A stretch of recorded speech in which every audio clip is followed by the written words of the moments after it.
mich einsam. Bin 0,0 mit meinen Gefühlen im Einklang. Seh mich nachher verfolgt, doch fürchte das Scheitern. Ich tanz auf der Party, doch eigentlich würde ich gern heimfahren. Himmel hoch, jauchzen, zu Tode betrübt. Ich hätte gerne Sonne, doch der Mond, der genügt. Nur weil ich über exzellente Strophen verfüge, heißt das lange nicht, dass mein Herz sich nicht wohl anfühlt. Und ich weiß ehrlich selber nicht, woher das kommt. Auch am helllichten Tage sehe ich alles sehr verschwommen, als hätte man mir irgendwann einmal den Kern entnommen. Ich bin zu lang durch dieses tiefschwarze Meer geschwommen. Ich bin psychisch labil, ich fühle mich wie ein Freak. Nicht gegen die Welt, sondern gegen mich selbst fühle ich den Krieg. Mich packt dieses kalte, leere Gefühl nach nem Sieg. Egal, was ich erreichen mag, genügen wird's nie. Doch ich kämpf weiter, mein Herz, mein Weg. Weiser der Selbstzweifler in mir, mein ständiger Begleiter. Doch ich lebe weiter, aufhören ist keine Option. Bekämpfe die eigenen Dämonen und besteige den Thron. Es zieht sich wie ein roter Faden durch mein Leben. Große Taten, wenig reden, denn der Tod erwartet nämlich jeden. Muss der Kronenangst entgegentreten. Mein Herz rast, Erinnerung schmerzhaft. Doch was mich nicht killt, macht mich stärker.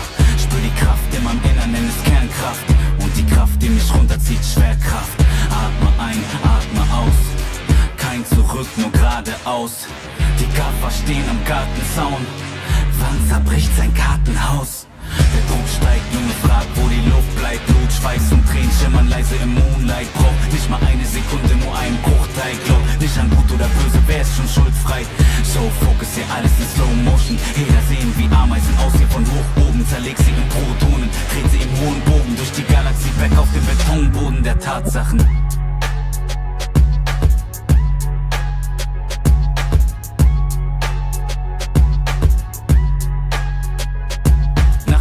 Glückssträhne folgen die Rückschläge, weil so viele dich fallen sehen wollen wie Hyänen. Sie trauen sich nicht zu träumen, rauben dir deine Freude. Sie haben täglich ihr Leben vor Augen, wie sie's vergeuden. Doch nicht mal einen Tag würde ich tauschen mit diesen Leuten. Sie fühlen sich erbärmlicher, auch wenn sie es verleugnen. Lacht ruhig, ich hab einen Traum, der mir was bedeutet. Los Junge, schau mir in die Augen, siehst du sie leuchten? Bling bling, ich folg meinem Instinkt. So call me the Kingpin, trag heute mir innen drin. Der Motto ist lose, lose, mein Motto ist win, win. Sie nappen mich, kleiner Versager, Trottel und Winzling. Während sie schliefen, hab ich weiter trainiert. Schreib auf Papier, alles was im Inneren brodelt, keine Zeit zu verlieren. Bin schon einmal krepiert, weil das Leben dir die Sonnenseite zeigt und wieder irgendeine Scheiße passiert. Doch der Street Fighter in mir will weiter marschieren. Vielleicht werde ich mich hin und wieder auf der langen Reise verirren. Er hat nicht keine Manieren, vielleicht sind sie schöner, größer, reicher, aber im Ich-Sein bietet mir keiner die Stirn.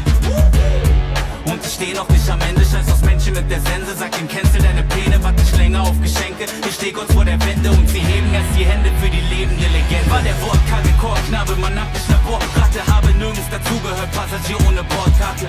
Ich vertickte Mix jetzt aus der Sporttasche. Klick, klick, Papier und Stift wurden zur Mordwaffe. In jeder Seele steckt ein König und ein Feigling. Du musst dich entscheiden, bist du heute Löwe oder Schweinchen. Will ich mich von den Zwängen in mir lösen, bis ich frei bin? Oder hör ich auf die Chöre, die nur nörgeln an mir zweifeln? Und ja, zu dem Erfolg dazu gehört natürlich Timing. Aber wenn die Chance eintrifft, ja ich schwöre, dass ich bereit bin. Ich visualisiere, wie ich kill und attackiere, wie ich split und massakriere und ein Gröle wie ein Viking. Lass die Traumata jetzt los, sie verhüllt mich als Kleinkind, doch ich löste mich. Ich bin nicht mehr böse, ich verzeih ihm. Nur im Battle bringe ich sie fürchterlich zum Weinen. Wie ein scharfes Katana spürst du, wie die Wörter in die Schein drängen. Das ist eine Nachricht an mein früheres Ich. Die Zukunft macht dir große Angst, doch bitte fürchte dich nicht. Jedes ihrer Worte ist Sticht und ist eine Bürde für dich. Doch sei dir sicher, dass ihr Licht und bald in Kürze erlischt. Und klar hab ich Angst, der Gedanke daran zu versanken, verkrampft meinen ganzen Verstand. Darum warte ich nicht lang, denn ich wachse daran. Ich durchbrach diese Wand und ich starte den Kampf.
Down here, salt is a way of life.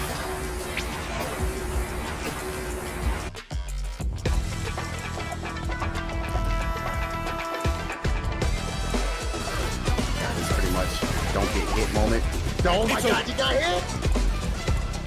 Oh my god! About to get burned out. There was so clean. And there it is, the nice reaction to DI. Hadouken! Don't want any of it. Trying to try and push again. Caught him jumping back. Overhead, still going. Yeah, he could indeed just chip, but oh no way! And he done it.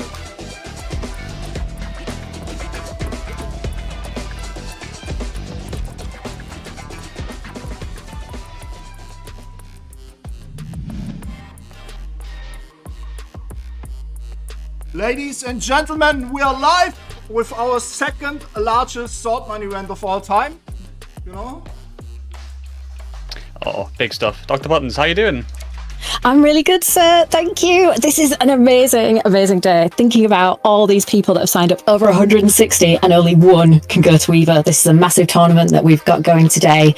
Of course, the winner gets sent to EVO, which is a massive prize, which is why we've got an absolutely stacked bracket. And I think we're going to have an amazing day. I'm guessing you're just as excited as I am, sir.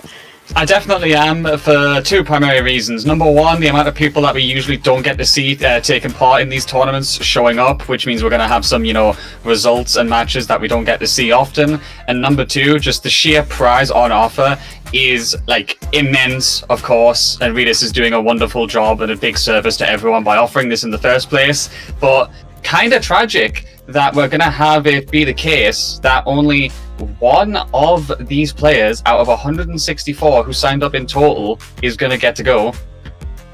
Yeah, it is. It's going to be heartbreaking for so many people. There's an echo on the broadcast? I can't hear any echo. Oh. Give me a sec. My mic isn't coming through Ninja, so I don't think it's on my mic isn't coming through. We'll get some troubleshooting done real quick, guys. Now- Sorry now about I that. can actually hear it. Oh. I think I sound okay on Discord. I'll double check Ninja just in case.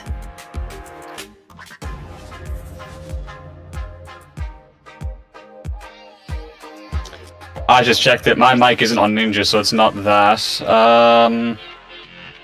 Yeah, same. I don't know if that's any better. I'm just gonna speak a few words and turn the stream it's off. only a commentator, right? It's not the game sound, guys?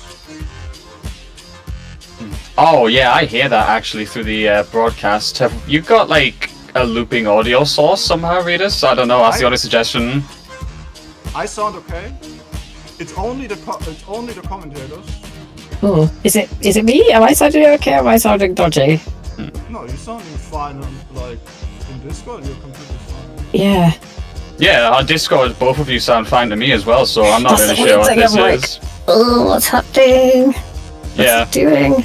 Sorry to everyone in chat, by the way, for this. We'll get this fixed as soon as we can, you know, hopefully before we get the game started, but genuinely no idea what's causing this. Just about. Oh, no. It's always the difficult thing when you can only hear it on the stream, because then when you set it up, it's really hard to test live without going live, so that's why sometimes it gets a bit tricky to sort this all out. But yeah, I have double checked that my video isn't sending audio, and it isn't as far as I can see. Yeah, I've got no audio and I've muted it just to be sure it isn't doing anything weird, so hopefully that's all good. I don't get it. Yeah, I've done the exact I same. didn't change anything on sound settings. Chat, can you just give us another heads up? Do we sound any different? Any better? Any worse? Oh, you heard the echo on the pre-event music before the cast has started. I think it might be one of your sound outputs in like OBS or Streamlabs, Redis, because if it was on the music as well. Heck, right now.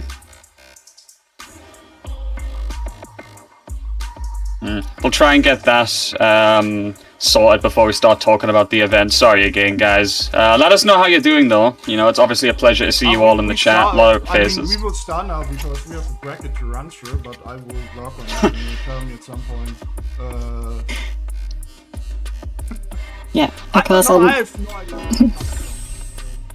Yeah, we might have to have Rita's commentary. And while we're waiting to get started, and with all this, it's always good to make sure you claim your Matcherino codes. That's something we can tell you to do, even if the audio is a little bit dodgy, because if not, you can read the chat. And it'll say where you should go to be able to claim all those lovely codes for these players, because whoever makes it to the end is going to deserve that cash. Sounds better now?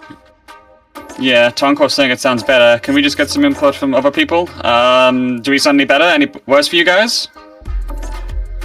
Yeah, better or worse? Oh, I feel like I'm an optician now with the glasses things going better or worse. Number 1 or number 2?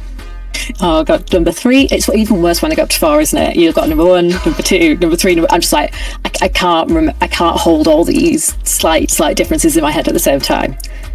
We sound much better, but not as good as Rita sounds. Okay, so we're getting somewhere, I think. Okay, we'll keep working on it. Thank you guys for letting us know. If you hear anything different, please just let Rita know in the chat. He needs the input.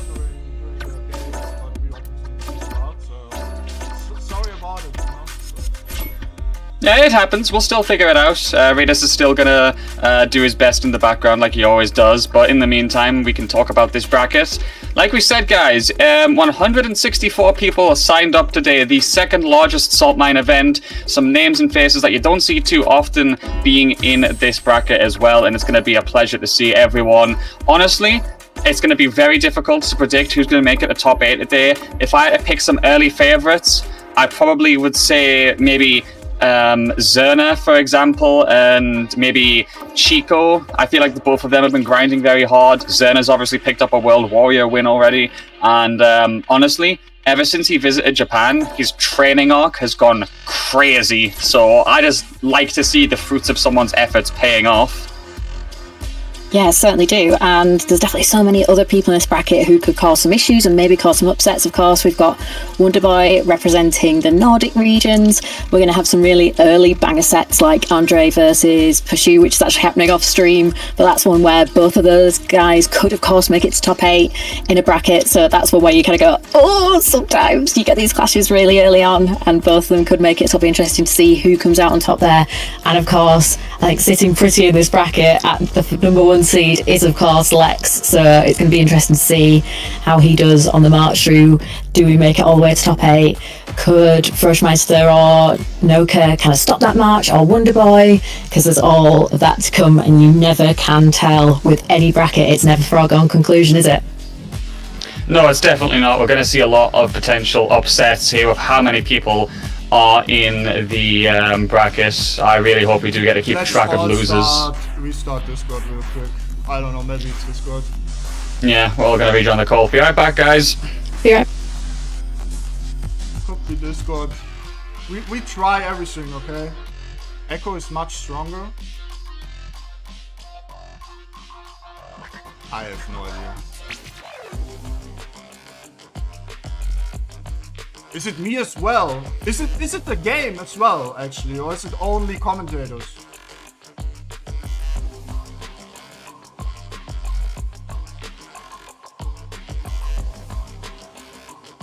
So it's only the commentators. Okay, I'm back. Is that worse? Better? Okay, not okay? It's so weird, man. Yeah. Come on, Discord, please. Okay, hello?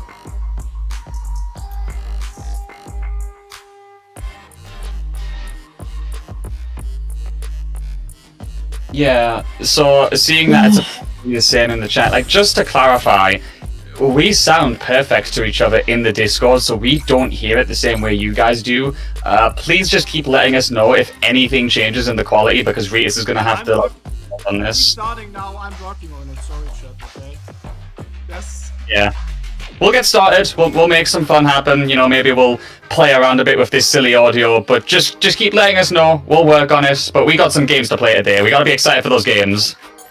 Yeah, we certainly do. It's going to be super excited, and I'm so ready to see what is going to happen in these sets.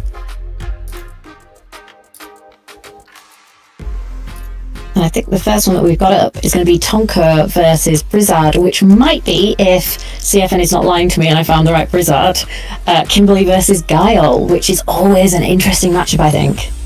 Kimberly versus Guile. Ooh, minutes. I'm working on the sound issues, okay, chat. So sorry about it, but like we need to start right now. So.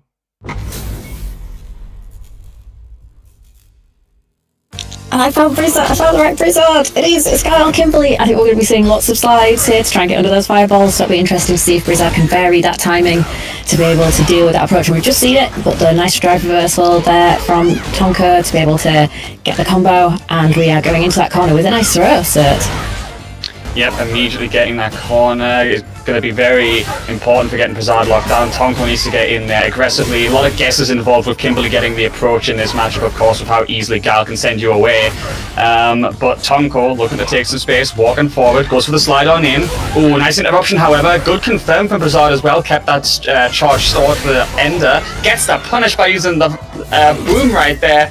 Why man just watched someone whiff in front of his face and went, you know what, I'm not going to punch him, I'm just going to throw sonic booms at him. I think it's something of those walking back slightly, so I think that was all part of the plan, which, you know, with the Guile players, they're always thinking 3 steps ahead. It's always incredible to see a high-level Guile play, and I think that's what we're seeing right here, right now from Blizzard. Yeah, Blizzard is going to get that confirmed once again, of course, back towards full screen, where the booms can get themselves established in. And this is another thing about the guesses as well. You've got to time your slides to perfection, and if you don't, the Guile can just block that, get a very nice punish and some screen carry. Jump in but no punish there would have been pivotal to slow Guile down. Instead, he gets a free chance to go for the SA3, finishes it off with a non-cinematic, and that is the first game going to Blizzard right there. It's like a good approach from Tonko. I like what I'm seeing in terms of getting around the booms, but it's not being converted on is the problem. Yeah, I think you're absolutely right there. And Tonko as well, you know, being rushed down, needs to gamble life to be able to get in, but when you get in, you have those chances, you've got to make the most of them, as we've just seen with the conversions there. And with the Odias, you're doing a drop into the pickup. Oh, but what a throw on the hidden variable attempt there, Cert. Yeah, massive call out again as we keep that pressure up in the corner. Decent drive bar damage on Blizzard's side, but Tonko is going to be able to recover that and finds a way out of the corner. Standard ender. Frame kills quickly and then backs off. Does not want to aggress the Guile in that situation. Tonko, seeing the fact they've got that life advantage, jumps over this crouching medium right there, but didn't get the confirm they want. It gets caught by the boom. This is what I'm afraid of. Tonko's got really good opportunities to close down on Blizzard, but they haven't been getting those jump-ins. They finally do. This is what I want to see. That was a good, clean jump, Dr. Buttons, and we get around. Yeah, that was really great stuff from Tonko. And I think definitely what you were saying there about them maybe not capitalising on some of those opportunities is so true. I know what they were going for with quite a few shimmies to try and maybe bait out some reversals, but they weren't being kind of bitten on from Blizzard, so you need to sometimes just go, right, I'm just going to run the offense for now, and if I get OD flash kick, I get OD flash kick. And right now we are sticking to Blizzard like glue. Lovely pick up there. Oh, I think didn't get the full extension that they wanted. Baits the OD flash kick though this time. It's the flash kick. This is definitely more aggressive read on the defense from Tonko so far. We've seen a shimmy on the throw and this bait on the reversal as well, forcing the guess out of Blizzard. Just catches and raw with that counter hit right there. Not sure what the option was, but this is definitely a playstyle change from Tonko very quickly. Game 1, you saw a lot of empty jumps, willingness to wait, gambles on the slides that were getting punished. Now we're just seeing more aggressive play. Ooh, but that's maybe a bit too aggressive. We need to stop seeing red. Yeah, that was definitely a big call out, but Blizzard was absolutely ready for that DI attempt, and now Tonko was in that corner, but that was a very well timed drive reversal to get out of that pressure. Again, from the arc step, goes into the pressure again. No bait bite this time on the air approaches, but then with that run going back to full screen definitely feels like a bit of a difficult position to be in for the Kimberly player, and Blizzard drives rush in, finds the throw, and once again it's time for Guile to party. Yeah, dubs him on the face right there. A couple of counter hit sequences and a couple of unexpected ones as well from Blizzard. For example, that DR light kick just to get that cheeky throw in there, making Tonko guess. Backs up and immediately catches on that punish counter sweep. That was a very smart decision right there, but doesn't really get much Oki out of it. Baits the parry, does get the punish counter throw as well. A lot of damage on Guile's drive gauge right here. Oh my goodness, Blizzard, hello! What an air throw to keep stuff going, but a lovely tech there from Tonko, going to get a lot of meter recovery from it, but Blizzard is still being relentless, using that throw to push Tonka into that corner, trying to bait something out. Ooh, wasn't able to get the flash kick out in time, and Tonka finally escapes from that corner, piling on the pressure now after this knockdown situation. The parry on wake up again, but not baited this time successfully from Tonko, and he does get clipped by that overhead. No confirming to level 3, but could have maybe made a guess with the game scenario happen. Tonko, of course, wants to save as much super gauge for the final round as possible so they get a chance to get that game. We'll see if they can cross the scoreline, being 1-1 right now. Ooh, CA as well. Ooh, big slide, early slide. I love that to cover all that space, but couldn't get any conversion from it. Nice tech there though again. Great timing now on Erdi, hidden variable. But we're not converting off them, not really believing in those hits. Oh my god, you got the counter hit, so is that dead? One more hit, jumps over the yes!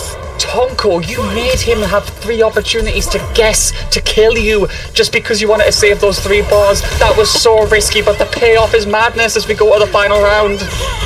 Yeah, the threat of that level 3, and it's definitely an unusual choice to hang on to it for a Kimberly because of having that ability to get your damage buff, to get your movement speed buff. I know it's now threatening for that, you know, big cash out, but is it worth not having access to your really, really good and buff tools right at the end of the game? I don't know. Oh, the elbow drop does wave.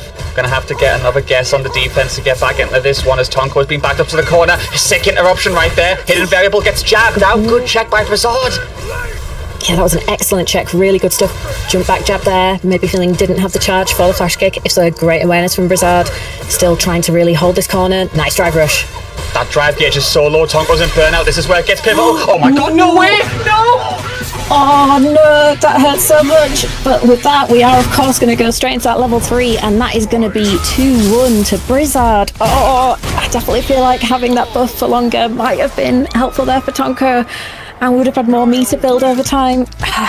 It's always tricky, that do you spend, do you not?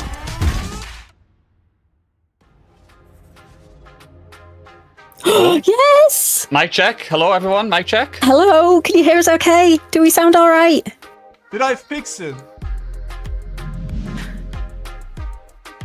I think from Lemon Meringue's Ritas to go. I think that means that Ritas Yes, is it's to go. good. It's fixed. It's Yes! fixed. Ritas! This is like, it's hard. Like, You know what's Ritas is the funny- TOing Steam Stream Tech. You wanna hear the funny thing about it? I have no clue what I changed.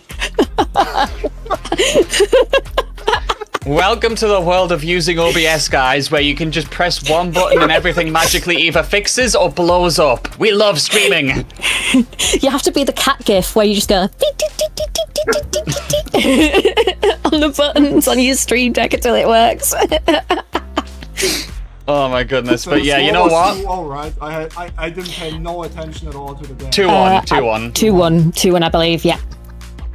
2-1 to Brizard. On Brizard's side, sorry, yeah, because keeping track of that, you just do a way you can like change all those settings and keep track of that score. So yeah, that's what we were doing our best to do, and so it was doing a great job of being super aware of that score, because then by the end I could be confident in what the score was to be able to say that. Yeah, it was a really fun one there. Just taking a look at the bracket now, because obviously a lot of games have been played in the meantime. Noka, one of my goats in particular, because of the Dragon Ball FighterZ days, is showing up and has made it to round 4. It's going to be very unfortunate if they have to go against Lex, because, you know, Lex is in fact Lex. I have to put my neck on the line here for Peaches. Peaches is one of my guys. They're absolutely fantastic and so lovely. And I know this is really hard, but I'm going to go, let's go, Leroy. You've got this. With Elena, so Elena could maybe roll in and throw Lex off. There's not as much high-level Elena representation, so you never know. We could have a round 3 upset. Or at least that's like you were saying with Noka. That's what I have to say with my heart on my sleeve for Peaches.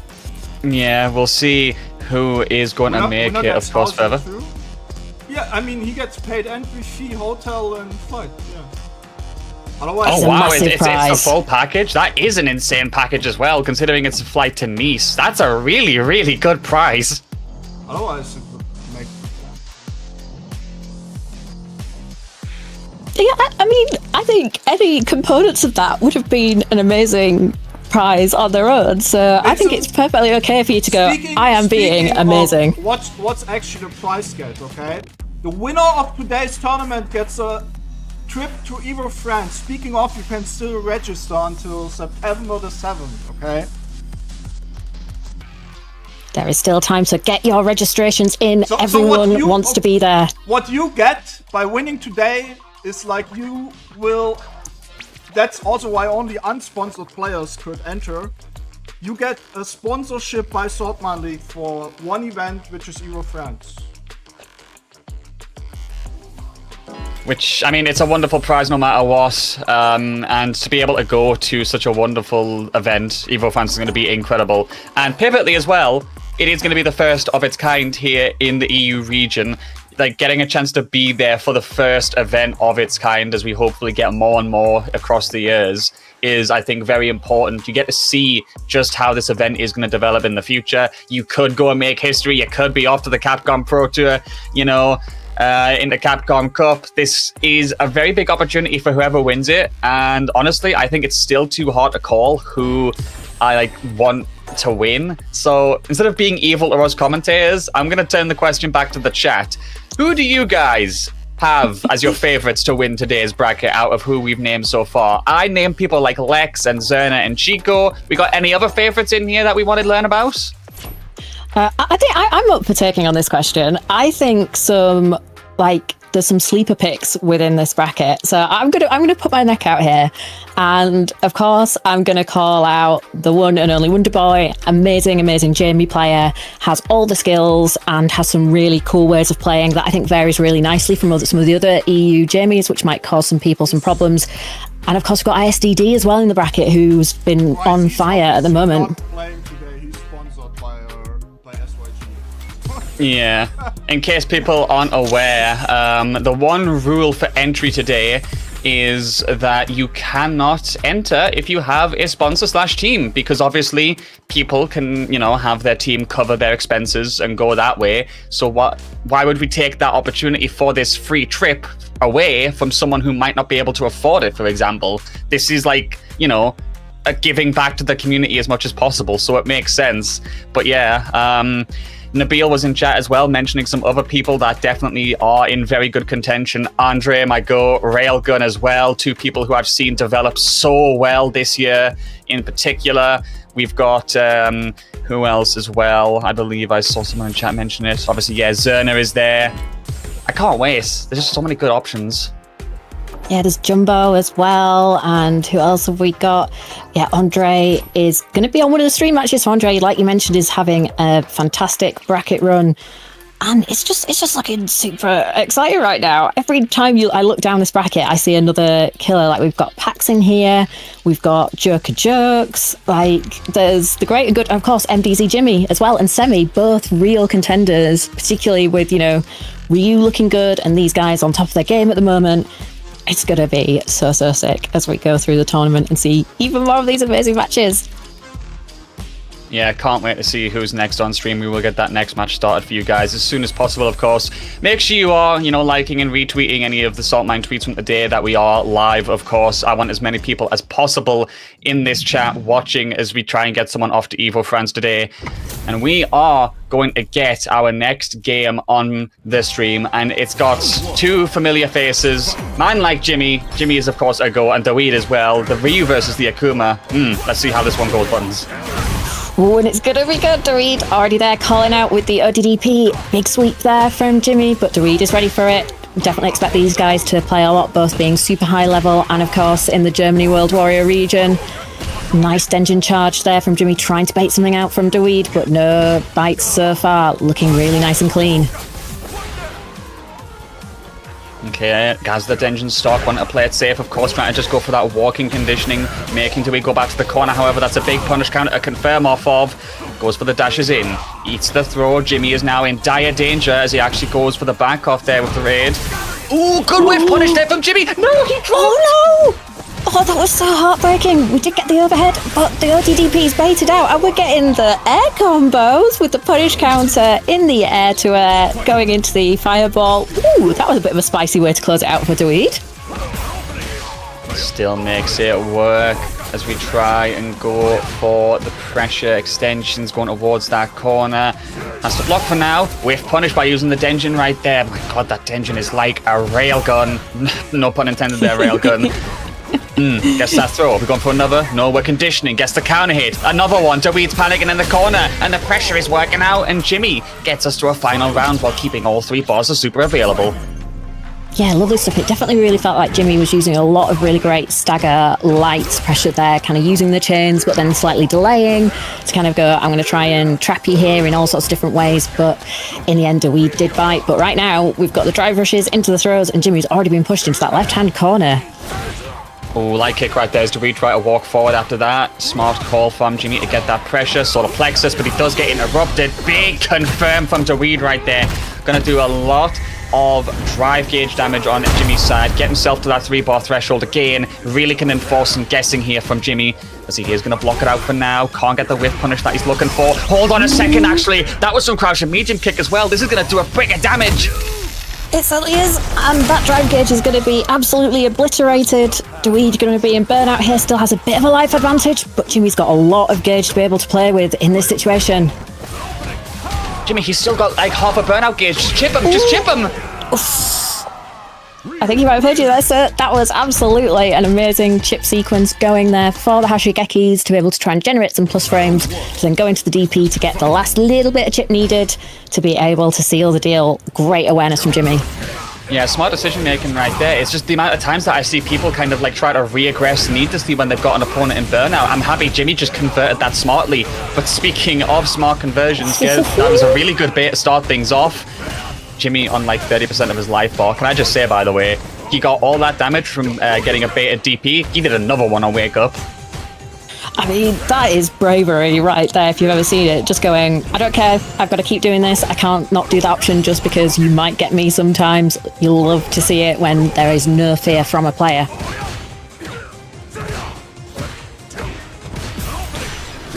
Nice rush in there. Burnout again for Daweed. Can Jimmy make the most of it? Do you have level 1s on deck for both players? Oh, big count hit there, but drops the conversion.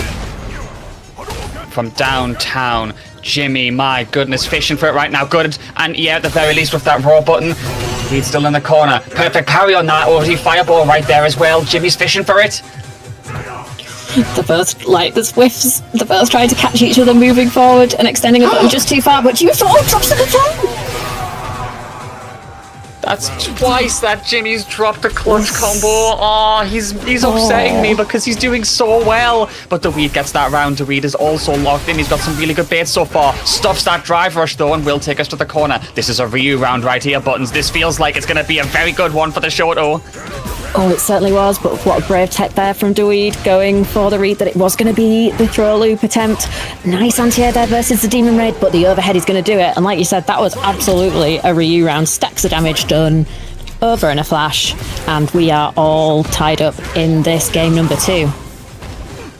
Nice stuff. I want to see Daweed take us to a game 3. I can't lie. Just peak entertainment between these two really good players. Gets that crouching medium punch for the punish counter, but doesn't convert off of it. Blocks the overhead as well. Sick whiff punish by using the crouch medium. Jimmy's been really good at that.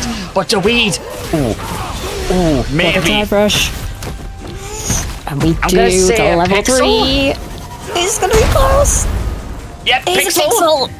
Perfect calculation. Oh my god, Jimmy! No! Oh my god, the big call-out punish counter. Critical art from Ryu here. Oh, just eats that bar. We've got a tiny bit left. I knew he was going to go in aggressive after that. Jimmy, you monster. Oh my days. After all of that pressure, after so much damage, unfortunately, Daweed was caught out by that one right there. I mean, the moment the level 3 hit, of course, Ryu did get more advantage after his level 3 in the big balance patch that hit with the recent season, of course. So that was something to consider as well. It was definitely his turn. Akuma's got low life as well, as we all know. That, unfortunately, felt like a bit of a checkmate. So really unfortunate for Daweed, but GG's. Yeah, definitely difficult because, again, you know, we know that Jimmy's got those chip sequences unlocked, so I kind of get the decision from Daweed of trying to go for buttons in that situation, kind of going, you know, Jimmy might be trying to fake me out. I know that he knows that he could chip, so he might think that I'm going to do something, so might block to try and then get the chip started or to punish counter. So sometimes you just got to kind of go, okay, I've got options here. Block is pretty much going to lose if he presses a button, so I might as well challenge, because if I get it, I win. If not, we don't. But of course, it's not just today's tournament where we're sending someone to EVO that's important. We have so much more World Warrior action coming in the very near future. And next up, we will have EU North and East. Woo, let's go. On Saturday, the 6th of September at 5 p.m. CEST, 4 p.m. BST. So, of course, for that region, 5 p.m. is the key number to remember if you're in Sweden and summertime. But, of course, as well, there's UK World Warrior coming up soon on the 7th, the day after, 5 p.m. CST. And for the Brits, the important time on Brexit time, as Reach likes to call it, is 4 p.m. The Brexit time. Of course. I mean, hey, it still stands for the same thing. But yeah, lots and lots of insane World Warriors coming up. And of course, EU West, where someone in this chat, of course, will be very much smiling to themselves because they took a W in it recently. September the 20th, just under a month away from now. 4 p.m. BST, 5 p.m. Central European Summertime. Ooh. That's actually a really good detail to know. Man. I'm old. Oh, No, it's just a number.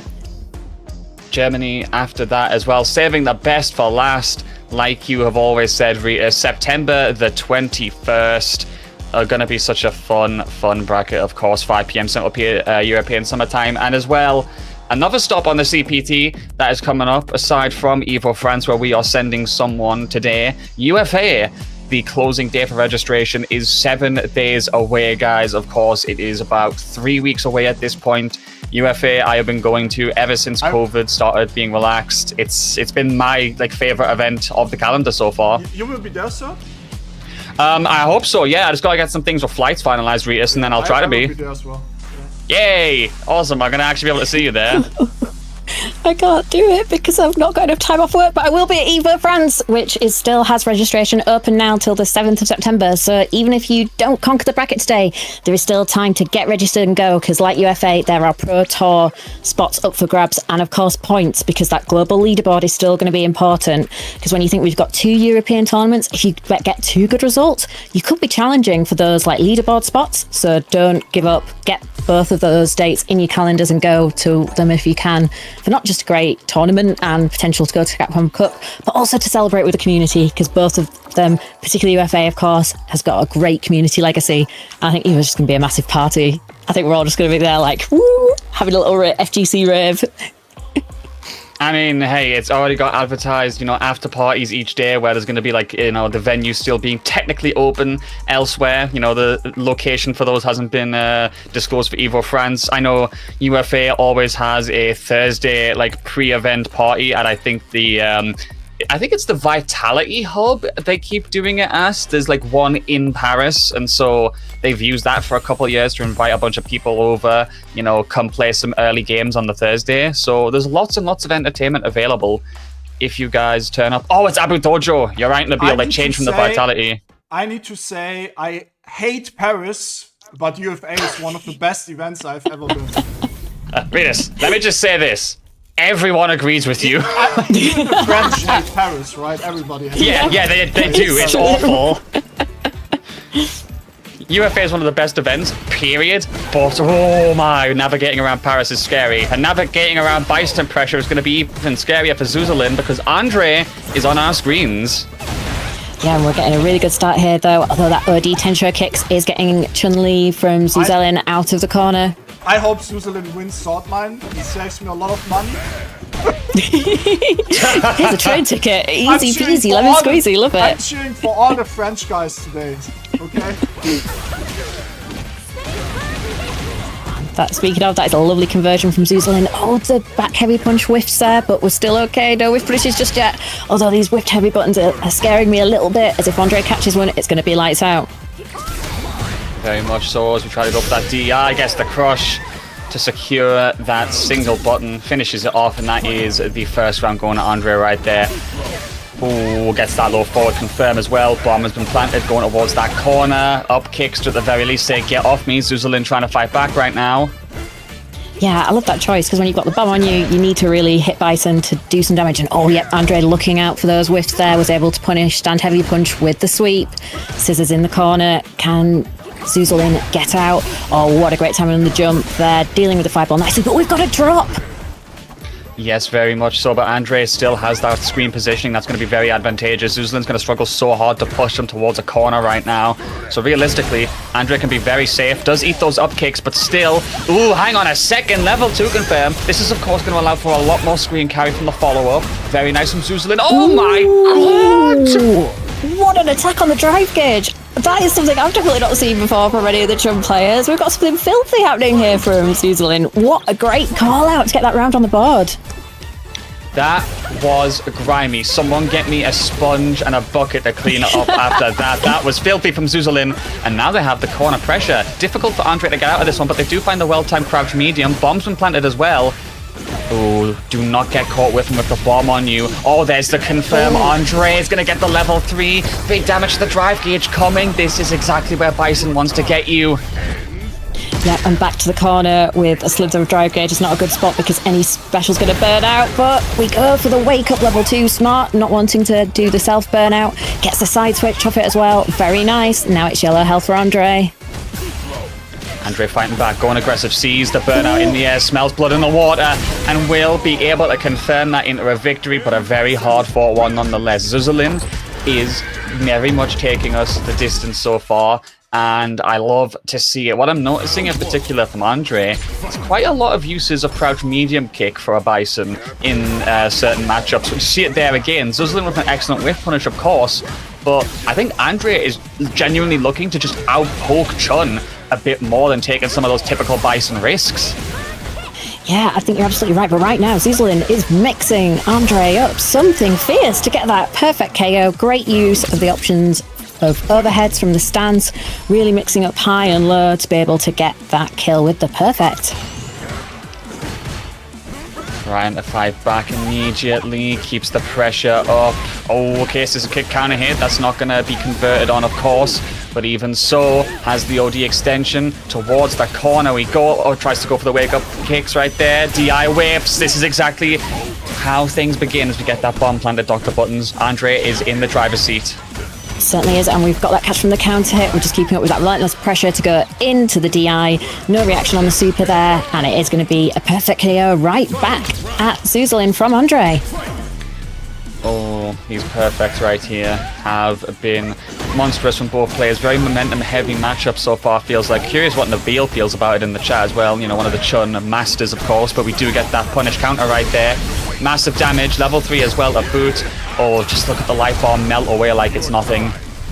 Oh, it's stacks and stacks of damage, isn't it? We do have CA available on Zuzulin's side, but big call. Oh no, the drop on the light confirm into the SBK. Easy peasy throw punish from Andre, and that is going to be 2-0 to the Bison player. Oh, that feels so unfortunate for Zuzulin. Like, every so often that cancel into SBK just betrays you, and it's heartbreaking every time. Like, as a person who's played Chun, I see Chun players do that, and I go, oh, I feel your pain. It just gets me right here. Yeah, very unfortunate. Zuzulin did a very good job of taking us, towards the end of those games. Certainly some upset potential in there, and I'm sure we're going to see them move through losers. But I just feel like Nabil was far more willing to go for that, the neutral extensions with the crouch medium kick. Sure, it got punished a few times, but whenever you saw him getting pushed back to the corner, very quickly was Andre getting out of that situation. So I don't know, that was a matchup that went back and forth, but overall I do feel like Zuzulin performed very well, so I hope we see them later in the bracket. But speaking of which, just taking a quick look at this bracket right now, Rapid has been sent into losers by Geeko in winners round 4. Railgun currently in winners round 4, having to play a match on stream, I believe, to go further. You got ISDD through. Gaiman's been sent to losers by Richie. Oh, wow, that is a big result. Because I think you'd definitely say that, based on past form, that maybe you'd potentially give that to Gaiman over Richie. But of course, Richie has been putting in a ton of work over the lifespan of Street Fighter 6. So it's great to see them absolutely stomping it through this bracket as well. Yeah, Shady Imposter has been sent to losers 2-0 by Kirito as well. Another big result. And we've got Kane. Oh my days, what? Kane and Chico have got to play each other. Ooh. Oh, we've got so much entertainment for today. I cannot wait at all. Yeah, and we've got another banger of a match coming up right now, and it is Railgun versus Asami, I believe. So Railgun with the Cammy, Asami with the Mai, but we do know Railgun has a Mai if need be, so we might see a switch after this game 1 if it doesn't go their way. We'll see how it goes as the Mai does get that corner. You know, the certainly dollar-winning character as of late, aside from JP, you know, after yesterday. But even so, gets that counter hit poke right there. Saw he doing a very good job at stopping Railgun's approach, which is going to be pivotal because he's so good at making people guess with the Cammy. Even so, it does get caught by the punish counter. Flame stock enhancement is there as well. DI at the perfect spacing. That was a jump scare right there, and a good round for Asahi. Yeah, that was a massive call out to go for the DI right there when Railgun did have the bar to be able to deal with it, but it worked. The bet on the reactions was correct, but right now we're getting a pickup in the corner, ending in the DP. Nice little shimmy there from Railgun. Good conversion off the counter hit, and we're into the potential throw loops. Are we going for them? No, we're not. Back to the stand. Medium punch there from Cammy, but hits low, stand medium kick, and this is going to be enough to get the kill with a perfect. Yeah, Railgun taking a bit of data in after that first round, it felt like, and responding in turn. Excellent interruption on that attempted overhead right there, by the way. Immediate checks, immediate reactions. This is what Railgun needs. Oh my days, the perfect parry to get that. Railgun, you monster. Oh, that has been checked and worked out in the lab, hasn't it? And that's exactly what you need to do in this game. And a great conversion here into the level 2. Going to be able to get the pickups as well, putting a lot of pressure on Asahi's life bar. Oh, here comes the flame stocks. You saw Railgun doing a throw animation right there, so did just unfortunately guess wrong on the option. Asahi does have a chance to get back into this one. Another forced knockdown by doing that. Has to be so careful in this burnout state, of course. But of course, we've seen Railgun going for those aggressive options when possible to try and regain that bar as quickly as possible. Try and avoid being pushed to the corner. We are there now, but it's Asahi in burnout. The jump. Oh, it catches. I thought it was high enough that Railgun would go over. Oh, but the cross-up. The damage as well. What on earth happened to get us in this position? I can't believe it. Railgun unfortunately getting caught out. That level 2 was gassed. Are we going to see one of the potential favorites getting sent to losers? I mean, Asahi clearly putting in a brilliant performance, and I'm liking what I'm seeing, but Railgun, I don't want to see them get knocked out this quickly. No, definitely not. But Asahi is absolutely playing fantastically, really using all the tools that Mai has to offer to be able to cause so many problems for Railgun. But that was a beautiful shimmy there to be able to get the conversion into the corner. A nice anti-air, but it's not going to have been too much of an issue for Asahi. Now in the driver's seat in that corner after that level 1 has unlocked all those flame stocks. See what we can do with them. However, as Railgun gets a very good confirm, Super to finish that combo off will of course secure the kill, and that does mean we both go down to 1 bar of Super. It's a reset of the situation effectively, as we both have about the same. You know, different utility for both players, of course. Mai's level 1 so important to her game plan most of the time, as Asahi is going to get pushed to the corner. Here comes Cammy's game plan. Baits the level 1 more than enough by staying far out. Does not want to get any sunburn from all that heat. Ooh, does get caught by the reversal though. But no real problems here for Railgun. I'm loving the adaptation. It definitely feels like Railgun's kind of ready for Asahi to go, you know, kind of follow those reversal options. And this is a great job of controlling that corner position. But as I say, that great counter put there from Asahi. Ooh, we've got the drops though. Everything's dropping. But it doesn't matter for Railgun because we get that crouch heavy punch to close out the round. And we are at 1-1. You love to see it. Railgun appears to be locking in so quickly and has been adapting as much as they possibly can. Gets that interruption there on that DR approach attempt. So important to shut Mai down, keep her locked in this corner. Another interruption right there. Good responses, keeping it safe with the perfect parry. Back throw. Now it's my turn as we go for the pressure. First throw. Do we see 2? 2. Give me 3. Don't we get the shimmy? Oh, and we don't go for a normal shimmy. We call out with the DI because we want to get those juggles into the level 1 and pile on the pressure on that drive gauge. But we might not need to worry about that if you're Railgun, because we're going to spend that level 1 and get that round to take us to set point. Yeah, wonderful situation right there for Railgun, who again has that defensive awareness of the opponent.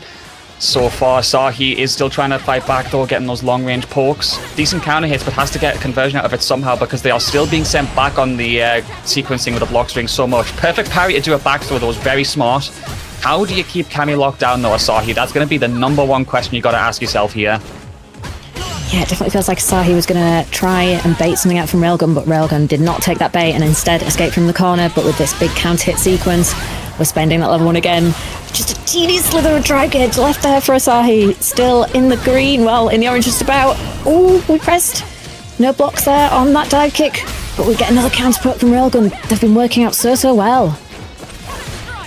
Yeah, holds that parry there. Let's go over at the last moment and gets that punish counter, and we're going to a final round here. Asahi doesn't have 3 bars available, but we've seen them be willing to cash out on the SA1 a lot throughout this set. Just stops him with the light punch. Railgun, my man does not have any interest in dealing with this my pressure right now. No, we want to use the stop signs instead, but we're getting a pick up here. Ooh, and we're spending that level 3. We built it during those initial interactions, and now we want to cash it out to get that damage on the board, regain some drive meter, and put Railgun under a bit of pressure, I think.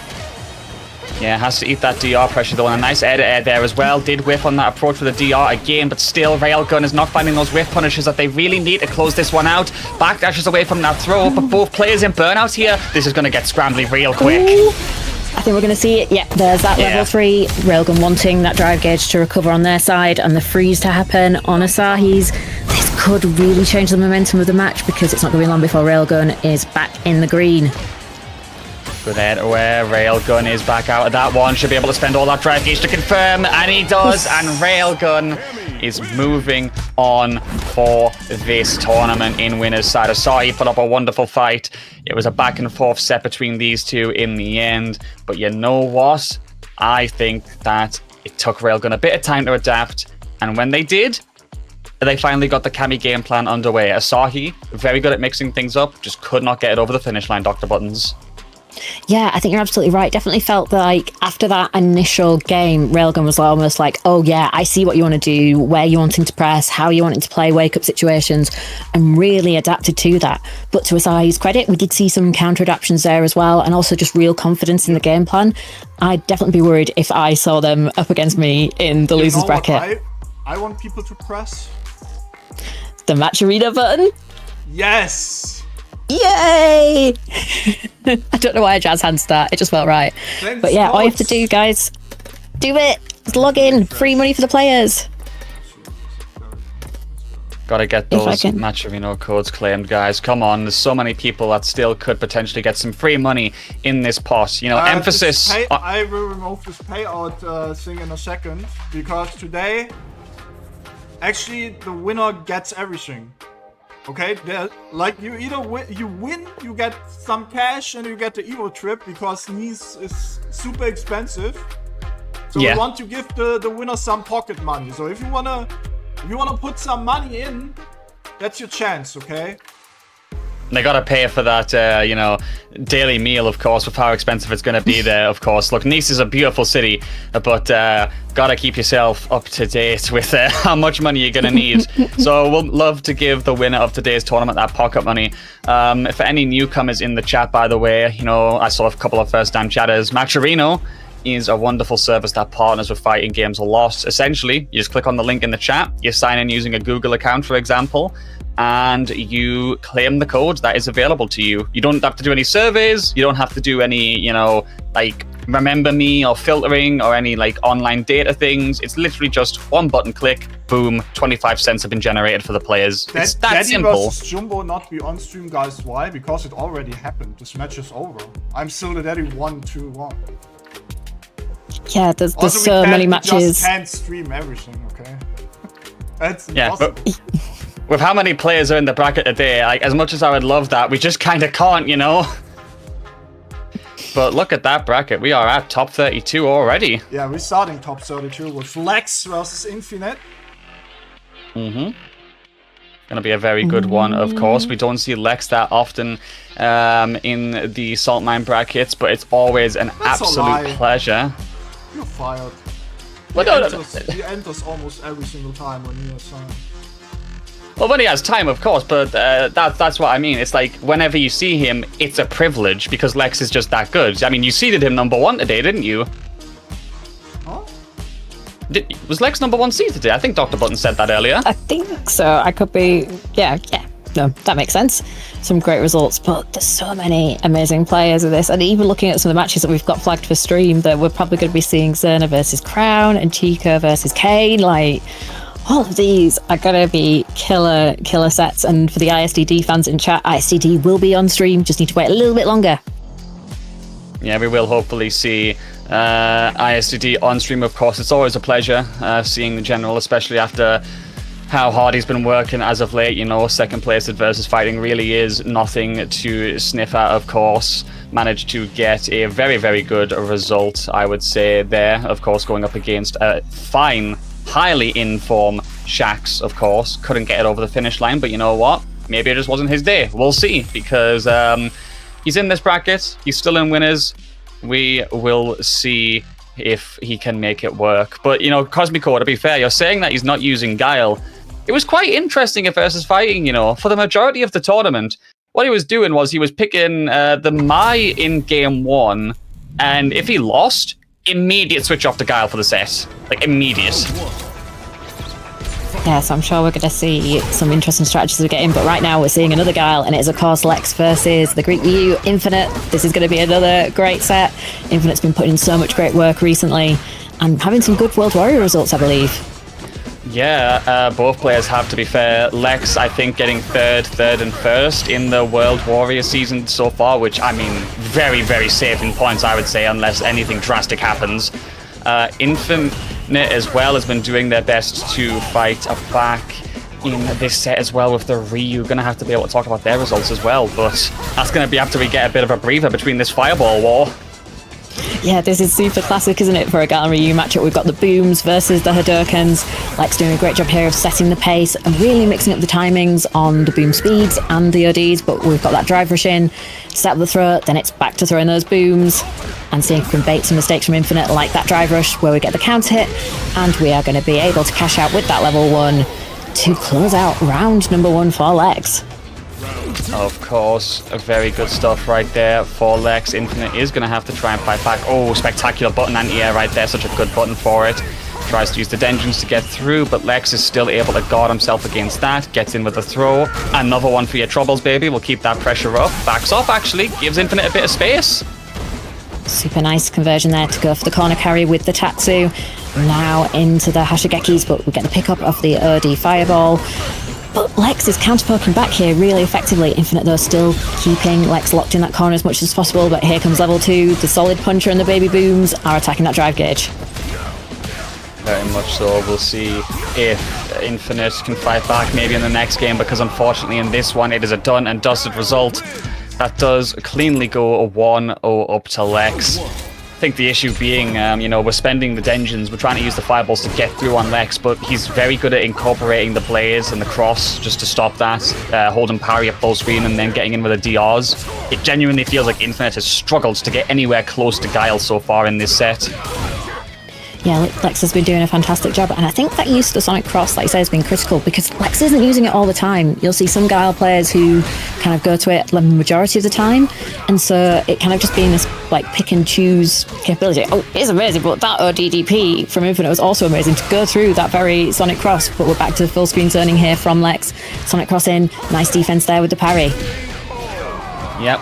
Once again, Lex making it work as we are on set point at this moment in time. See if he can get the job done. Goes for that step kick right there. Going to be able to get the damage stacked up real quick. Has us getting closer and closer towards the corner. And I'd say a decent chunk of super gauge advantage is beginning to develop. Infinite's got to find a way out of this pressure somehow, because this pressure itself feels Infinite. Takes the throw again. Are we doing another? Yes, we are, but teched. Okay. Lovely into the level 1. It wasn't the upwards level 1 to be able to get the juggle after it, so Lex does a little bit more to do to find the kill, but it's going to be difficult for Infinite, and with those walk backs and forwards, perfect button placement to get the perfect 2-0 to Lex. perfect right there.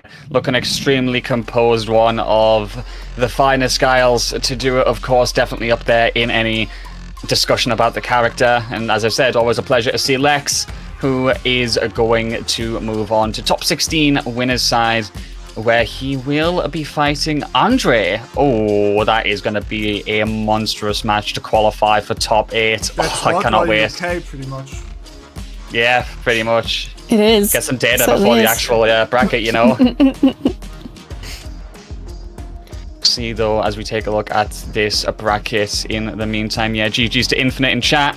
Of course, lovely to see you. Good luck to you in losers as we do look down. Andre taking it over Richie, ISDD taking it over Jumbo, British Justice taking it over Joker Jokes, and Kirito over Shady Imposter. So things are developing quite quickly in this top 32. Speaking of World Warrior, we get another World Warrior. Brown versus Zerna. Ooh, all these regional matchups they are coming through. Like, it's almost like the law matches, isn't it? Yeah, that was a match that happened in the first World Warrior for EU West as well, didn't it? The losers side. Now, if I recall correctly, Zerna did beat Crown, I think, quite convincingly there. It was a 3-0 in the end. So we'll kind of see how that pans out in the run back, of course. But two very high-level players who have definitively earned their place in the contentions for, like, you know, very good players. Zerna, though, we know he's been sweating a lot. Crown, on the other hand, I want to see what they can do. Yeah, I think you definitely would say that Zerna has, a lot of, like, hype behind him, like super amazing personality, and we see that a lot coming through. But I think that's really interesting to see the contrast, because obviously we hear a lot from Zerna, but like I can almost picture Crown back in the lab just like grinding away to coming up with solutions to be able to beat Zerna next time they come face to face. So that is going to be a super sick matchup. Very much is, and here comes the run back of it that we have been looking forward to seeing, guys. Zerna versus Crown. We've got the Juri versus DJ to start things out. Secondaries are bound for Zerna, of course, though I think he's been focusing a lot on that Juri so far. Trying to get some spacing, walking on in. Does get out of the range of DJ, but no punishes. Just takes the throw and resets it. I like it. It's a very slow-paced start to the offense so far from both players. Yeah, definitely super perky, super safe, but you can definitely see why when you know players so well, you have to sometimes be that little bit cautious. But right now, Zerna is starting to open Crown up a little bit from that shimmy, and again, finding the counter hit, gets the star, being patient here in this corner, happy to block things out from Crown, using those stocks to be able to keep the pressure going.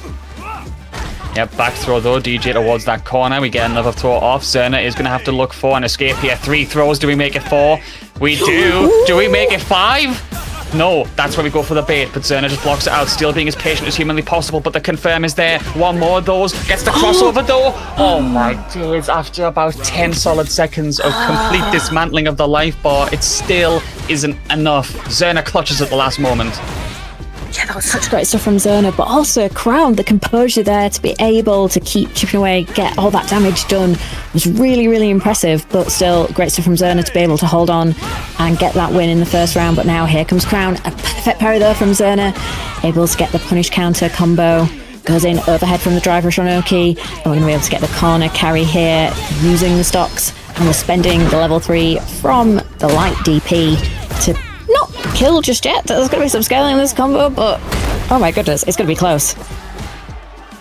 Very much so. Has that pressure still available? The burnout is there because Crown got caught tapping on that parry, desperate to try and fish for a perfect one maybe to get out of the corner, but just couldn't get it, and in the end Zerna gets that first game. Jumping on in there. Ooh. Still very patient, and I'm noticing a lot of backwalks from Zerna as well. We've been doing a lot of special baits. We've seen Crown whiffing that a couple of times now, and you know what? Credit to Zerna. He's starting to get pretty good at picking up on that and punishing it. Yeah, fantastic observation there. And we saw that there where you saw the backdash, able to open up. Ooh, but the DI was parried, but we're going back into that corner super fast now. Oh, great placement there of the stand heavy punch to be able to get the cancel to take the perfect again for Zerna. Yeah, we'll see if Crown can respond. They are going to be able to get a up kicks this time, and the back throw there from Zerna, however, does send it towards the corner. You know what? We've been seeing the right corner a lot. I guess Zerna just wanted us to see the left one this time, maybe a bit of inclusion. However, we get that side swap. Crown. Still desperate to maintain that pressure. First throw. Goes for the strike immediately on the second attempt. Zerna does get caught by that. Nice. Yeah, that was a lovely little delay, but that jump in causing some problems, of course. The jump heavy punch is a button that a lot of people struggle with when Juri sends it out at you. I like this spacing here from Crown, but there goes Juri with the low from Zerna. Gets the throw, drive rush in, overhead again connects. And so we're going to be able to get the conversion here. We're going to see that level 3, and I think this might be another game on Zerna's side. I think that's dead. Yeah, I think that is the set. And that is going to be a 2-0 right there from Zerna, who does extend that record in recent tournaments over Crown, it looks like. Looking very, very strong, of course, with that Juri, one of the players I named as a potential favourite to make it all the way. And I kind of liked what I saw a lot with the Juri right there. You know, willingness to backdash as well as backwalk against the opponent kind of makes sense. With how quick Juri can reaggress, it almost didn't feel like Zerna was giving up space. He was just fishing for punishes, and with how quick he could jump back in on you, you know, it still was a net positive for him. That's just good awareness of how to play that matchup, in my opinion. Yeah, I absolutely agree. And of course, because of Juri's really fast back and forward walk speeds, that's why you can enforce some of those interactions like you were talking about. And so that walk back or the backdash to be able to force the whiffs to then get the punish, particularly because she's got some really great cancelable normals that cover the distance.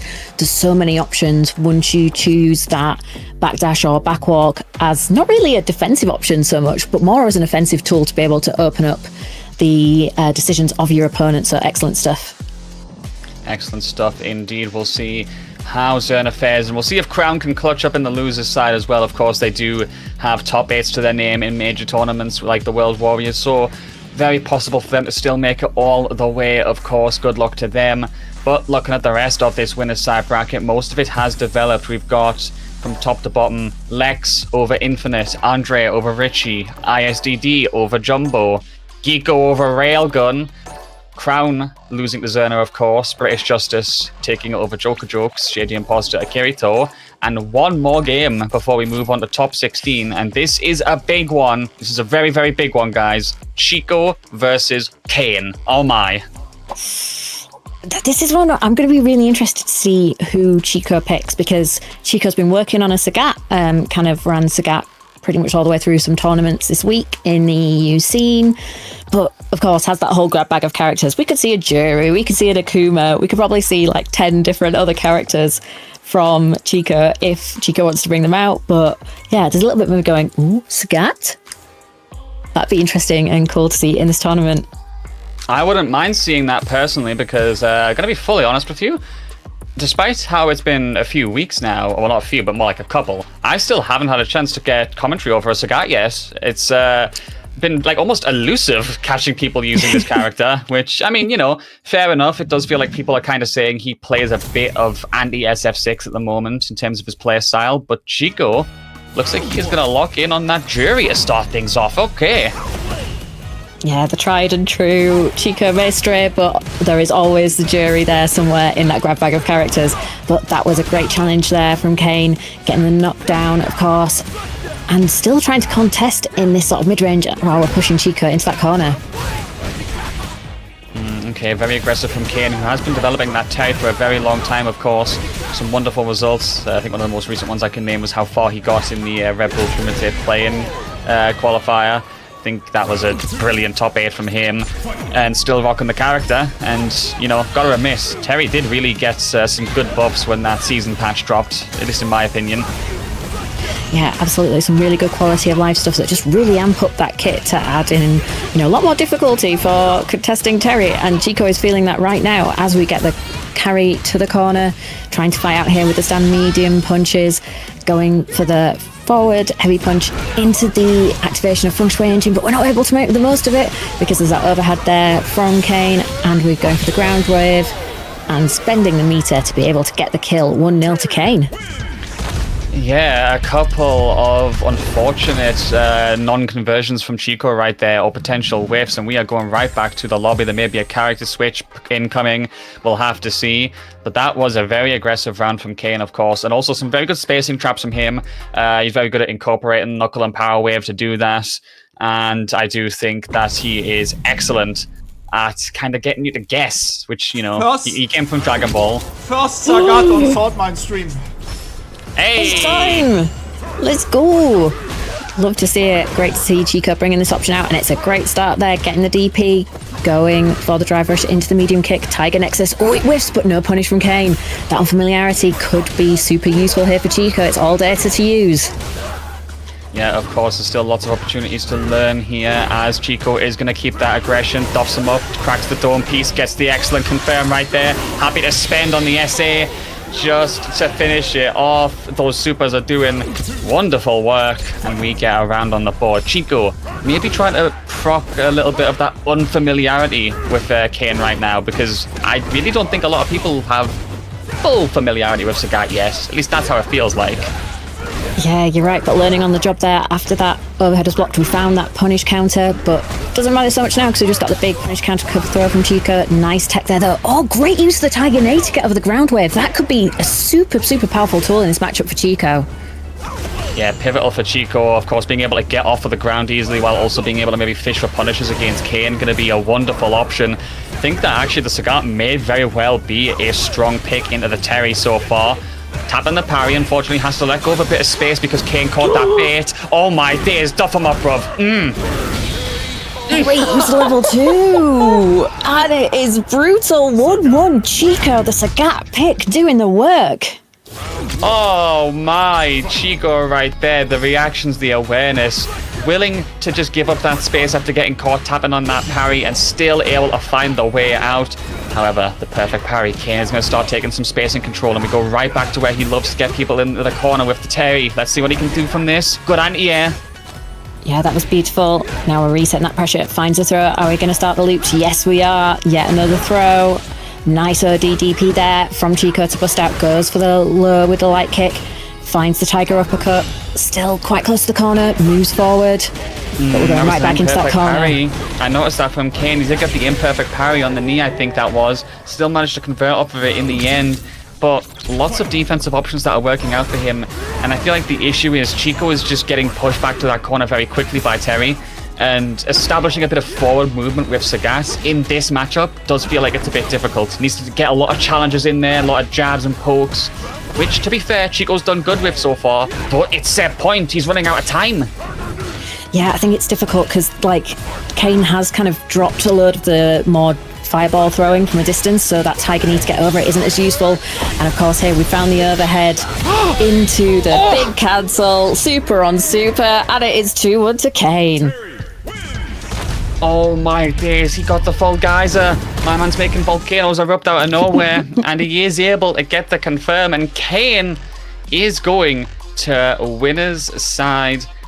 That is so good there on the top 16.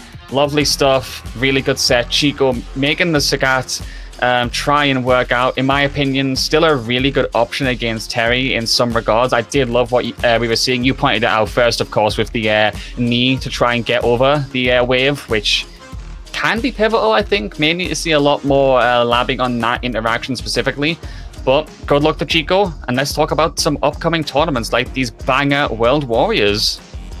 Yes, of course, the first of the lot will be, of course, World Warrior EU North and East number 4 on September the 6th, starting at 5 p.m. CEST. That'll be 4 p.m. BST for the viewers. And, of course, make sure you get yourself over to that sign-up link to get signed up to get involved if you're in the North-East area.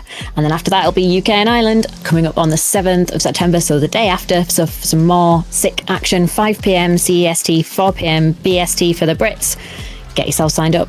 Don't want to miss out on these chances to qualify for Capcom Cup by competing in the regional leaderboards. Yep, and of course EU West available as well, like we've said, is going to be a very, very big tournament for that region with so many good players and ones that we've seen on the stream already. For example, the 20th of September, 5 p.m. Central European Summertime, there. And finally, the best for last, World Warrior Germany.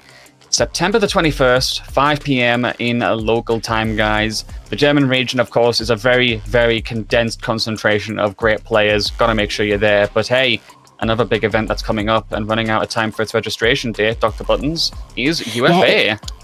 It certainly is. Register now because registration closes in a week's time on the 31st of August. This is your last time to sign up for one of the great community tournaments. And of course, for that chance to qualify for the Capcom Pro Tour, whether that be through leaderboard points or through winning it. Speaking of another opportunity to directly qualify, EVO France, with registration still open until September the 7th. Got to make sure you are there for the inaugural event in the expansion of EVO. It's going to be an absolute blast. I cannot wait to be there in Nice, enjoying the wonderful weather, at least so I've been told by Damascus. And I mean, to be fair, he does post plenty of pretty pictures of the place. Hope to see as many of you guys there as possible. And I do think the Matcherino has received a donation, because that prize pool... We just got a donation by Jam Duosa. Thank you very much for the $28, bringing us up to 50. No? Yep, Jam Duosa pretty much... With 50 euros, you can already buy one dinner in Nice. Or maybe lots of baguettes if you pace yourself and you just go, I'm going for a weekend of bread. Which, to be fair, I think that could be the tech. All the beautiful baguettes, croissants, all the pastries, like some tarte tatin. I think you could get a lot of those for the $50. Yeah, I mean, to be fair, you know, if you go to like those little supermarket bakeries that French stores seem to have built in, you probably could budget yourself really nicely. They're quite cheap. You know what's not cheap? Our top 16 winner side. Lex versus Andre. I'm still the daddy versus Kiko. Zona versus British Justice. And Kirito versus Kane.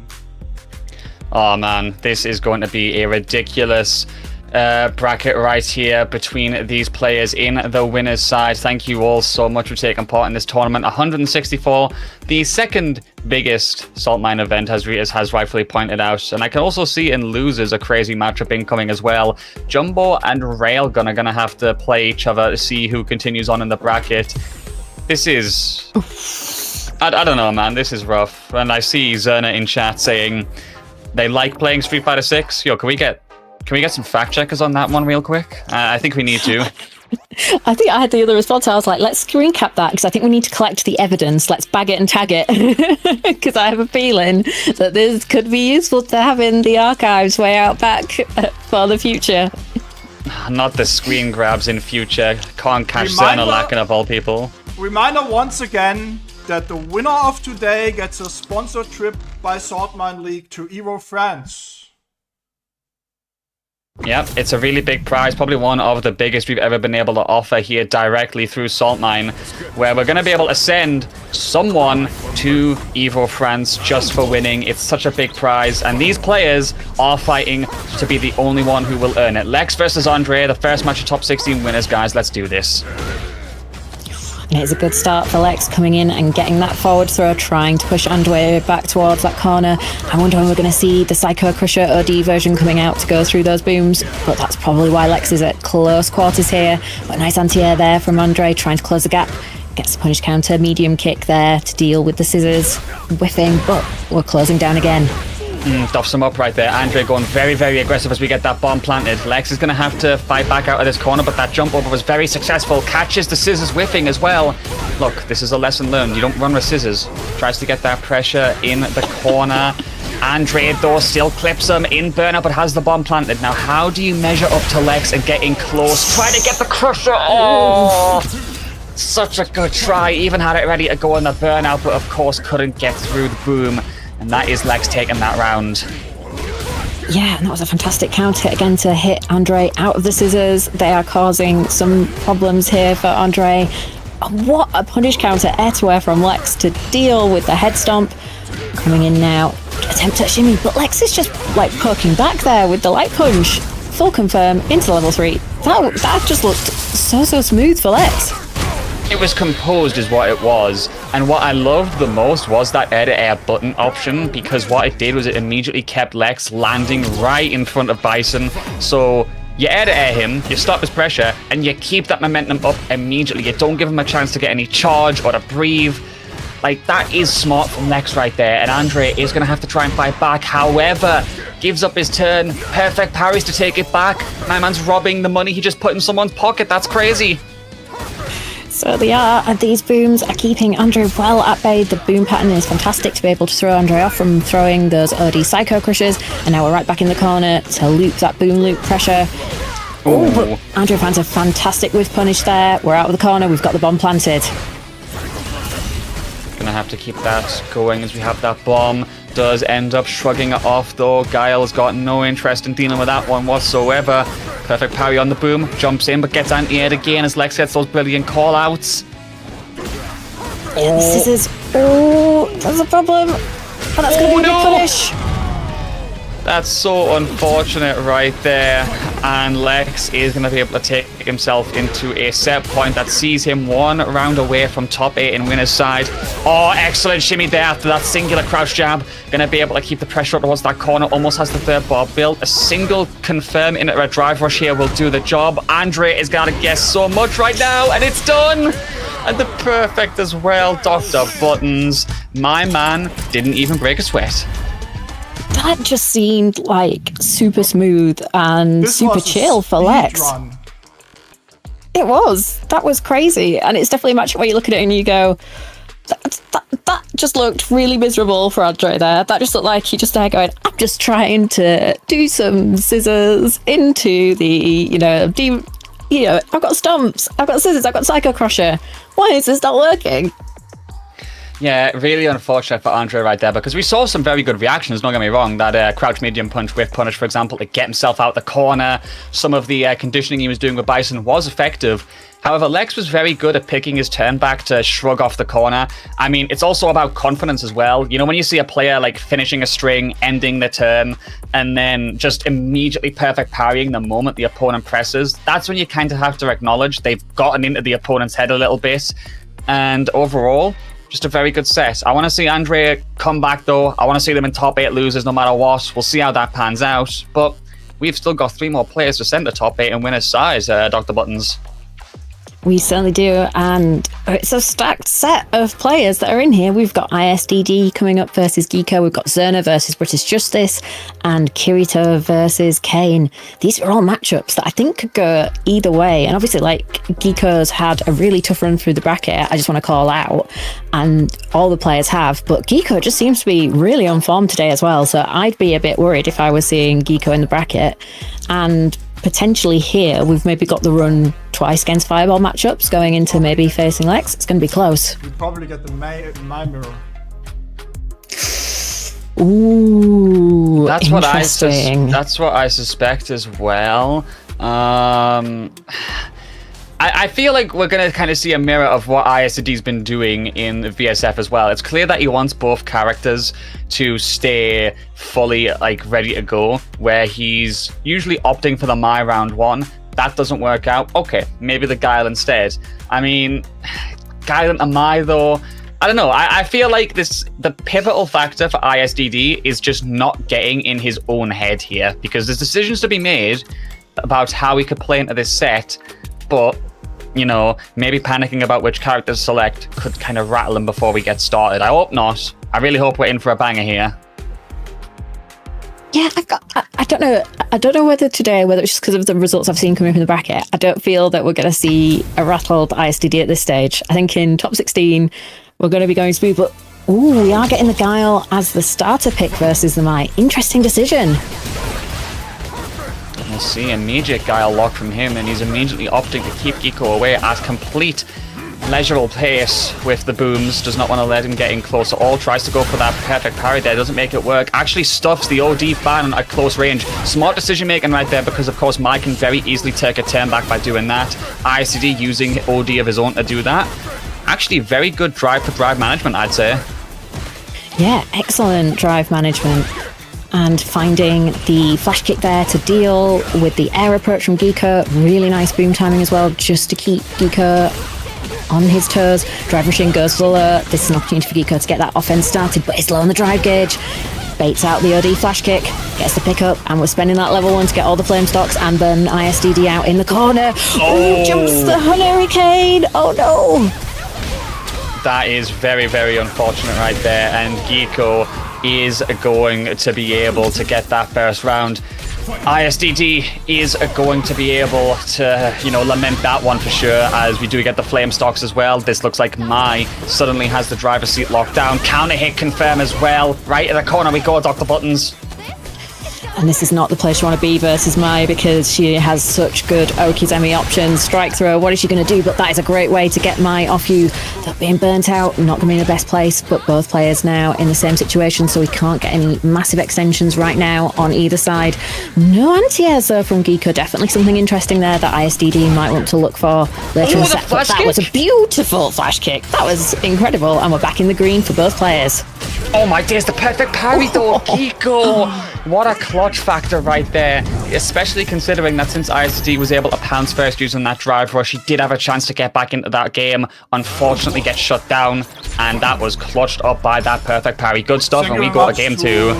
Walsey for the €3.44 saying logging commentary very high.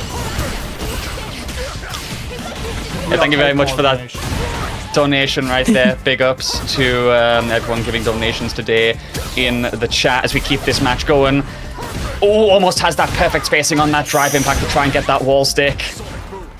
I love that OD flash kick there to try and get out of trouble, but ISDD now doesn't have much meter to play with.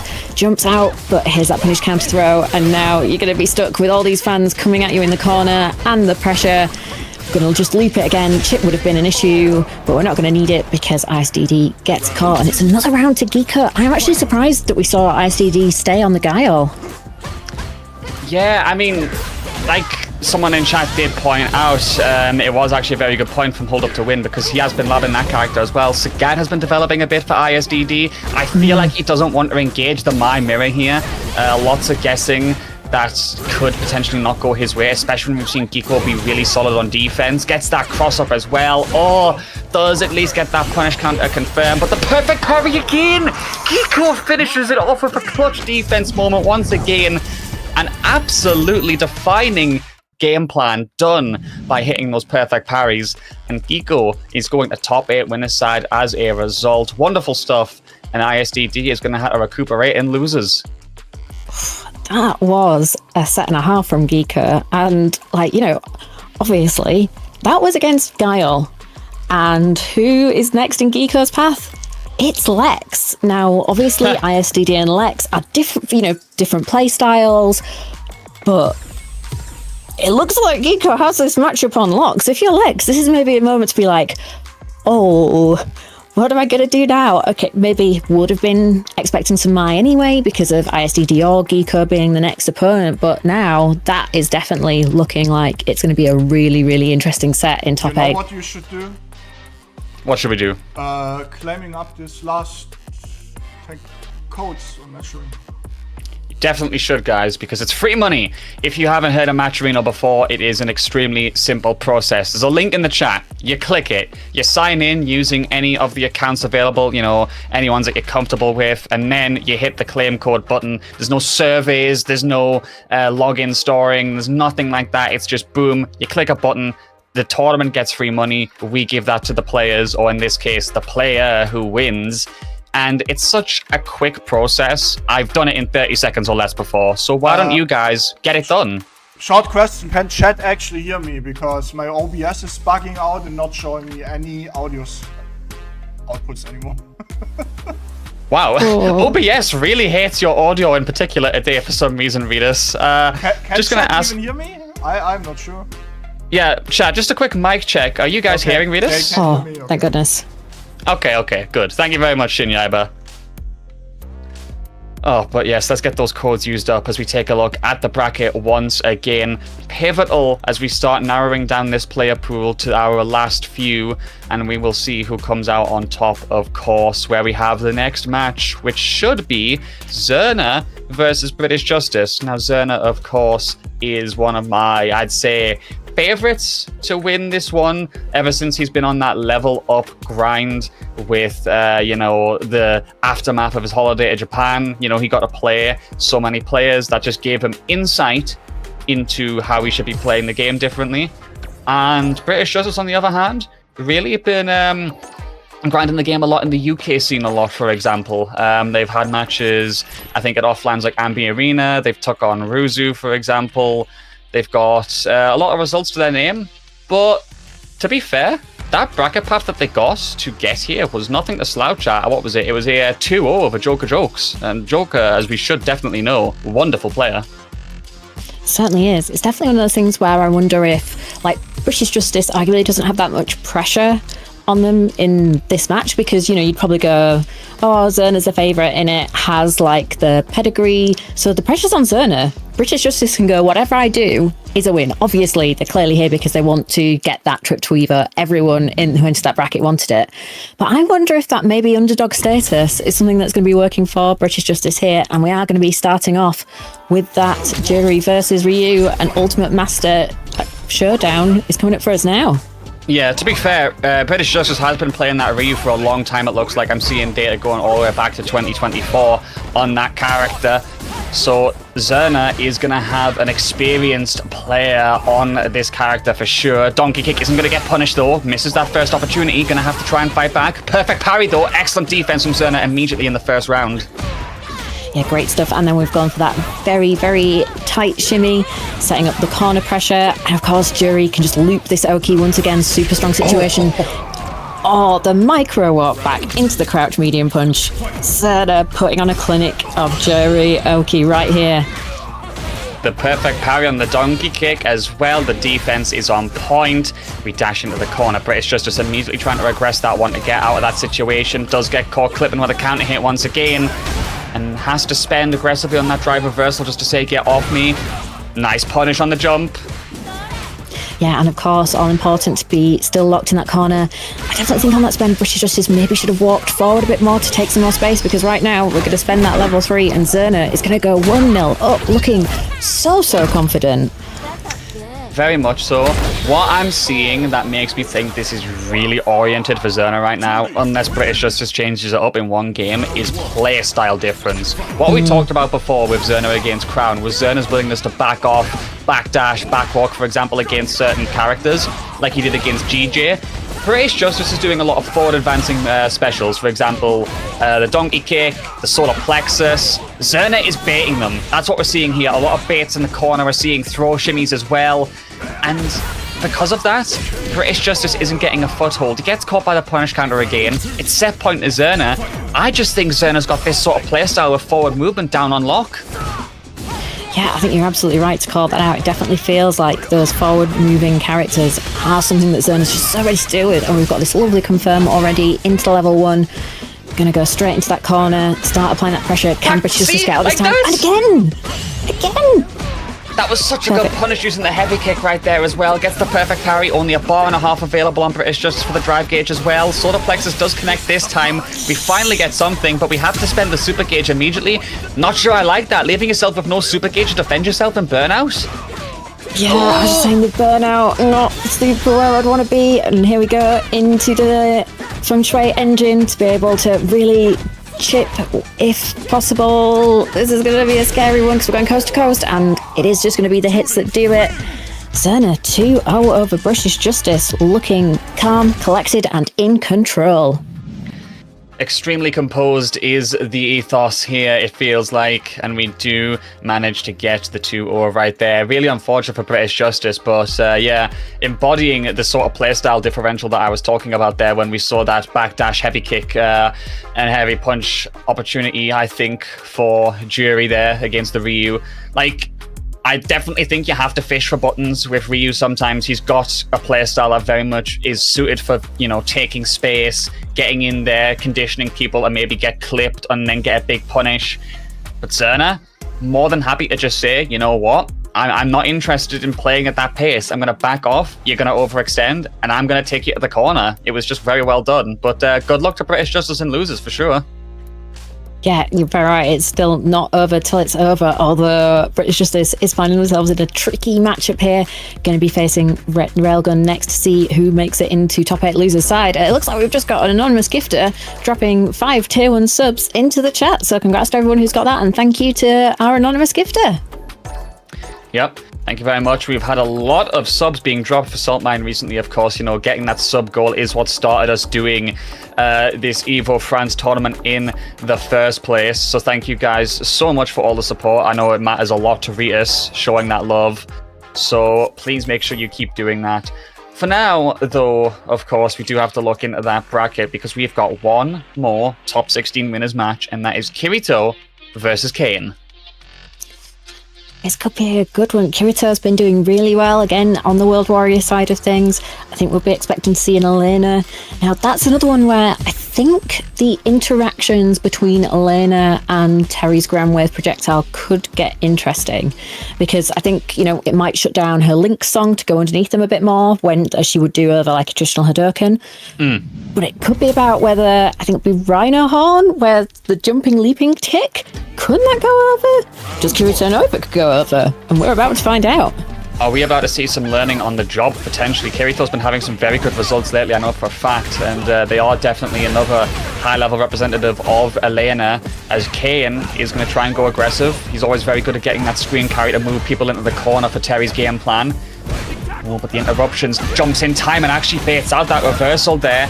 Very good stuff from Kirito, who gets some good damage. Now, what's the option? Ooh, immediate punish. That's hyper-awareness from Kane right there. Again!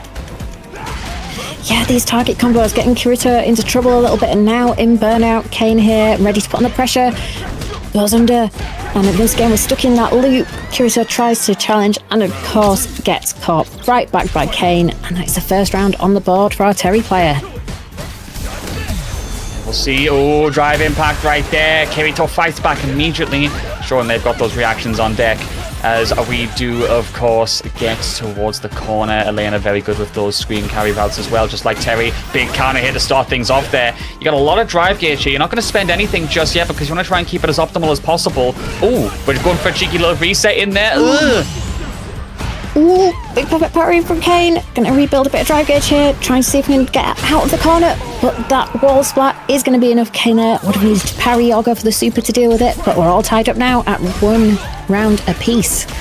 Yeah, we always see those perfect spacing drive impacts where the opponent is just out of range of the corner on the screen. Always catches people out as Kane whittles that life bar down, goes for the OD, backs off. Ooh, good interruption on that drive rush approach, and we go for the DI for the drive gauge damage. Burnout secured. I love this decision. No! Ooh, the call out! The level 3! You're just dead here, right? I think so. No scaling. Oh, a pixel! Oh my goodness! Oh, we've been putting burnout now. Kirito, how do you clutch this? How do you get in when Kane can get that drive gauge back? Knows they have to go aggressive before. Oh, no, you shouldn't have done back. That's so unfortunate. I get what you're doing. I see the panic. I see the vision of just praying that that drive gauge is going to come back. But unfortunately, not meant to be. And Kane clutches out that first game. Let's go to game 2. And that was a lovely punish there from Kirito. Going to be able to pile the pressure on in the corner. Kane stuck here for the time being, but has been very proficient getting out.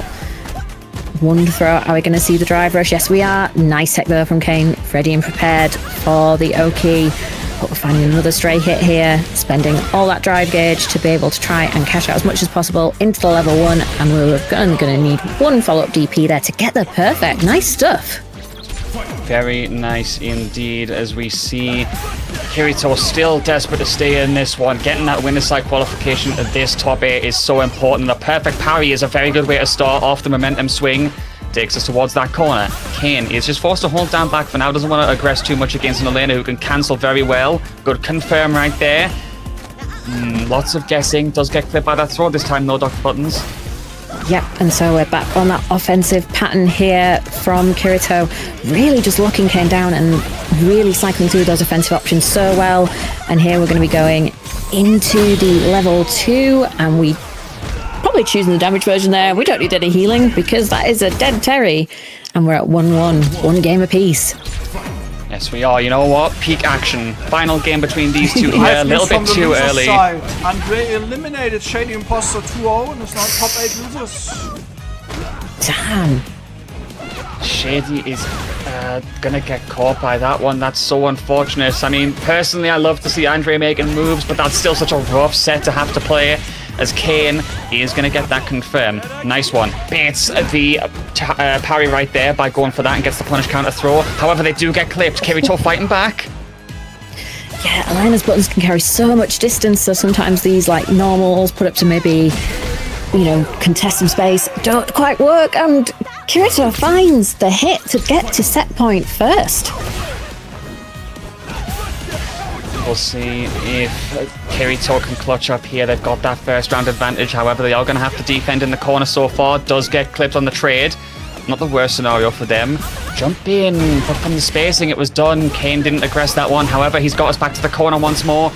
Feels like Kirito is very much just trying to press to get themselves out of that situation. And the DI is going to do just that. They've got CI available. There's a drop! Oh, the tension here, both players are absolutely scrapping. Are we going to see the level 3 spent here to freeze that burnout timer? No, we don't. I'm actually surprised by that. This gives Kane potentially that little bit of a lifeline. Finds the throw, still in burnout, but is about to get all of that drive back to be in the green and able to spend once again. Gets to the wave there by going for the roll. Goes for it! Oh! It didn't work! Oh my days, and you've just spent 2 bar before going to the final round. This is tragic for Kirito. Yeah, I think maybe the level 3 spend earlier to get the guaranteed damage would have been better, but that just feels so unlucky. The fireball travelled so far and it stays active for so long, and right now Kane is taking this momentum and is pushing Kirito right into that corner. Yep, has that one. Have we got the throw guesses? We do. Do we see a second? No, makes them guessing the strike throw. Goes for the OD. Should be able to kill using the geyser. And Kane makes his way into top 8 winner's side. A tragic spend and gamble from Kirito that could very well have clutched up and seen them go to the top 8, but unfortunately not meant to be. I mean, I love the idea. I can't deny that. It would have been such a clutch thing to see if he pulled it off. But that SA2, that just hurts. I think it's because the Invul ran out. I think it is, and I think in a lot of other cases with other projectiles that we see in SF6, that would have been the right call because it basically reached. So the distance was about right, you know, probably max distance that it would connect if it was going to. But I think it's the fact that the ground wave just stays there for so long and has such a long active period that, like you say, the invulnerability run out, got clipped by the lingering hurt box that was still there, it being able to cause that, hitbox, which collided therefore with the hurt box that reappears after the invincibility runs out. And that just feels so heartbreaking. And it also showcases that mental side of the game, doesn't it? Because it almost felt like, you know, Kirito had the momentum, and that, like, not quite working out, it really felt like almost the mental crumbled a little bit, which you totally understand, but oh, what a set. And we're going to have what a tournament coming up soon in September. Of course, it'll be UFA. Don't forget to get registered now if you want to go, because the closing date for registrations is the 31st of August. You have only 7 days to do so. It is, of course, a Pro Tour event, so there is the winner that will be qualifying through to Capcom Cup. But of course, it's not just that. Make sure you're there to compete for leaderboards and to be part of an amazing community vibe over in Paris. Yeah, going to be a wonderful, wonderful event, just like EVO Nice will be as well, with registration open only until a week afterwards, of course.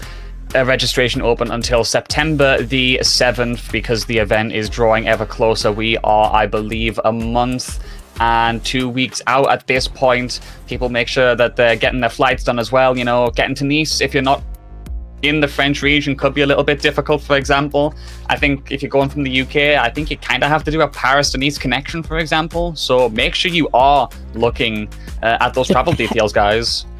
Yeah, for the UK, it's worth noting that if you want a direct flight, I know they're there from London and Manchester, but they are all on the evening. So there are Thursday evening flights, but there's not that many flight times as you'd expect. So yeah, you are going to be wanting to check out, because I think we're going to have a whole load of FGC party planes descending on Nice on that Thursday, and you don't want to miss out on getting your spot on those journeys, whether you're coming from the UK, Sweden, the Nordics, Germany, Italy, Greece, or wherever you are in the world. Make sure you get your seat booked now, because I think those seats are going to be selling fast, and those prices are going to ramp up as we get closer, because I think there's going to be some very happy airlines going random weekend in October, flights booked up. Side, British Justice actually eliminated Railgun P1 and is now top 8 losers. Ayo! That's The run back kind potential. Yeah, I mean, like I said, British Justice has a lot of results and like history in the UK scene from what I'm seeing, but knocking a Railgun out. It's his first ever top 8, by the way. Yeah, huge result, and congratulations to British Justice. Yeah, that is a perfect time to get your first top 8 because, like, this tournament could be absolutely massive if you make it all the way through to the end. But of course, right now the matches are coming thick and fast, and this is our losers top 16 match for qualification into top 8, and it is ISDD versus Crown, Guile versus DJ. Oh, this is going to be an interesting one. A character who loves to get in with zero hesitation versus a character who's all about being willing to say, nope, you play at my pace and you go back to full screen. It's going to be all about how ISDD controls that approach, and so far, Crown doing a good job at saying, it's me in the driver's seat. Get off me though, good flash kick.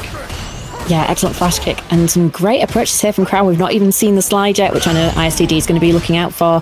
Perfect power in the jump in. I'm not sure if I like the decision, given there's so many great anti-airs for DJ to be able to use in that toolkit. That's definitely something ISDD could exploit if we see that parry option later in the set as the default anti-air option. No anti-air this time, and we get the throw.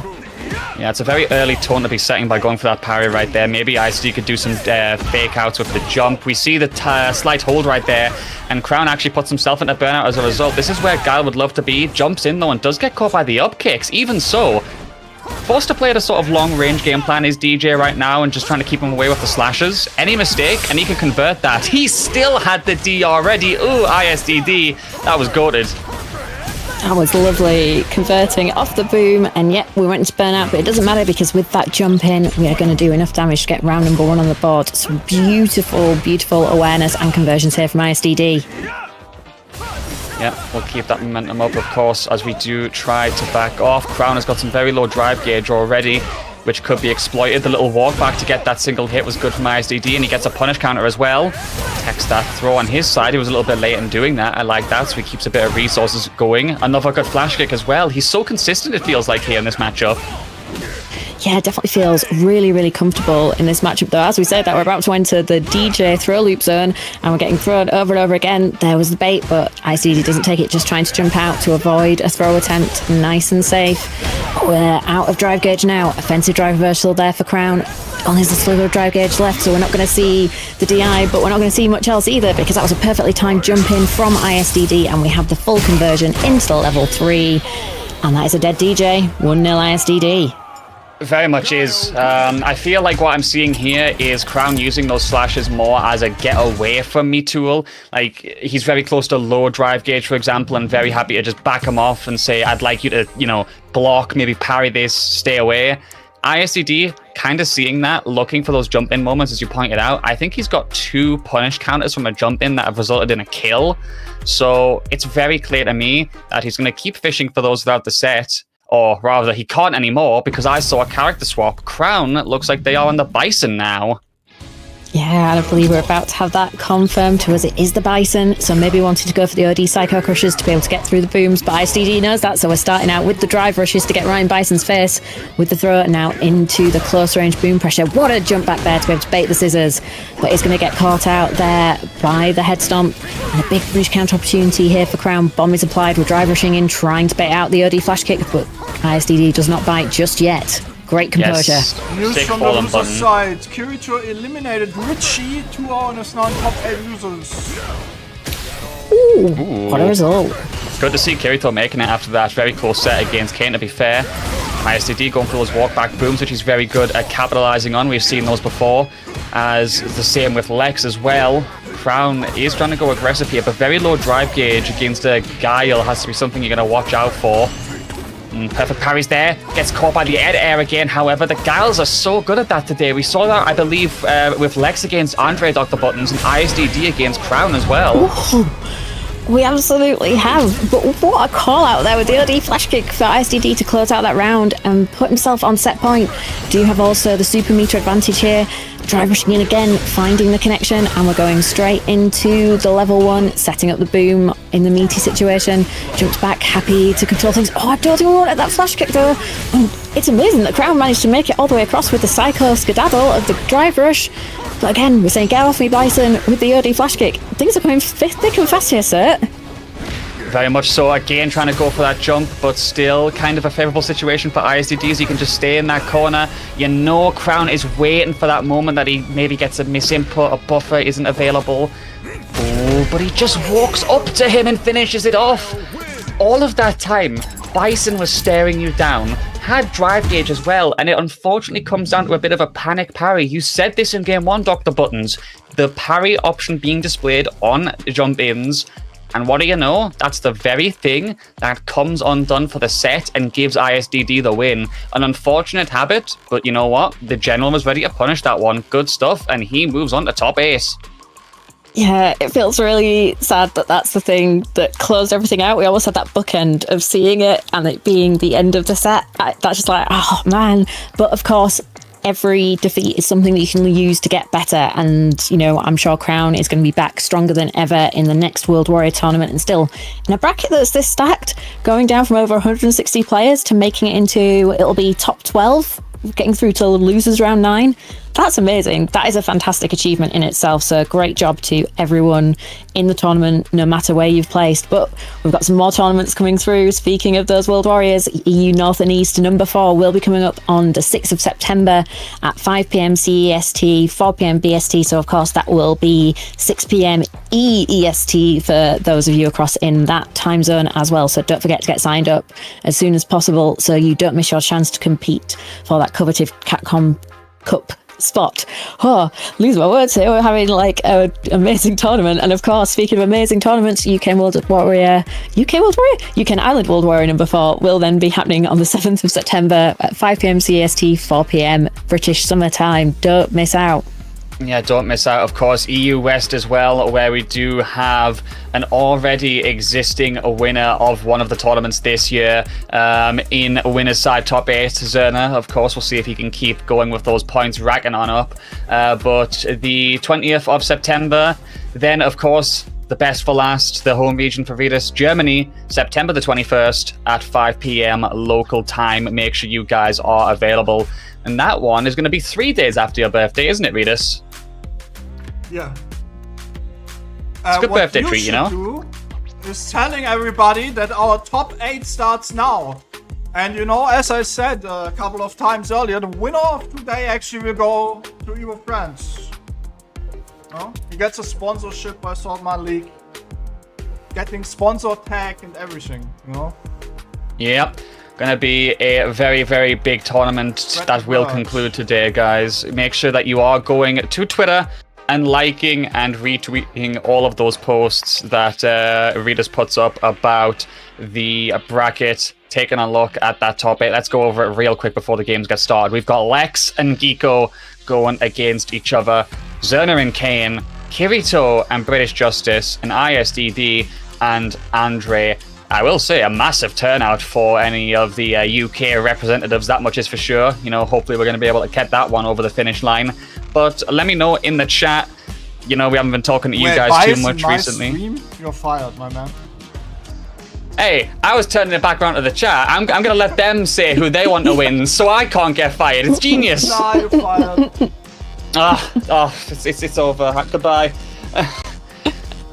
It's all over. The firings are coming in thick and fast, but it wouldn't be Saltmine League without it. You've got to like take those firings and wear them as a badge of honor. So it's like the battles won, clawing through the trenches of commentary. It's a badge of honor.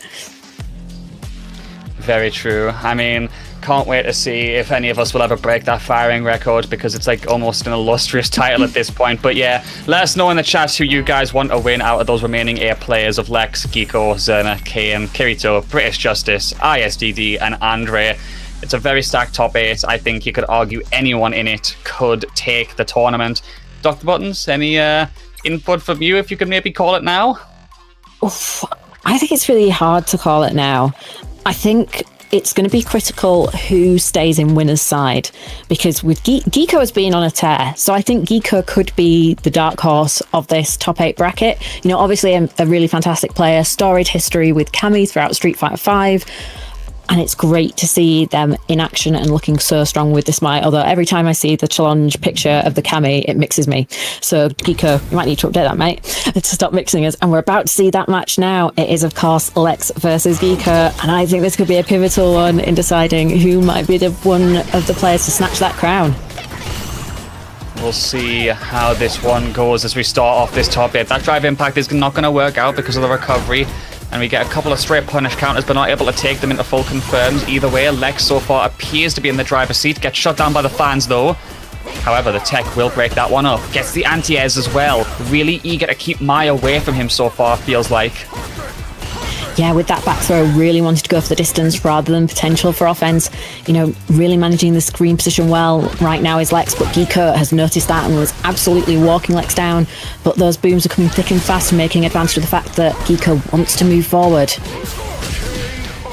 We'll see if Lex can keep that up, because that was a pretty dominant first round right there from Lex, and Geeko is going to have to kind of take that momentum with urgency. It is a first to 3 now, of course, because we're in top 8, but even so, when Guile gets this foothold against you, it can feel like a mountain to climb back up in order to get it back from them. Using the Sonic Blade and the cross once again, the OD incorporation being very smart, gets over right there, but still gets caught. This is such smart gameplay from Lex right now. Yeah, beautiful conversion, and those booms are coming thick and fast. Lex goes for the burnout. Geeko is still very low on drive gauge. It's not going to matter because that is a perfect KO with the overhead. And it is going to be 1-0 to Lex right now. Good start in this set from our Guile player. Yeah, and this is the sort of interaction that we saw, I believe, with ISDD as well before, where close range against Mai, he's happy to pounce with the OD booms as well, because, you know, Mai's very good at using her ODs to steal a turn, get in close, force the mix-up. Lex is eager to just keep Mai away, keep her in a sort of positioning where she doesn't even have a chance. At most, we've seen a couple of jump-over mix-ups using the OD like that, but hasn't really converted into much, if that makes sense. Yeah, I think you're absolutely right. It's definitely like a strategy for damage mitigation and not letting Geeko get those level 1s on deck to be able to really make something happen with those fans and apply that pressure. Just almost like if you're at full screen, I don't need to have to worry about you too much, but every now and again Geeko can find that way in, and there is that level 1 that is going to make those fans all the more threatening. But the DI, that is so unfortunate for Geeko, because that will be enough to... Oh no, can't quite get the kill, but it will be enough to set the chip out situation. Yep, still making it work just about after a difficult start to that one. Geeko looking like they were trying to fight back very quickly. Didn't make it happen, unfortunately, as the chip kill does the job. Goes for the OD, the jump scare of the Sonic Boom. Perfect parry, however, is a very good response from Geeko, and we're going to go very quickly for the Flame Stalks, needing those enhancements to combat the projectiles that Guile has. Smart decision making, but the question is, how do you use them specifically here, Geeko? It looks like we want to use them to really lock Lex down in the corner. No charge run so far. Nice pressure setup though to be able to get the throw on the parry attempt. DP to keep Lex locked in the corner, but we answer straight back with the OD flash kick. But again, these DPs are on point. No jumping at the moment for Lex. And again, what a bait from Geeko. Is the adjustment coming together now? It looks like it could be. Well, let's see. It's definitely been an improvement of form from Geeko so far. Blocks the bullet magnum right there, the crack of the dome piece. Trying to go for the little backwalk incorporations too. I think starting to fish for some punishes just like that. Gets the heavy punch right there. And now we have that corner. This could be how it starts for the Mai.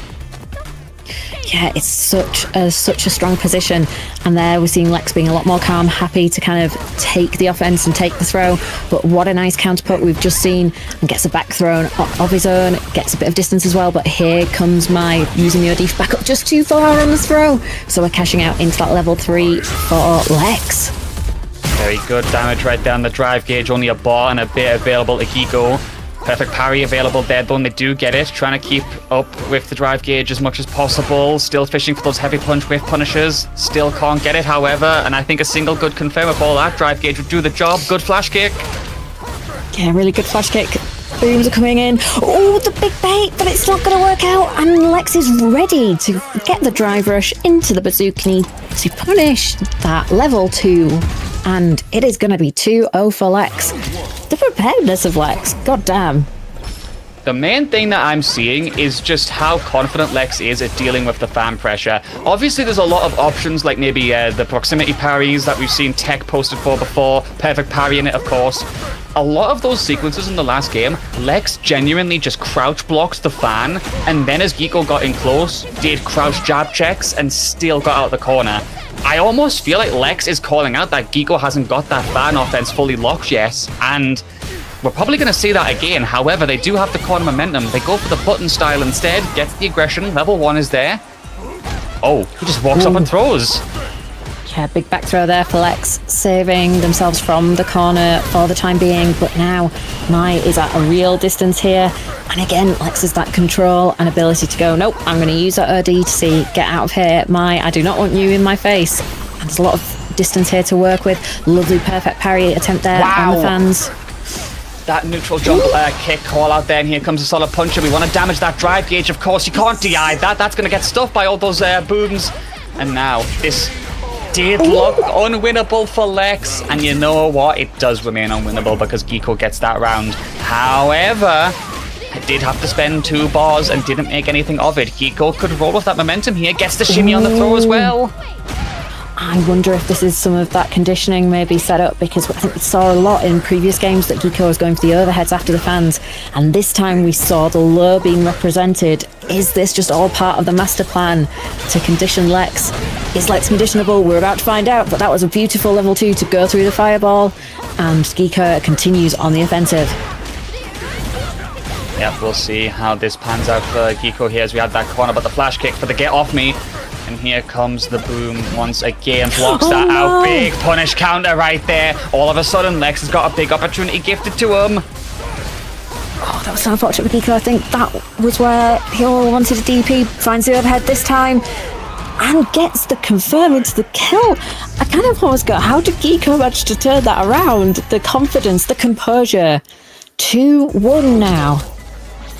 Very good stuff right there, and we see where those OD fan volleys can really do the job for Mai right there, trying to force Lex into the guessing situations. However, he is taking an offensive role in this 4th game so far, trying to get the pressure on with the booms. Geeko forced to look for a way to approach. Some good perfect parry so far at the very least. Yeah, and some good patience just trying to parry and walk in. But Lex, again, starting to get used to the strings that Geeko wants to do, feeling quite happy there to use the OD flash kick to get through the pressure. And happy to anti-air here, finds the check on the approach, and this is going to be set point to Lex with the perfect. Yeah, very good stuff right there from Lex, looking to keep this going and finish the job off. OD fan, flash kicks again though. That's twice I've seen Lex do that exact bust out to say he doesn't want to deal with that pressure. And now, how does Geeko navigate this again? Has to find a way through these booms. We've seen some very good perfect parries, but we're not getting the success rate this time. That was a good way to get through the Sonic Cross on the blade, however. It was, but we've not managed to capitalise, and that's a big counter opportunity for Lex. Geeko with the parry, goes into burnout. Nice block there against the DI, but Lex is coming now with a hail of buttons, goes for the overhead. Geeko blocks high, but does get thrown for his troubles. Ooh, big call out there with a level 1. Oh, we're fishing for the counter hits as well. We're trying to make Lex guess. Last second DI, but it's not enough. There wasn't enough screen carry right there for the stun. Geeko's going to be able to go for the pressure. Counter hit. We have to confirm you can kill here. Are we going to... We're not using the meter, but don't need to. Gets the juggle into the air. Set point saved for Geeko. God damn. We'll see if Lex is going to finish the job off or we go to a game 5. What started out as a very controlled set for the Guile has suddenly begun to unravel. The threads are being undone.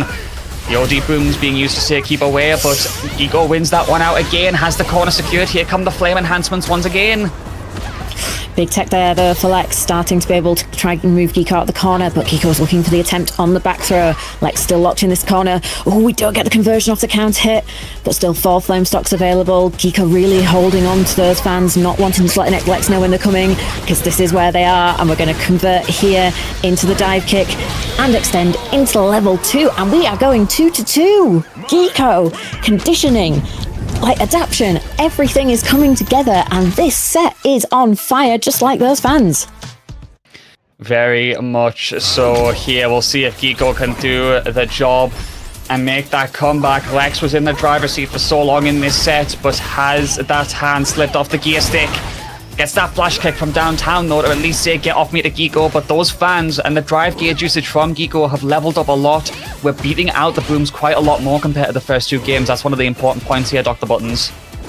It certainly is. Geeko's definitely got a read on the timings when Lex is wanting to throw those OD booms. I don't know how he does it given Lex's amazing boom patterns, but somehow it is possible.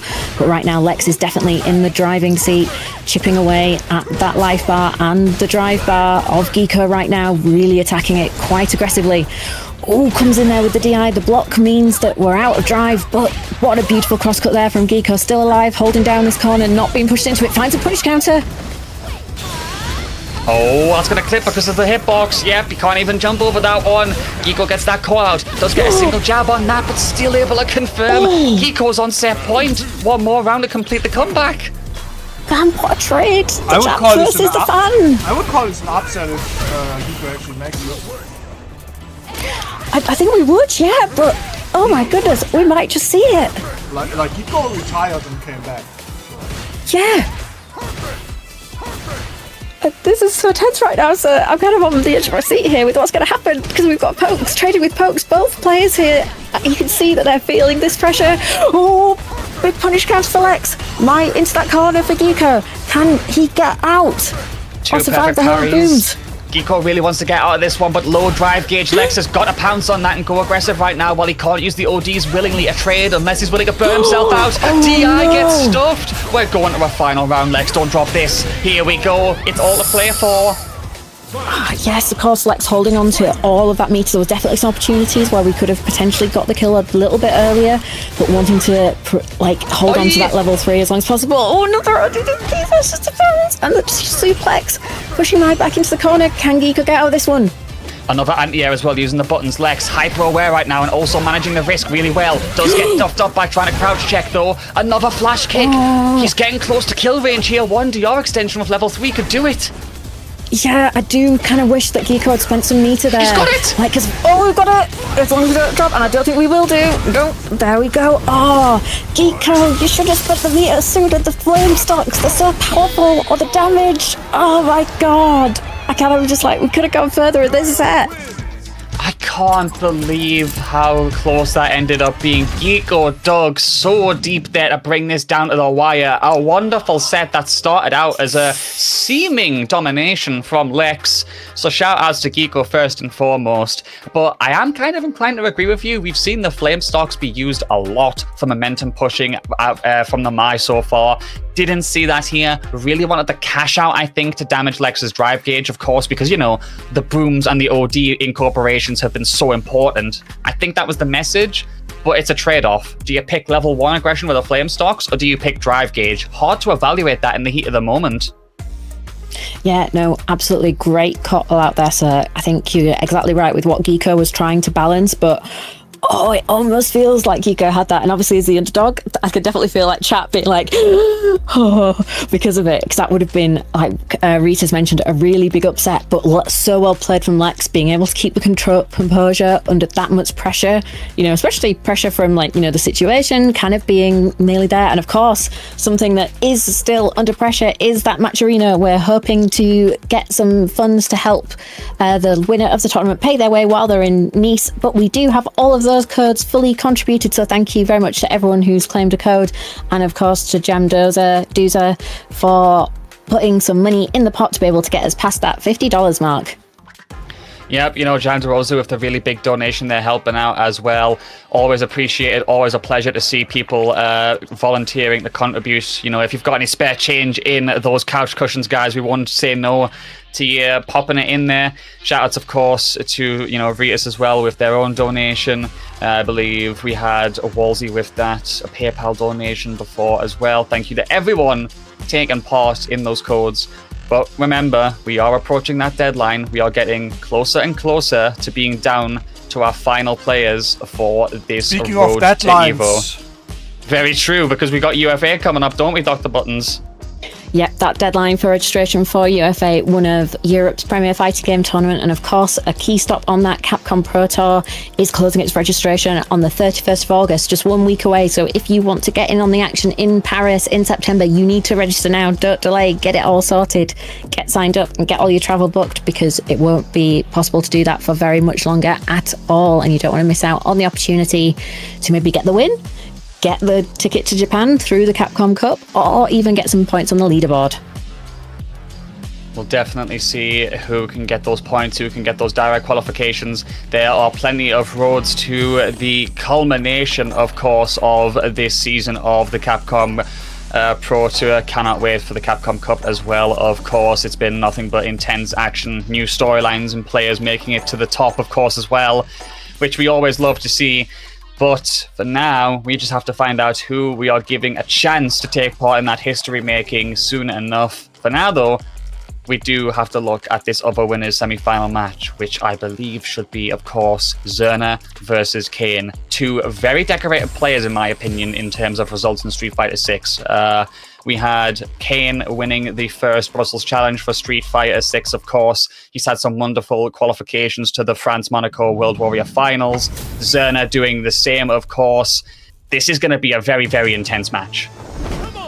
It certainly is. And this is going to be an interesting one because, of course, Juri and Terry both have those kind of unique in Street Fighter 6 ground projectiles. So they're some of the few characters that can kind of interact with that option from each other. So it definitely adds another dimension to this matchup. We'll see if we can make it work so far. As Kane trying to go in aggressive there. Both players expending a lot of the drive gauge so far, but that jump into stuff, the power wave right there, is going to be Zerna's opportunity to start things off, pushing Kane towards that corner. And now here comes the first throw. Gets him on the strike immediately. Good confirm. Lovely stuff. Oh, doesn't throw the parry attempt there. Was too committed to going for the button. Going for the chip now. With spending all this. Oh, but level 1 super there from Kane to be able to get out of dodge for now. But Zerna's pushed them straight back into that corner. No more bar available. And are we going to see the cash out? Yes, we are. In terms of drive at least. And we're still holding onto 2 bars of super on Zerna's side. Yep, we will see if Zerna can make the most of that after having a very good start so far. Kane is going to have to aggress and fight back here. He's always good at clipping people and getting that perfect spacing with Terry. But even so, he has put himself into burnout here, and Zerna very good at picking his moment. However, actually does get caught by that. Crack shoot right there. Kane keeps momentum up. Oh, interesting DI choice there from Zerna. No reaction with the level 1 from Kane, but we're still on the aggressive here. Pushing Zerna right back into that corner, but the jump heavy punch is getting the Juri out of dodge. Nice jump in, but Kane did have chance to block this time. Trying to bait something out, but what a great counter put there from Kane, and we are all tied up already. Yeah, very quickly as well, both players trying to hold onto their super gauges here. Obviously, Kane at a slight disadvantage after that first round of play. Does almost have the third bar available as well. It's going to be a race to the bank between these two. Zerna does get actually caught on a low crush right there, of course. Crouching medium kick whiffing, thanks to crack shoot. Here comes a level 3. Kane should get himself back above 3 bars here and put Zerna, I'd say, just about 1 bar left. Yeah, it's not going to be an instant burnout opportunity, but if Zerna doesn't play it right, it's going to matter whether it's burnout or not, because that was a beautiful bait on the throw, and Kane is up 1-0 versus Zerna. Yep, good stuff indeed. And Kane is gonna be able to come back after what was a very difficult first round. Zerna, though, is gonna have to match that pace somehow, and we'll see if he can. A couple of times where Kane has gone for risky but very good call-outs on Zerna's low options, you know, incorporating a lot of crouch medium kick. Crackshoot been doing a very good job at stuffing that, and Kane has been calling out those parries a lot as well, Dr. Buttons. Yes, and we've seen in other matches that's been absolutely critical, so it's great to see Kane keeping an eye out for them. But also as well, just finding lots of stray hits on Zerna as well, and really doing a great job of converting them into carry to get Oki, or just straight into that damage. Both players relatively low on drive right now, so need to be a little bit careful in their options. But Zerna finds the punish counter, and it's going to get whopped right away by that level 1 super.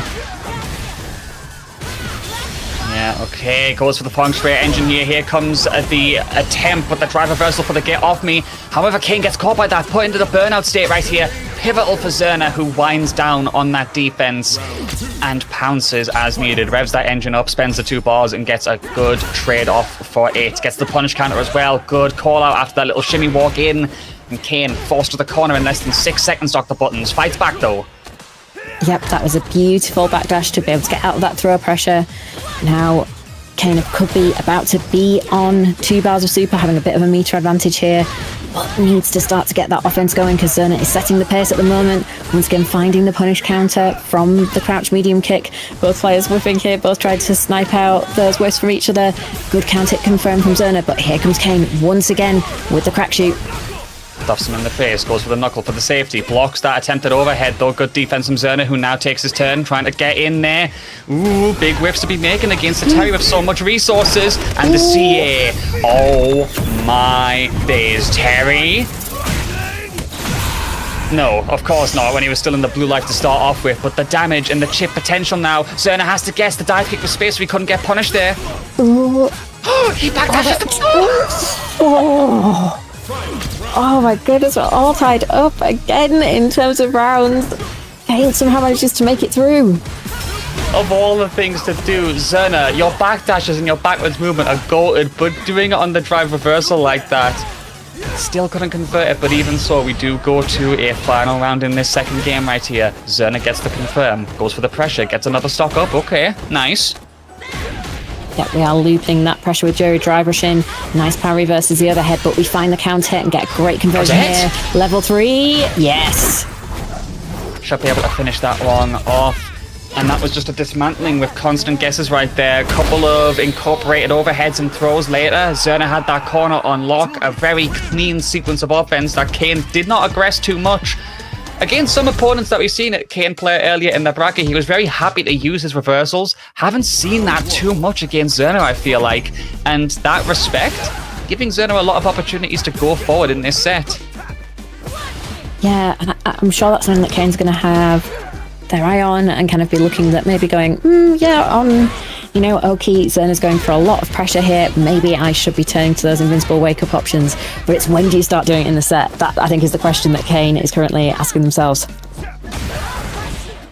Yeah, we'll see if Zerna can give it momentum. Oh, big whiff to be caught on right there. That's going to be burnout as well. A huge situation for Zerna, who just goes for the immediate TI to stuff that gamble right there. We, of course, saw Kane doing the reversal on wake-up. Big risk. I like the willingness to try and gamble there, but does get shut down. Will get caught by the jump in as well. Zerna is just hopping around like he's on a pogo stick, and no one is able to stop him. You are so right, and we are absolutely swinging for the hills here for Zerna.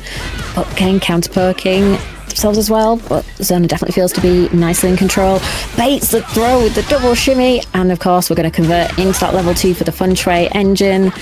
And that will be enough to get the kill. 2-1 to Zerna right now.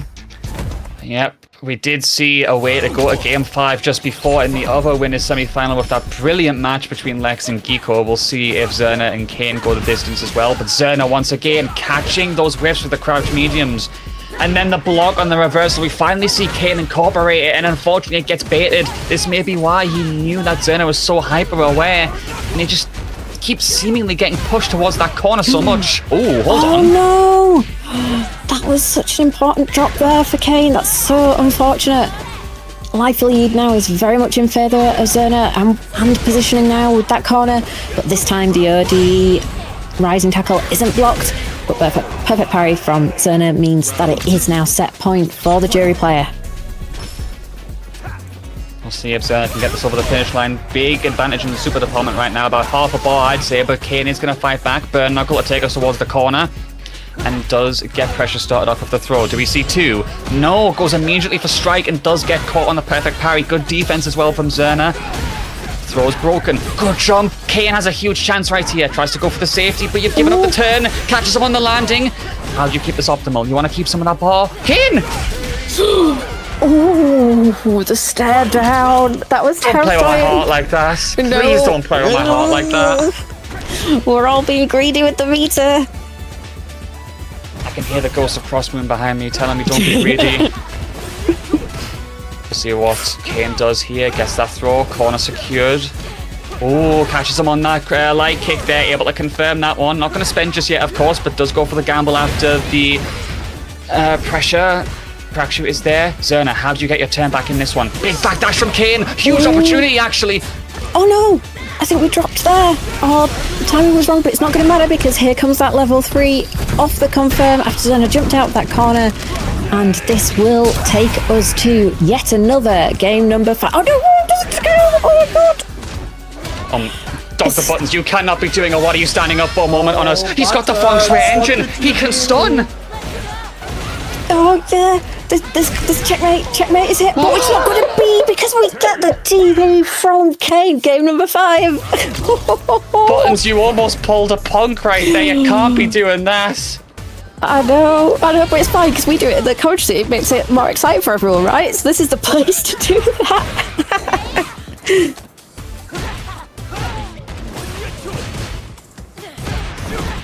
Ooh, nice whiff punish there for Kane, and we're going straight back into that right-hand corner, but a lovely backdash for Zerna to get out the throat. No punish though, because it can be quite difficult to punish off those backdash situations. But again, that back to the wall. Zerna fights out. Still trying to get that pressure once again, but has to let go of the turn, and Zerna backs off to reaggress. Willing to put himself into that aggression and burn himself out is Kane, as he just wants to tack that damage on somehow. Zerna does get caught. Good spacing again. You can confirm that for the kill, I think. Yep, Kane's on the set point. The momentum feels like it's shifted. Kane maybe in the driver's seat here.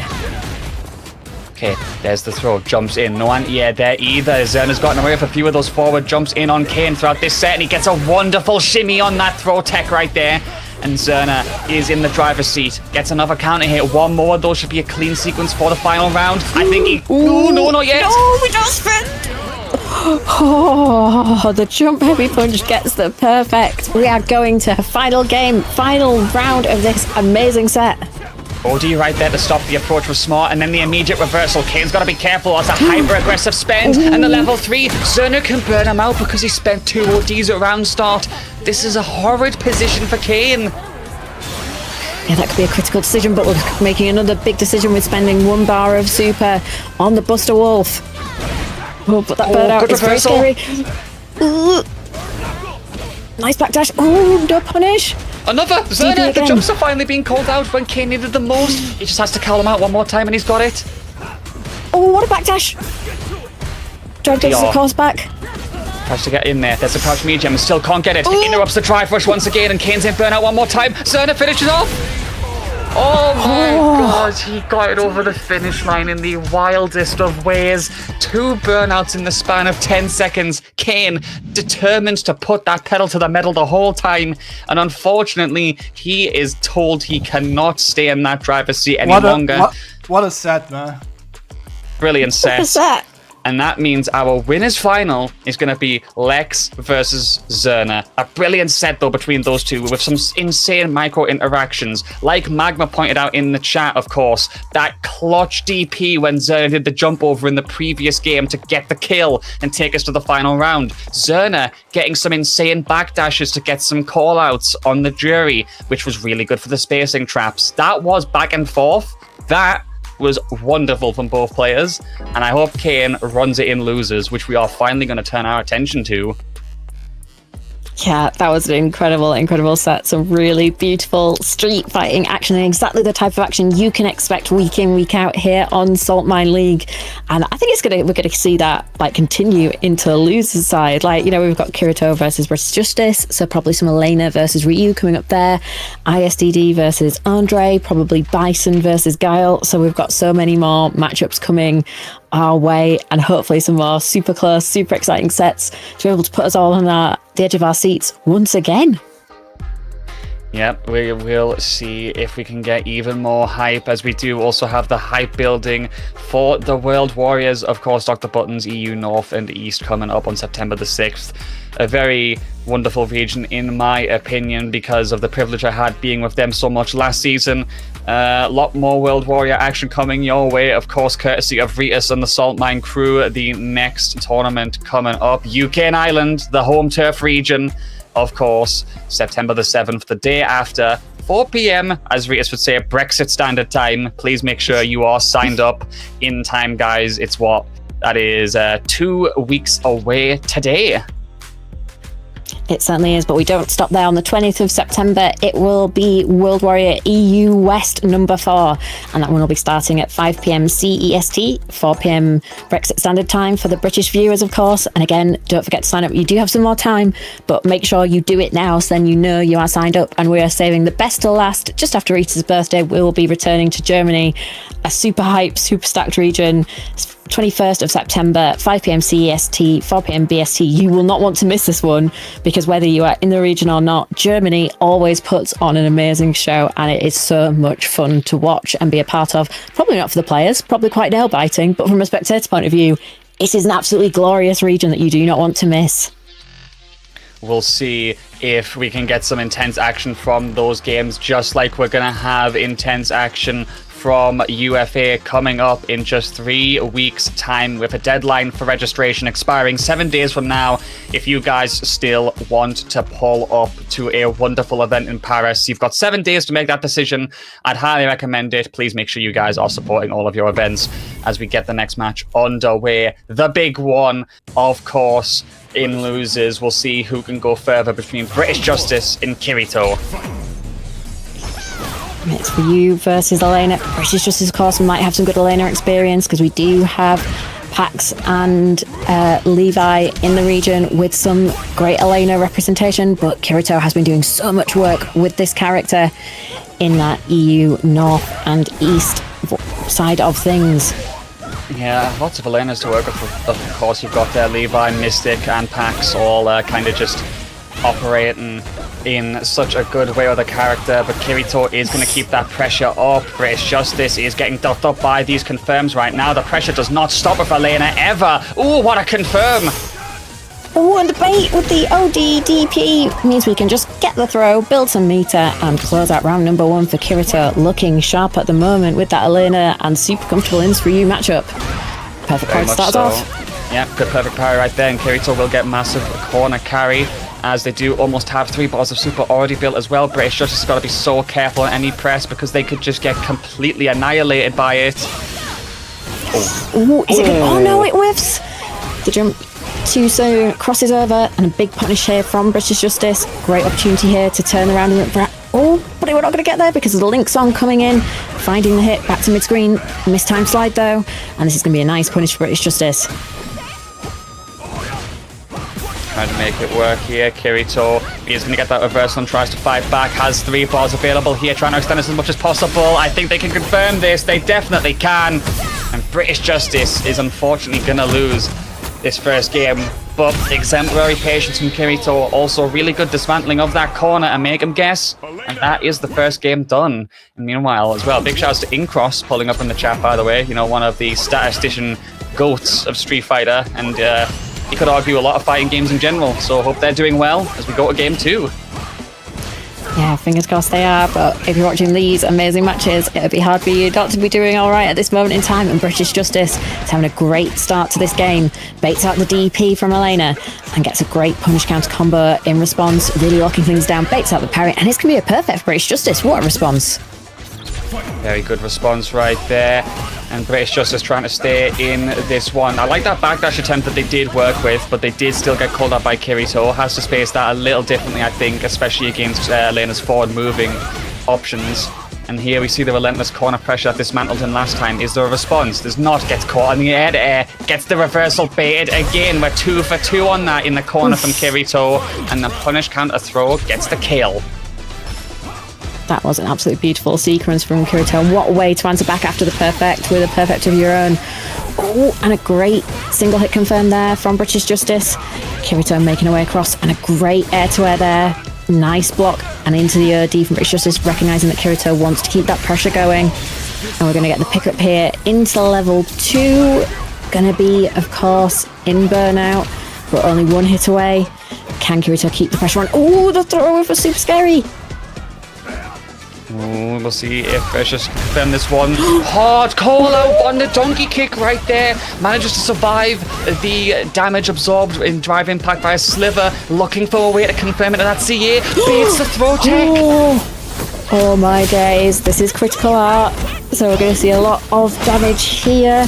But of course, British Justice back in the green for drive to gauge. What's the optional wake up? We don't do anything. Tries to go for the overhead, but it's checked out there by Kirito. I don't know how they made it back, but they did. 2-0 Kirito.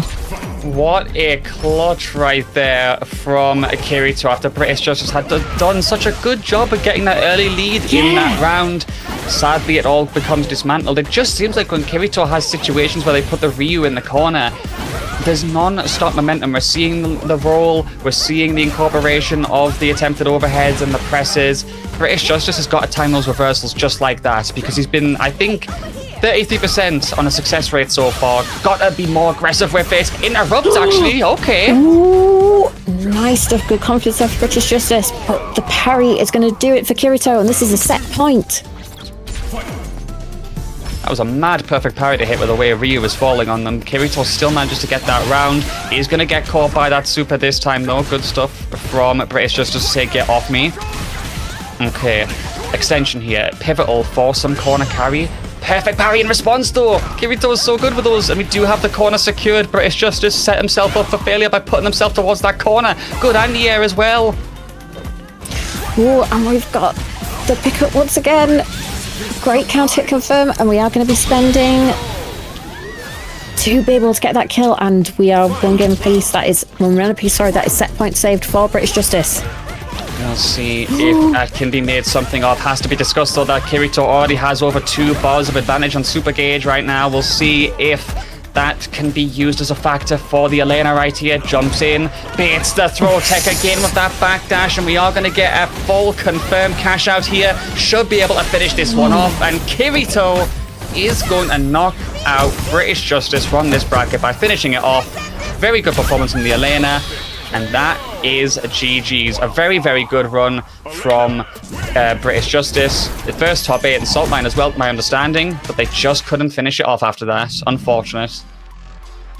Yeah, and Kirito, what a performance. What a way to close it out. The optimization. Oh my goodness, that Elena is looking super scary, and you can see just why Kirito is doing so much damage on the EU North and West World Warrior region right there. Very much so, yeah. Good stuff from Kirito. And I mean, we're seeing people in chat talking about Elena getting a top 8. Hey, in fairness, in the last month, Elena got her first W on Saltmine, thanks to Mystic in the Saltmine League tournament that happened just before Versus fighting. So, hey, you know. Kirito with really good results in World Warrior Northeast. Definitely, for sure. Kirito's going to be someone to watch out for, in my opinion. And hey, they still could be going to EVO France for free if they keep this momentum up, but they are going to have to take on Eco next, which is going to be an interesting one for sure. My likely against the Elena.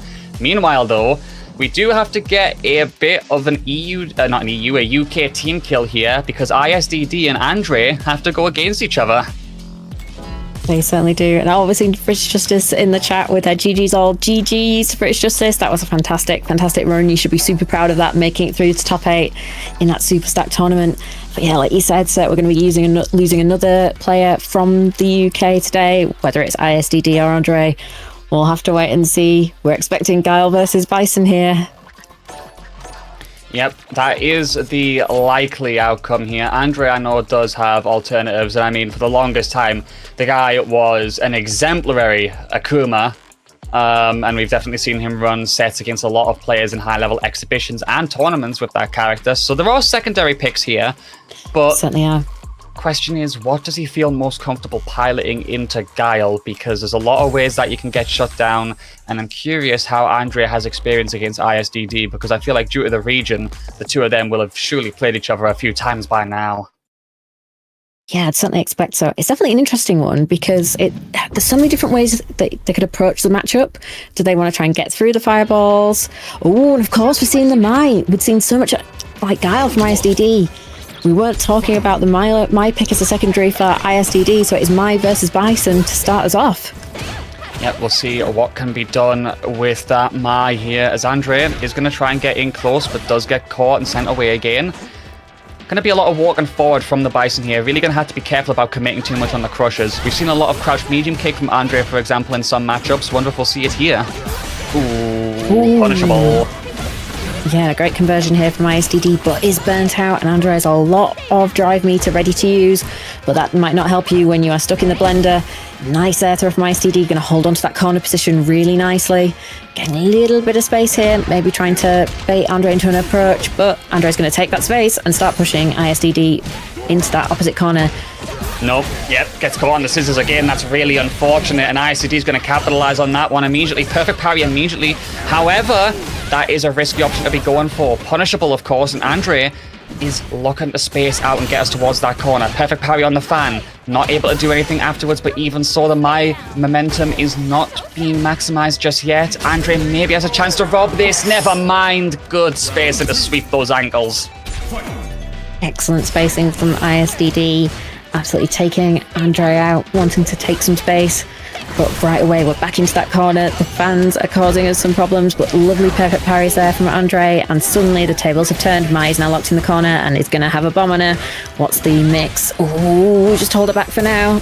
But Andre trying to pile on that pressure.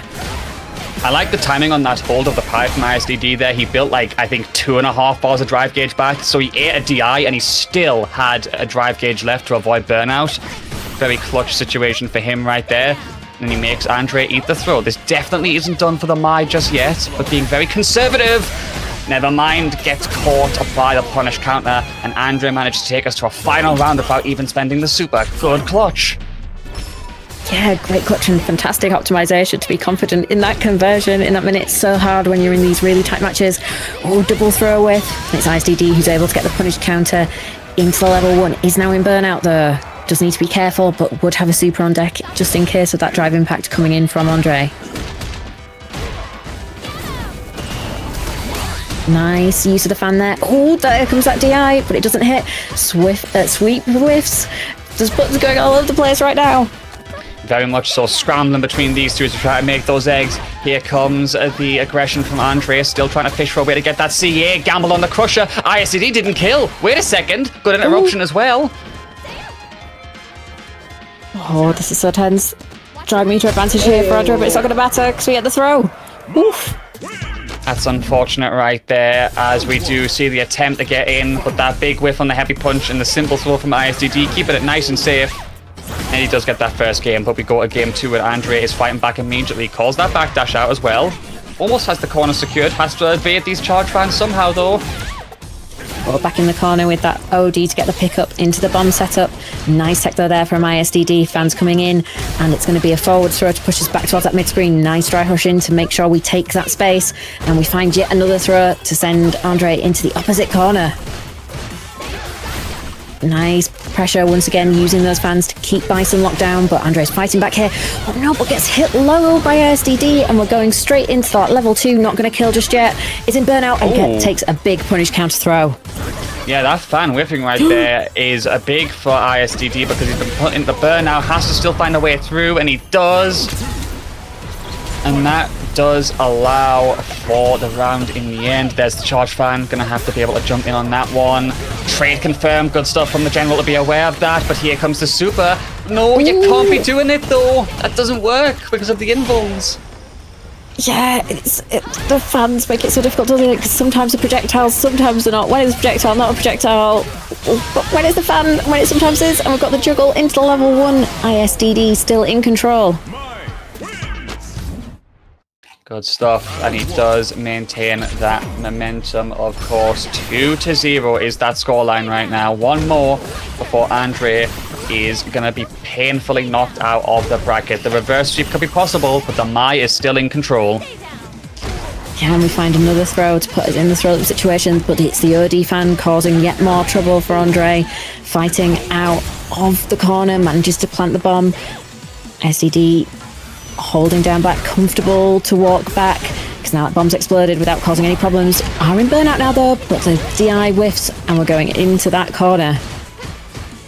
Okay, self-imposed burnout, but I mean, I can't blame ISDD with how much advantage he has on that health right now, especially with Andre being so volatile with a Bison. Has to really guess at every opportunity, and the jump in gets stuffed by the air throw. The general is in control of this matchup, it feels like, and it is now one round away from advancement into the next phase of losers. Andre fights back though. Yeah, that was a fantastic way to start the round, and the scissors hits this time. We are on a roll, manages to get the conversion into the bomb, and we're going to get the reset, so all that pressure is still on for SDD, but we go for the throw. What brave call out. But counter poke here from Andre, and we're going straight into that mid-screen. Whiffs are really spooky. Big call out there. with the ODDP. Now ISDD does not have any meter left, neither does Andre, but it's not going to matter because we're going to be going into the super to close out that round. Set point saved. Yep, very much so, and we do go to that final round there. An opportunity for Andre to get on the scoreline, and that throw tech whiffing is big for Andre, who has that bomb planted. Here comes another throw. Do we go for the third? Are we baiting? No, that crouch light kick gets stuffed because of that level 1, and here come the flame enhancements. Now Andre has to guess. Another throw tech just whiffed. 2 right there, and you can kill off this. We're getting a game on the board for Andre. Let's go. Oh, this is what we want to see. We don't want to see the 3-0 happening, and it is absolutely not. Bison player Andre now has that momentum. Can we keep that going, or will ISDD stabilize and be able to take it? It's going to be exciting to see what happens next. Or are we going to get a switch? No, we're not. We're still hanging with the Mai. I think that's the right call. Mai's been doing a lot of work so far in this match. Yeah, let's see if Shin Andre is available. Still definitely has a lot of tricks up his sleeve. I know he definitely labs matchups like these all the time. Does get caught though, and ICD is pushing us towards that corner. Jumps over, head stomp actually connects. Raw with that punish counter there. All of a sudden, momentum swing has been seen. Now, how do we keep him there? Nice Psycho Crusher. However, going to get caught by the level 1 again. Yeah, those level 1s are being perfectly timed by ISDD, and it looks like he's got the timing right to be able to catch Andre Aonoki. Escape there with the OD Psycho Crusher, but we're now in burnout. Burnout on both sides. Flame stocks are done, so those fans aren't quite as oppressive as they were, but the extra frame advantage is still going to be problematic for Andre along with the chip. Oh no, the Psycho Crusher gets counter hit out of the sky. So unfortunate for Andre.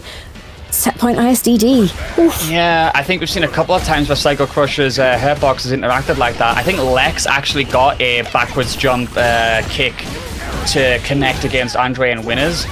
And now we see ISDD doing it on Mai as well. Has to be something to consider out for when you're moving around in neutral. Does get that extension. Andre though, optimization here, not going to spend just yet. Goes for the stun. He can take us to a final round pretty optimally here. Yeah, I think so. And we're going to, of course, get the follow-up juggles. Only need to spend drive meter. We're holding on to all 3 stocks of super meter. Great stuff. Another set point saved. Refusing to bow out of this set just yet. Oh, but the throw tech whipping once again. That's 3 times now that it's cost ISDD in this set alone. However, he does get it this time in the back throw to start the Mai pressure off. Andre's got to swing for the hills and free turn stealer right there by going for the level 1. He knows that Andre's been caught a lot on those challenges. That's a smart use of the super. Yeah, really clever stuff. Kind of playing with the expectations there. Using the minus frames to catch Andre out, but still not over yet. Does have the flame stocks. ISDD now in burnout. Jumps over the Psycho Crusher. Wow. Oh, still alive, but not in burnout. Oh my goodness. Besides the hit. He baited it because of the air tech. That was so smart from Andre. He saw the opportunity and he went for the immediate jump because he knew that there was an aerial pit, and so he gets the CA. That was actually genius. Oh, that was incredible! And we are going to 2-2. We have a final game on our hands, people. What a comeback! Oh my god, Andre, what a way to take us to game 5. Nah, that was incredible. The scrambles on the screen. The eggs have been made at this point, and we just gotta finish cooking them off. As here comes ISDD once again, heavy punch, and then the fan connecting. Andre needs to calm down. I feel like the nerves have gotten to him a bit. Good throw at the very least. Stops the momentum. Certainly does. ISDD now low on drive gauge, but it's going to throw to mid-screen to get a little bit of distance away from Bison. But what a call out there with the DI from Andre. And we are spending the level, and we're getting some knee press nightmare on the board. Straight back into that corner, attacking the drive gauge, and now ISDD is in the grey. Very much so. Let's see if things are going to work out here for Andre, who does get that bomb planted once again. Going in aggressive. Doesn't get anything on the jump, but the landing. Ooh, hang on. Still exchanges the turns. Ooh, this is so close. The life totals are very, very close to each other. Both players are gathering drive gauge. Oh, the jump whiffs. And so ISDD finds the back throw. Great meter build. And set point once again. Oh, he just walks up and DIs him. This isn't a set anymore. This isn't a tournament match. This is a street fight. maybe even a 6-1, no pun intended, as we get that pressure. Gets that level 1. There's the flame enhanced ban, takes that throw, however. Andre, oh, the Psycho Crusher gamble. The punishes keep dropping as well, but once again we're in the corner. Is it a bait this time? Yes, it is. We get the parry, drive gauge restock, but we don't get the full punish. Oh my goodness! No, they can't keep playing with my heart like this. He didn't get the punish counter on the super, and he doesn't kill. Andre, please, Andre! Oh, you should have spent! Okay, final game, final round. Somehow Andre's going into this one with super gauge advantage. What is happening anymore? Can someone in chat please tell me? I don't know, I think the pressure is really getting to these guys and it's fully understandable. You're playing for an EVO spot here. You should spend your meter. Yeah, saving the meter for EVO France, like Crifty said. Here comes the pressure from Andre though. Oh no, the dive kick causes the anti-air to whiff. Getting pushed back to mid-screen now is Andre. Great pressure from ISDD, jumps in, headstomp connects. Wait, gotta go for the Psycho Crusher here, level 3. This is gonna be close. I think he's got it. Andre actually gets the push over the finish line. After all of that, he manages to finish the job off. Some of the most ridiculous sequences. The fact this man knew he clipped ISDD on an air tech and managed to get the bait so he could get that reset for the CA was so smart, man. That was actually so cool. Bro. Oh, you're right, Radis. It was a reverse sweep as well. You know what? Both of these players played so well. Big ups to ISDD as well for giving us that set against Andre. But only one can move on, and now Andre will face Kane in losers. Something really quick. If you are entertained, okay? As you guys know, I'm paying for this EVO trip. It's actually quite expensive. So if you wanna help out a little bit, !donation, okay? But only it's if very you important, can to, and yeah. only if you want to. Like, please do bear in mind, guys, that Ritus is organizing this independently through Saltmine. And to reiterate, the prize, it's a threefold prize. An entry ticket to EVO France, a flight to Nice, and a hotel for the weekend. That's like quite a lot of prizes right there. And it's a lot of money to be spending. It's a really good prize, but hey, some appreciation for our TOs who go out of their way to make these events happen would always be great. Please make sure that Ritus is getting the support that he deserves. Big ups to Saltmine for making this happen. 100%. Support the TOs, support the tournaments, because in turn then they can support the players in the ways that you've seen, but they need your help to do that. And I've just actually noticed the Matcherino has got up thanks to Votes for Cows for the 11/11 direct contribution. But of course, don't forget, registration is closing for UFA in 1 week's time. August 31st is your last chance to sign up for the Capcom Pro Tour stop in France. If you want to get those points on the board before EVO Nice, that's the time to do it. Start building up your point total, and maybe you can qualify for Capcom Cup either as the winner or through the points by getting some great results at UFA and EVO France. Yeah, and EVO France, of course, a month and 2 weeks away, if I'm not mistaken at this point. Their website, of course, does have a countdown for when the tournament will happen, so you guys can keep up to date with that. But you have until September the 7th to secure your registration for this wonderful event. It is going to be so good from start to finish, and it is the inaugural of this expansion into Europe from EVO. Thank you so much to everyone behind this move. You know, I've always wanted to go to EVO Vegas, but I'm going to be honest, university student life is kind of brutal. I don't really have the budget for a Vegas trip, but this is different. And I'm just going to be so happy to be there. You know, thank you very much to Valcronification for the 20 pounds on YouTube super chat. Thank you. Oh wow! Thank you. Yeah, shoutouts to the YouTube viewers as well, by the way. Of course, Ritus these days doing the Juro stream on YouTube as well. So thank you so much for that donation, Valcronification. Big ups right there.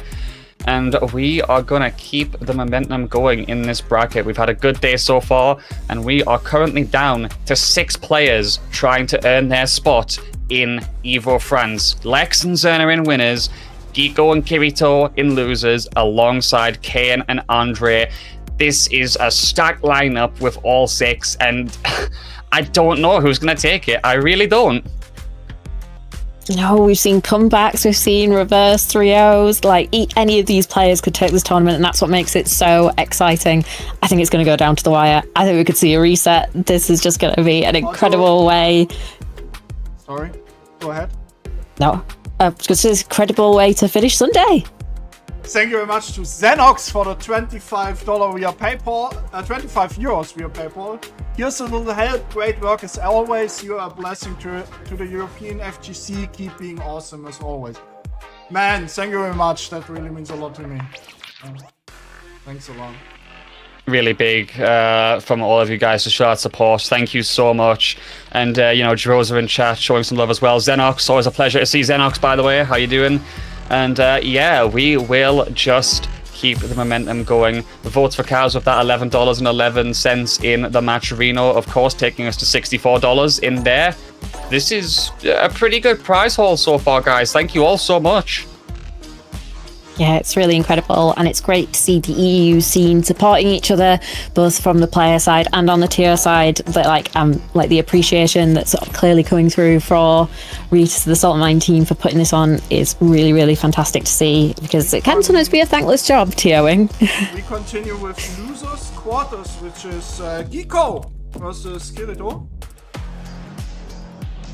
Can't wait to see that one. And this is going to be a matchup that I feel we have discussed in theory before already, of course. Likely a Mai going into the Elena here. Kirito, of course, we've seen how they've interacted with a lot of projectiles so far in this matchup, as well as with Terry before. Going to be an interesting one for sure. I feel like with how long range some of those pokes are, she's going to have some good opportunities to maybe stop Mai in her tracks. You know, we love seeing those trade confirms that Mai is infamous for. Maybe Kirito can influence the spacing a bit, stop them getting in that range in the first place. Yeah, it's going to be interesting to see how everything interacts in this matchup, but it's a great start for Kirito so far, going for the OD into the overhead again. This time we go low, and we're able to get the full conversion into the DP in the corner, but here comes a counter hit for Giko, fighting out of that corner, finding another counter hit there as well with a crouch medium punch. We'll see what can be done here, as Kirito is actually going to get interrupted there. Good call up by going for that throw by Giko. However, that fan confirm is going to enable some good damage and an opportunity to go for that level 1 here. However, Kirito fights back again. Drive rush confirmed. Finish the job off, maybe. Oh, just about. Last hit of the combo doing the job. Very close there, thanks to that scaling. But still, first round for the Elena player. Yeah, fantastic optimization from Kirito. And it can definitely get some nice damage, like tap something into the combos with the Rhino Horn and into DP juggles that you can get access to in the corner. And it's looking good so far, but a nice poke there from Giko just to reset things a little bit. Safe, of course, to recover in time to go for that drive impact. Some good options displayed from both players so far. I love what Kirito did with that perfect parry to go for the throw to interrupt the fans before. And there's the roll underneath the fan, perfectly executed by Kirito. The question is consistency. How well can they do this throughout the set, and how well can Giko mix up the options to call them out here? Oh my days. So much damage. Out and a half. Big level 2 into the fan, and we're all tied up. So you talk about call-outs there, sir, and we just summoned one. And here's another one. We've got the level 1 on deck. Oh, and the drive rush after the fan. Into the conversion. Great stuff from Giko here. The data is being downloaded in real time. Yeah, Kirito needs to find a way to get out of this corner and use that SA3 somehow. Oh, they got baited by seeing the wave. I mean, I like the idea they were being put in the corner with no room for a chance to breathe, despite having 3 balls of super the whole round. I get the gamble, but you know what? Didn't pay off. Either way, good performance so far. Kirito's done some very good options to shut down Mai's fans, but Giko, so good at turning offense back in their favor. Again, that's twice we've seen DI attempts to get through Mai strings stuffed. We certainly haven't. Once again, that level 1 is being spent, and Kirito caught reaching, but Giko drops the combo. Reset into the throw for Kirito, starting to try and rebuild that drive gauge. Resets the combo again. Here comes that fan though. Ooh, still way back to the corner for Giko. Another bar of level 1 is available as in a potential interrupt without going into burnout. What a check though there. Yeah, that's twice we've seen Guile get those really good checks whenever Kirito has approached, and of course the enhanced level 1 for the extra damage will do the job. Very good at stopping Elena in the approach, it feels like. Kirito, of course, needs to stick to, I'd say, like the sort of mid-screen range against Guile, and isn't getting those opportunities sometimes. However, does get a lovely walk back there. Big punish counter, gonna get some very big corner carry as well, going to the other coast. We certainly are, and the Link songs are paying off going into all those different enders. Oh, nice use of the DP. Oh, big whiff there though, but no punish from Guile. Finds the air throw this time to keep Kirito locked in that corner. Big spend, and it's not going to pay off. What a level 1. There we go.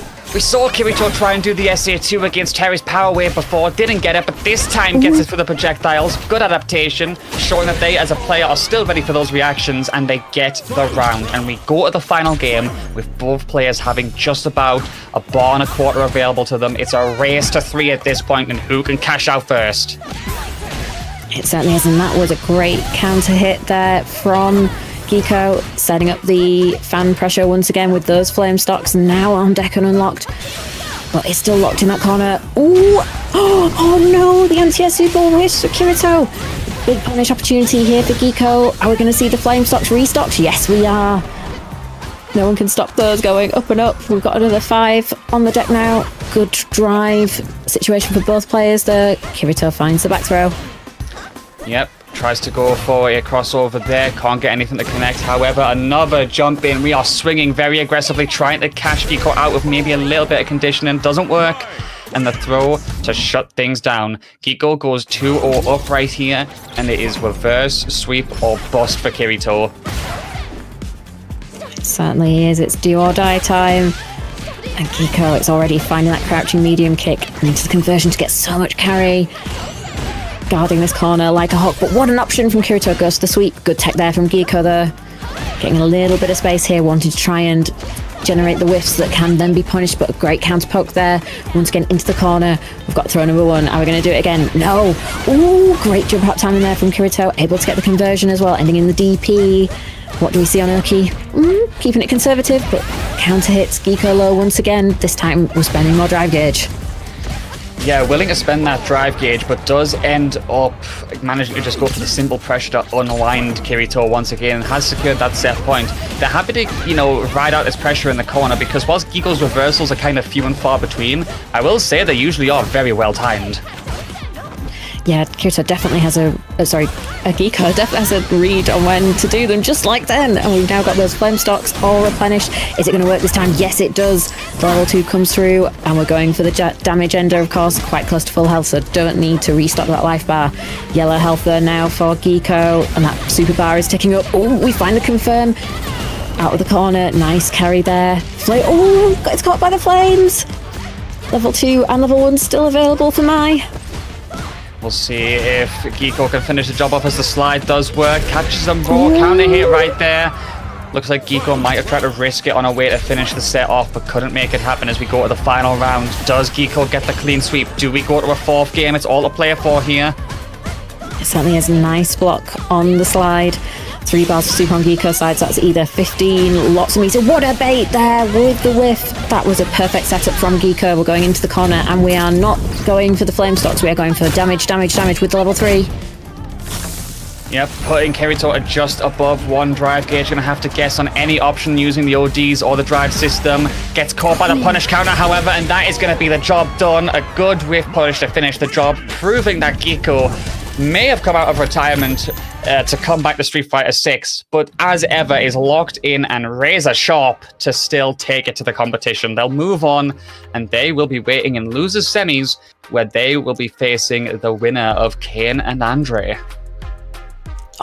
Performance from Guile. That was absolutely fantastic, but also Kirito, really, really well played as well. That was just like such a difficult matchup, and it was a great job of trying to navigate it, and a great run overall, ending 5th out of over 160 players. Incredible stuff.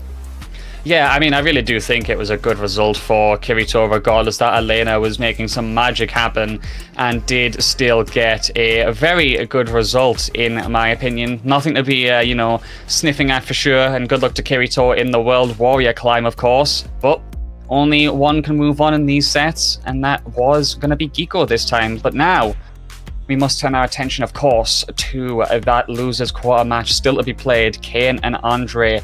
This is going to be brutal to have to send one of these two home now.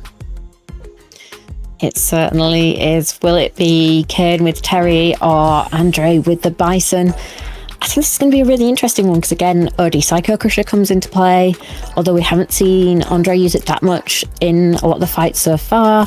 So this could go either way. Like, it feels like this match is on a knife edge, and I certainly can't call it when I'm looking at this. It's just like, who's going to win? I don't know. Either of them could. They're both brilliant players.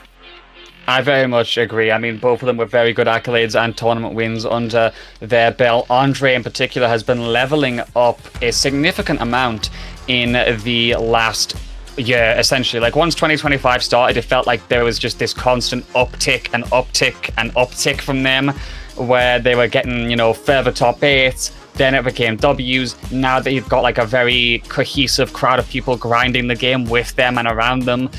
For example, like Zerna, Nabil, Chico, for example. I'm obviously biased and cheer for Kane, you know? For no reason. For no reason?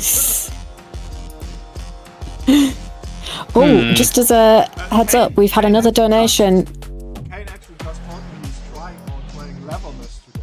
Making it in the top 8, playing on a new input device. That, bro. Kind of crazy. You know what else is crazy though? Dr. Buttons, I'm going to let you take this one away because I know you saw it first. Yeah, we've had another donation to the prize pool in Match Arena from JNV11. $35.39 is a direct contribution to take the prize pool to $100. Whoever takes this, not only are they going to EVO Nice, they've got a flight paid, they've got a hotel paid, they've got their tickets paid, and $100 to help fund that stay in Nice. Amazing, amazing prize on offer for whoever makes it through to the end of the bracket today. So $100, it's 2 baguettes in Nice. No, it's make 2 them last. baguettes with cheese, Reedus. With cheese. I can really, I'm not going to be ready to get caught by those prices. I'm not going to lie. You know, it does like kind of really hit when you go to different areas for events, and you know, some things are really cheap, some things are really expensive, but hey, at least you're paying for the quality. And speaking of quality, we are going to get Andre and Kane going against each other right now. Let's do this. Yeah, this is going to be a sick matchup, and that was a great placement of sweep there from Andre. Oh, but great counter hit there from Kane. Trying to push Andre here into the corner. Drops the combo though, so now a great punish counter opportunity, and we are spending that OD knee press to be able to go back to mid-screen. Bomb is on Kane, and it is going to detonate any second now. Yep, still having a ride out towards the corner. Tries to get that jab in there. I think maybe buffering a special, but didn't work out. Even so, good perfect parry. We get a little cheeky reset as well. Kane goes for the pressure. Overhead is blocked, however. Another jump in, and Andre pounces on that little gap. Perfect parries, takes us towards the corner. Bomb is planted again. Nice, gets the hit.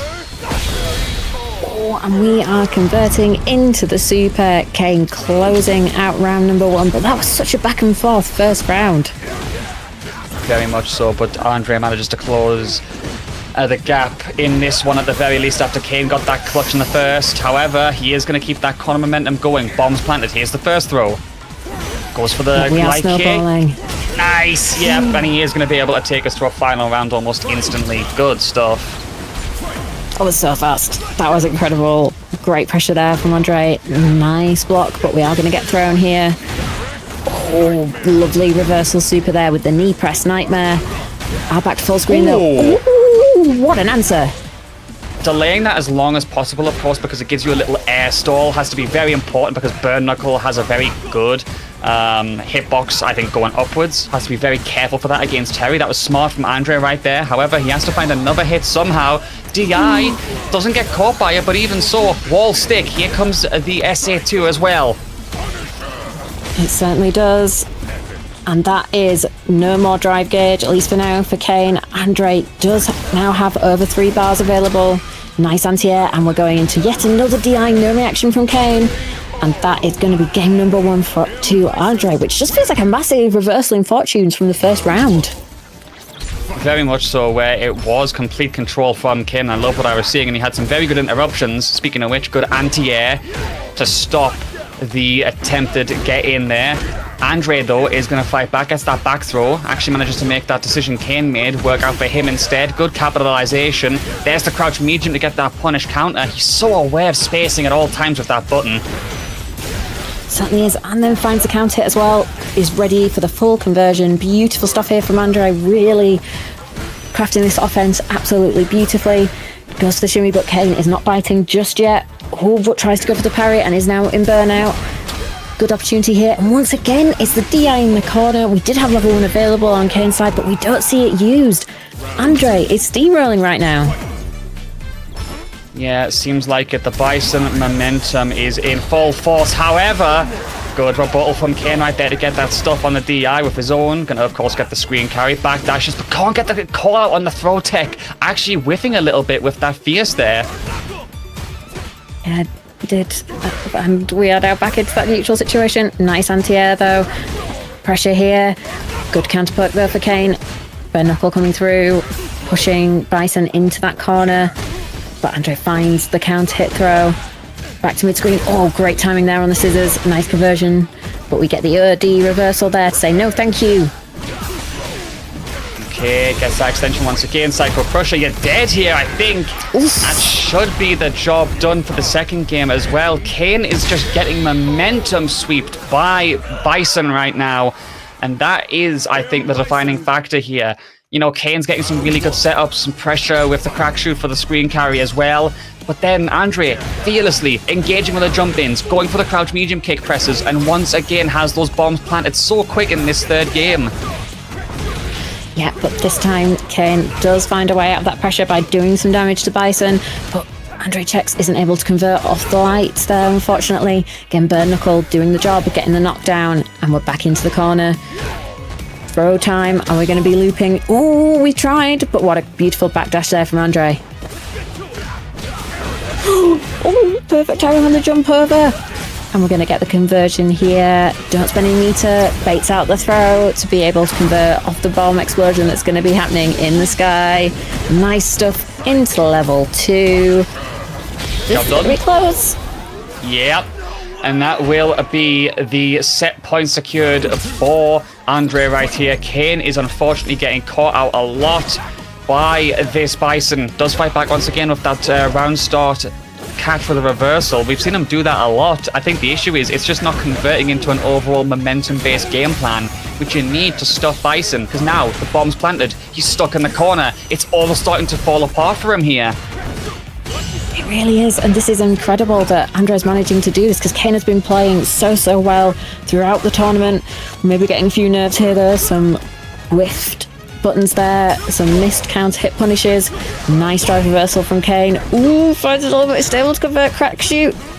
Andre jumps out. Okay, it goes for a little dash underneath. I like that from Andre right there, but even so, starting to corner himself against a Kane with 3 bars available. He could maybe convert this. There's the CA, catches him on the overhead. I think he might be able to kill here. I think we can. He's got it, yeah, I think he definitely does. And there we go. Saves the situation, gets himself the final round at the very least. Unfortunately, he's give Bison a 2-bar super advantage here. How will Andre use that? Let's see. Yeah, it's all, I think, down to the mental in this round. Andre definitely was feeling a little bit scrappy towards the end. Maybe the pressure of needing to stay in and being so close to getting this game done and dusted is getting to him. Nice OD reversal there from Kane. Big perfect parry though, and that is going to be a punish counter that drains the drive gauge. Spending the OD scissors into the corner. Bomb is now in play, but that super is going to beat the DI. Great reaction from Kane. And he does get that little jab check there, but no, because it dropped, it doesn't link, and that was punishable. And then he goes for the stun. Oh, it's all fall apart from one single blunder. Andre finishes it off with the unlimited Psycho Crusher. Level 3 gets off on Rip, sends him down, and Kane is unfortunately eliminated from contention due to that single link. That's so tragic as well, because it was giving him the momentum he needed, and Dr. Buttons, it just fell apart. It did. It felt so close to having that comeback moment, for being able to build that momentum. But like I said, Andre just almost just took a breath after that round lost and went, no, I've got this, and really did have it. That Bison, it almost feels like it's getting more and more stable with each match we see on stream, almost like the nerves and the pressure of the tournament are slowly settling down for Andre somehow. But wow, and I'm so excited for the next match, of course, for loser's side, which will be Geeko versus Andre, but we won't be going to that one just yet because we have a date with winners bracket once again. Oh, we do. Oh my god, this tournament, man, it's amazing. So exciting. Well done to everyone, and of course, amazing run for Kane. Well done for being able to make it to number 5 out of 160 players. And well done to everyone for showing up so quickly and making such a big bracket happen. But of course, brackets that still need to form up after this are, of course, the World Warriors, the 4th edition, coming your way real soon. 6th of September is going to be EU North and East. That will be, of course, a banger region and is just 2 weeks away. Make sure you're signing up. UK and Ireland as well. Dr. Buttons, the home region for me, the home turf. Yeah, the home turf for us is, of course, going to be on the 7th of September at 5 p.m. CST, but 4 p.m. British summer time. Don't miss that deadline if you're in the UK. If you sign up at 5 p.m. UK time, you won't be able to sign up. The bracket will be in full force. But then, of course, we'll be rolling on to EU West Cert. Oh, yes, we will. A region that, as I mentioned multiple times, does still have one of its winners this year in the bracket. Zerna looking to maybe make a statement here and in the World Warriors. And we are going to see them momentarily, of course, a big region, September the 20th. Make sure you're signing up. And one more, of course, the home turf region, Germany, September the 21st at 5 p.m. local time. Make sure you guys are signing up for all of these if you are applicable for them. Do remember, it's free to sign up. And you might not get the best results, but any ability to earn Capcom Pro Tour points, it's goals, it's metrics for next year, you know? There's always going to be an underdog story. There's always going to be someone rising up. And who knows, maybe we'll get a new champion at a place like UFA this year, for example.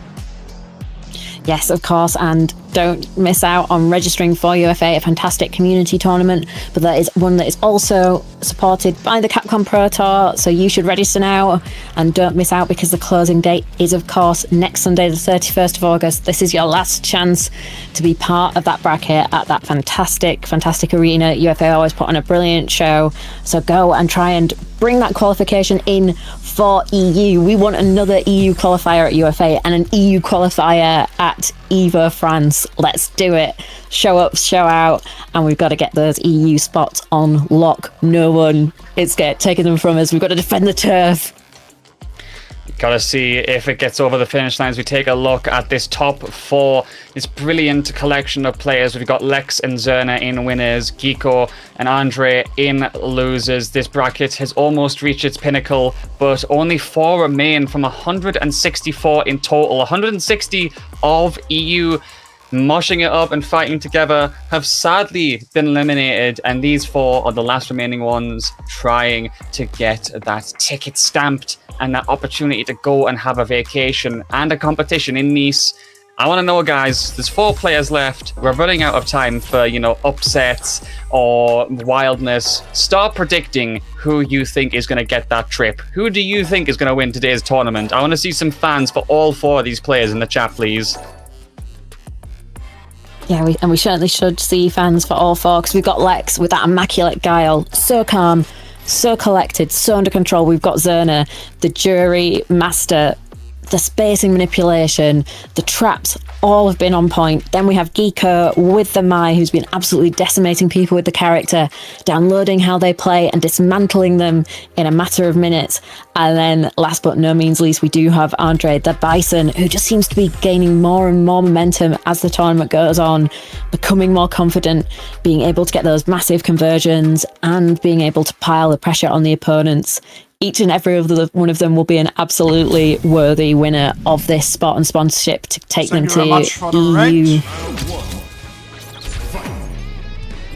We'll see how this goes. Winners finals. Shoutouts to Amelitha right there for the 11 raid right there. Big W. Hope you had a lovely stream as we go into this match right here. First of 3 between 2 stacked players. Juri versus Guile. Let's do it. And we are into it, and it is first blood there for Lex in the set with getting that nice throw and lovely perfect parry, but the sweep doesn't work. And instead we get the punish counter coming through on Lex's side. No jumping. The flash kick is out, and we're now into that corner. But what a dash from Zerna. That was incredible, just to go, nope, I'm going to just nudge you out that corner. Very good stuff there. Zerna is going to get that stock up. However, a big life deficit to overcome against a Guile who's very good at poking his opponent, especially with anti-airs just like that. However, he does guess wrong this time, and the jump in will lead into the Feng Shui engine. Zerna is going to have to go for the optimize and also the best safe jump he can get, or just the plain Oki, because he has to make him guess. Goes for the immediate strike on the wake up. Big risk, and does pay off with the reward. Yeah, that was a massive risk, but what a reward coming through there from Zerna. And I think it's because Lex didn't expect it. None of us expected that was the option that Zerna was going to go for. So that's something sometimes the way you need to play. Buttons, Ooh, exclamation mark EU. Whoa. Are you okay? Is everyone hearing me? What is it, Venus? I said to buttons, exclamation mark EU. Oh, the EU. Oh, EU. Yeah, sorry. Yeah, risk no reward. Sorry, my brain was just completely fried because of like the sets, the commentary. I was like, oh. Lex gets caught out there, actually managing to find a way to get this over the line, gets around on the board and takes us to a final round. Zerna unfortunately over-aggressing with that reversal, and that does mean 3 bars available immediately to Lex. Zerna having to make that deficit up, but again, some long-range pokes from Guile have been really good from Lex so far. They certainly have, and once again, the single hit confirmed on the boot into the level 3. We are spending, wanting to put all that pressure on Zerna by getting a really chunky life lead here and doing some drive damage as well. But Zerna finds the hit, gets conversion to drive rush. Once again, Feng Shui engine is unlocked. We're going to be rebuilding that drive bar very shortly. It's slowly ticking back up, especially now we've reset the combo. Oh, does eat the bullet magnum to the dome piece though, and still trying to find a way to get in on Lex. But he's finding ways to jab out. A punish counter right there. Extremely low drive gauge from Zerna, but he just decides to go even more aggressive after that. Yeah, deliberately drops the combo to try and trick Lex, but what a tech from Lex to stay in it, and that time Zerna's one who whiffs a throw, and it is Lex 1-0. Of all the ways to bait him as well. That nice little tiny backwalk to get that throw tech bait. Lovely stuff from Lex.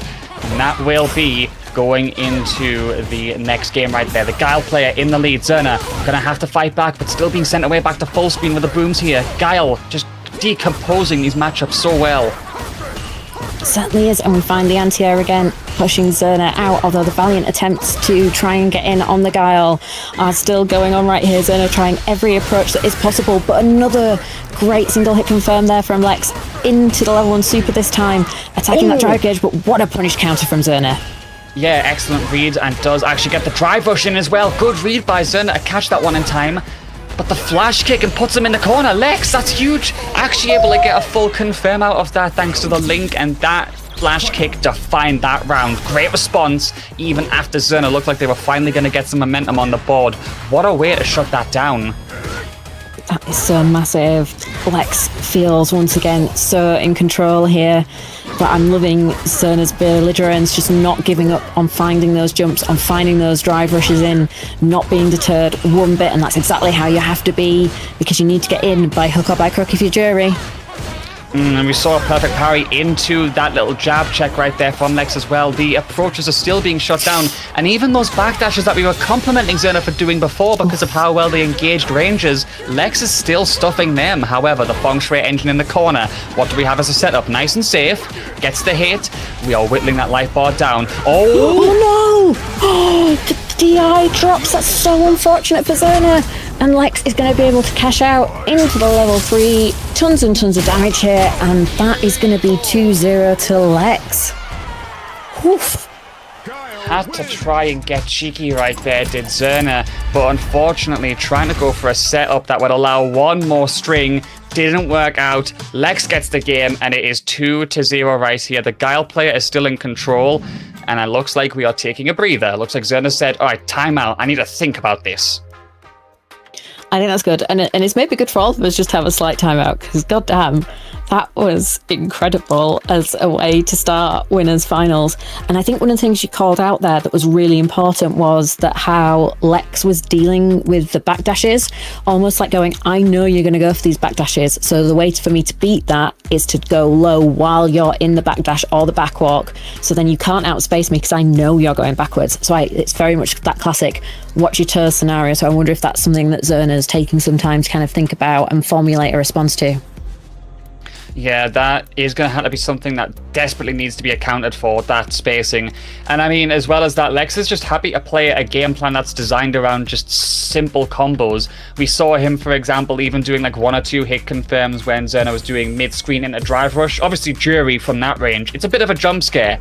Lex just preemptively going for the crouch mediums, trying to say keep away, because you're spending drive gauge, you're not getting in on me, you're still eating bits and bits of damage, and the life bar just melts over time. Zerna has to overcome such a difficult mountain right now, and we are going into game 3. Let's see if he can do it. Yeah, well, I certainly hope that we get another game on the board, because I want this set to go on as long as possible for us from a viewer perspective. But we're seeing Zerna's life get chipped away once again by those booms. Drive rush in, using the fireball to cover the approach, but Lex still fantastic and immaculate on defense. The throw finds a way in, and we are now in that corner though. Yeah, good stuff. The pressure starting to mount up. That was a good call to get this going by doing that dash up throw from Zerna. Does catch the jump over, but only on block. Not the best scenario here. And again, Lex incorporating his own backdashes. He's so happy to just go for crouch and heavy punch as an anti-air option. And that's such a good thing for him. He's happy to stay standing and go toe-to-toe with Juri where needed. And then, you know what? If I don't have flash kick charge, whatever, I'll still anti-air you. Yeah, absolutely. Just keeping it so safe. Not overextending, quite happy for these rounds to take a fair amount of time, fully using those 99 seconds, but that heavy punch into the feng shui engine is going to do the job, and Zerna has a round on the board once again. Great stuff. Maybe that slow pace is catching up to Lex. Nice stuff in the end there from Zerna to clutch that round out and trying to fight back. Blocks the overhead and does get a very good whiff punish by going for the crouch medium right there. And will use that DR to take us towards the corner. Lex, though, has the charges stored, trying to go aggressive, but does get caught in the reverse spin kick, and now the corner is secured for the Juri player. Let's get this going. Good bait on the throw. Oh no! The drop on the combo, sorry, that was just like heartbreaking to see it miss, but it might not matter because we're going to find a low confirm, and we spent the OD stock release and OD DP to be able to close that down. Zerna is fighting back 2-1.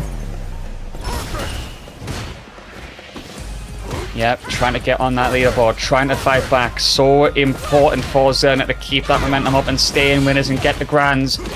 But still, 2 more games required to finish that job off. Gets caught by the Sonic Boom right there. Doesn't matter, still going aggressive. Lex, however, finally says, get off me. I can see Zerna desperate to try and take that corner, Dr. Buttons, but it's still a very difficult fight to do so. It certainly is. Zerna is finding that way in there, and I'm liking the use of the sweeps to really catch Lex as Guile needs to stand up to throw those booms. But Lex is varying those use of the buttons right now and is going to reversal with the super because that drive gauge needs to be retained with that back to the corner. Oh, we find the air to air there. But OD flash kick says, get off me once again. This is so close.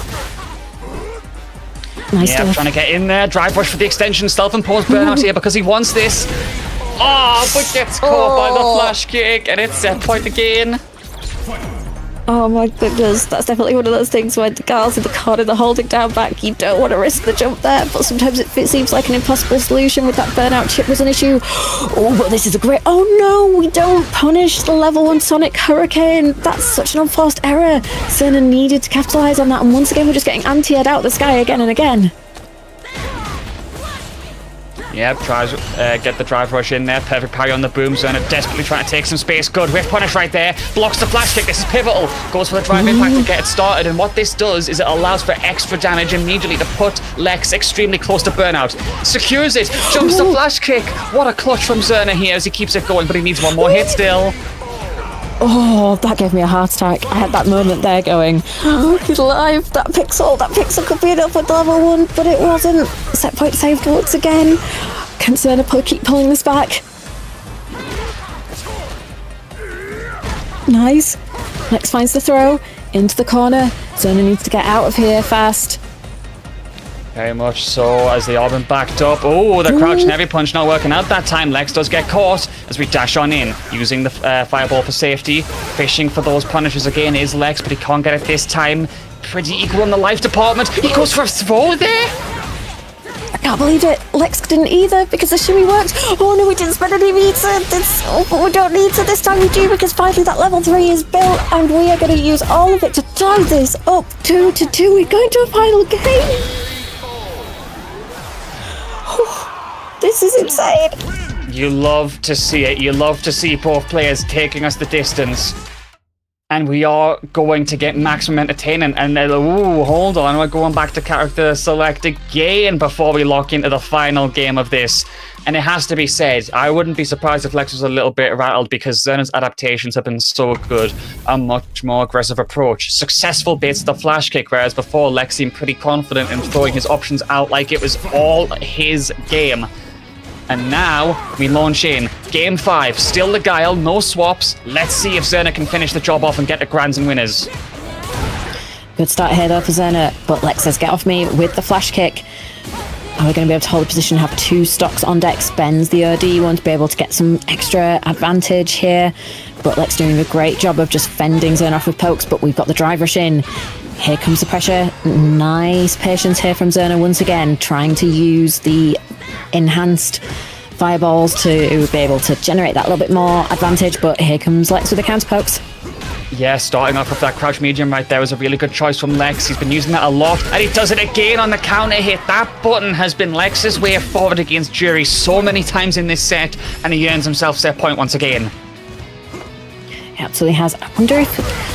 I'm not sure if I'm seeing this right, but maybe there's ever so slightly fewer booms from Lex in that first game, just to maybe throw Zerna off and like be ready to deal with some of the approaches. I'm not 100% sure though, because it's so hard to tell, because these guys are going at it at 100 miles an hour. Gonna be 101 soon enough. We are still speeding up as we get that momentum. Imperfect parry right there, and does make it work. Jumps on in, gives himself the corner though. Lex is in burnout, however, so can't really challenge much with that. Despite this, he could still hold it down. I think Zerna was expecting a super there, but oh no, didn't believe in the counter hit. Jumps over, critically low health here for Lex, challenges, and he's going to go into the level 3, wants all of that drive gauge back, and to put Zerna in burnout. This is a very difficult situation.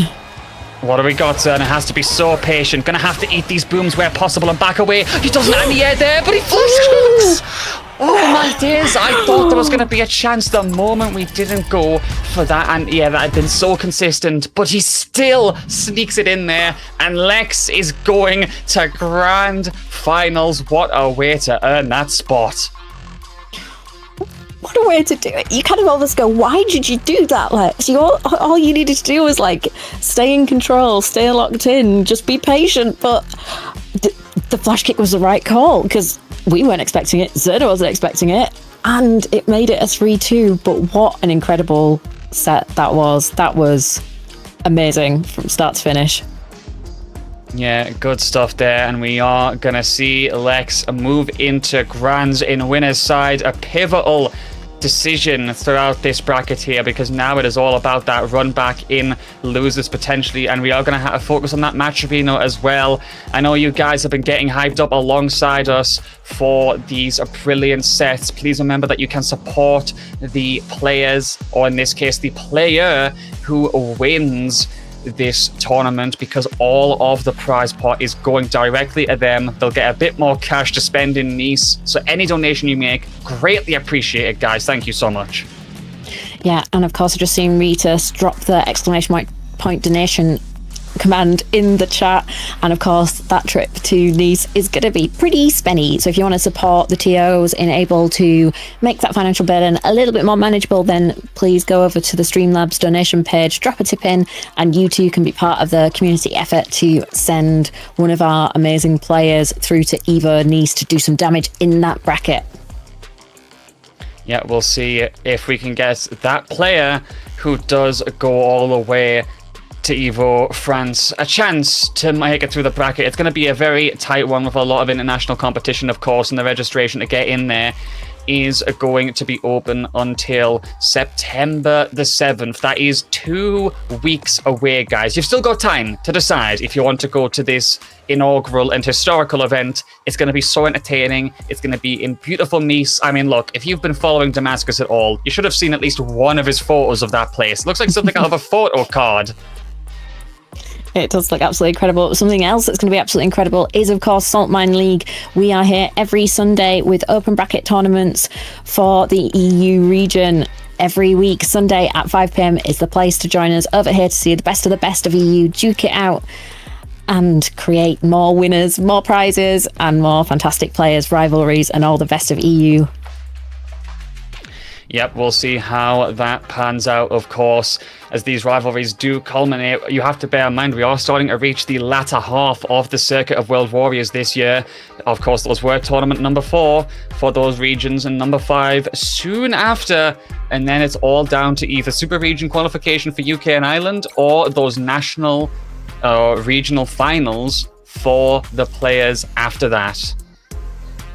Yeah, they're going to be so competitive. And of course, every point matters. I know that it's that system where your best results count. However, you need those points to be there so your best results are the absolute best they can be, because otherwise, if you qualify for top 8 and you're in the latter 4 slots, you're starting losers. So make sure you get involved to maximize those points. And 2 players that are going to be maximizing their points this time in this bracket are going to be Geeko and Andre, because they're going to slug it out here to see who advances to losers finals. Yep, we will see how that pans out for these two. Now, I did see Geeko express a little bit of worry going into this matchup with his Mai. Maybe saying that they were expecting to kind of get punched up here. Personally, I think there are ways to navigate it. Obviously, Psycho Crusher you do always have to be aware of, but we've seen Mai's quick recovery in a lot of instances give her bait options. It's going to be all about stopping Andre from just, you know, playing the game entirely at his pace, which we're seeing right now with these throw loops in the corner. Yeah, I definitely think sometimes it's as well that don't be intimidated, because Mai is a character that's very complete within Street Fighter 6, very balanced, has the ODDP, has a really unique projectile, you know, has ways to make that projectile even more difficult to deal with. So I think you've just got to run the game plan, and I don't really think there's a character that she should be super afraid of at the moment. Not necessarily, no. I would say that there are obviously some counters to her, and some characters do interact very well against her matchup. We saw some little glimpses of brilliance from Kirito or the Elena, for example. We did. But has to be very consistent sometimes. Uses the DI to stuff the scissors, though. That's going to get a lot of damage on the drive gauge as well. Just half a bar remaining. Good anti-air from Geeko as well. Good round so far. Yeah, lovely stuff. And of course, we have all those frame stocks unlocked. We're going to use them to get in and get that throw drive rush in once again. Massive spend there with the projectiles. Andre just playing a poking game right now, not wanting to contest versus those fans. And that is definitely an advantage that Mai has over some other 5-ball characters, is she can really make the Bison think twice about, do I want to use Psycho Crusher when there's going to be fans bouncing around all over the place? Anywhere from 1 to 4, if not more. There's so many.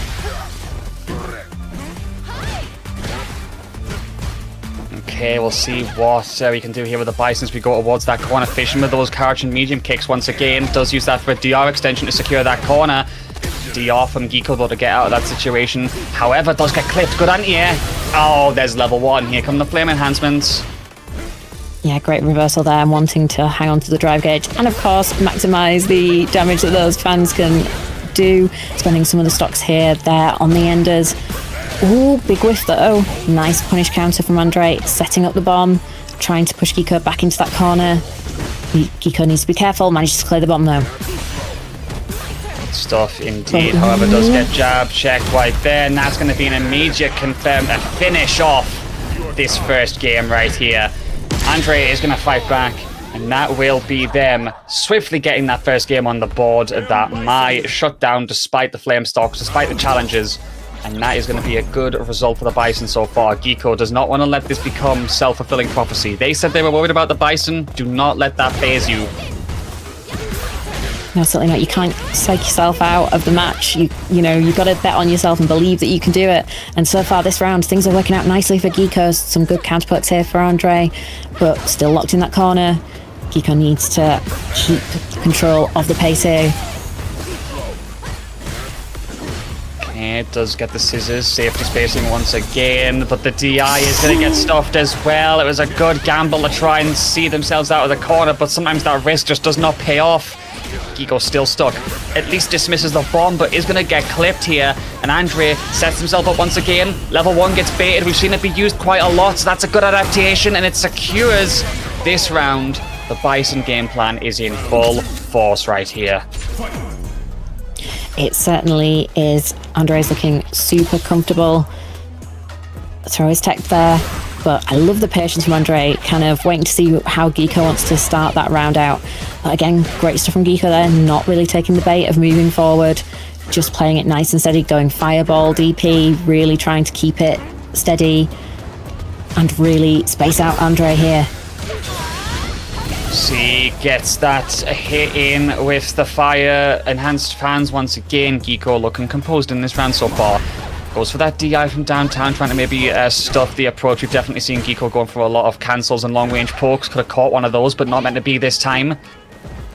Slightly walking themselves back towards the corner here. Has to be conscious of that. They kind of got themselves in the corner all of a sudden. This gets a lot worse now. Yeah, we've got the throw loops on lock, and that parry attempt means we're going to get the big throw. Nice delay there from Andre. Goes for the conversion from the crouch stab, and we are going to end in the level 2. And we had all those frame stocks and we didn't use them, we just walked back. I think that was maybe a bit of a misplay from Geeko, not using that opportunity to be able to really control the space and just almost going, oh, I'm a bit scared. I need to get out of here and get away from Bison.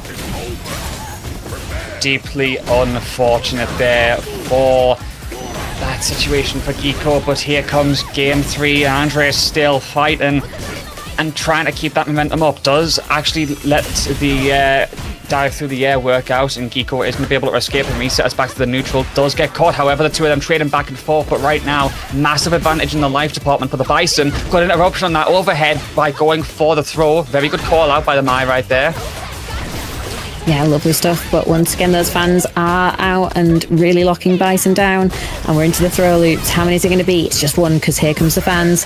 But what a great challenge there from Andre, kind of knowing that Geeko was going to want to get in close and doing that bit of damage. Oh, and there's that Psycho Crushers to get us to set point for Andre. Yep, we'll see if this is how the finish line is found for the Bison as Geeko walks forward, willing to regress still and try and fight back against this Bison. However, a good backdash call out there from him. Really good spacing once again. Fans not really deterring him. Yeah, there it is. It's just the gamble on the Crusher. When you're throwing them out at that sort of not completely full screen range, Bison can still pounce on you. Yeah, certainly can. And, you know, with the lead, with the set point advantage, Andre can do it. Has got the games to gamble on throwing it out. Oh, and this time we get the break on the DI, and that is a conversion straight into level 3. So that is going to be a 3-0 to Andre. Our Bison player is marching on into losers finals. Yes, they are. And that is going to be a big match to decide who is going to take on our grand finalist, of course, Alex, sitting very comfortably, and we are going to have what I expect to be Juri versus Bison in losers finals. It's unfortunate for Geeko right there. You know, they said they didn't think they were going to be able to beat the Bison. I was kind of hoping it wouldn't be a self-fulfilling prophecy and they would, you know, give us a really good game. There was still some really good punishes in there, but sadly was not enough.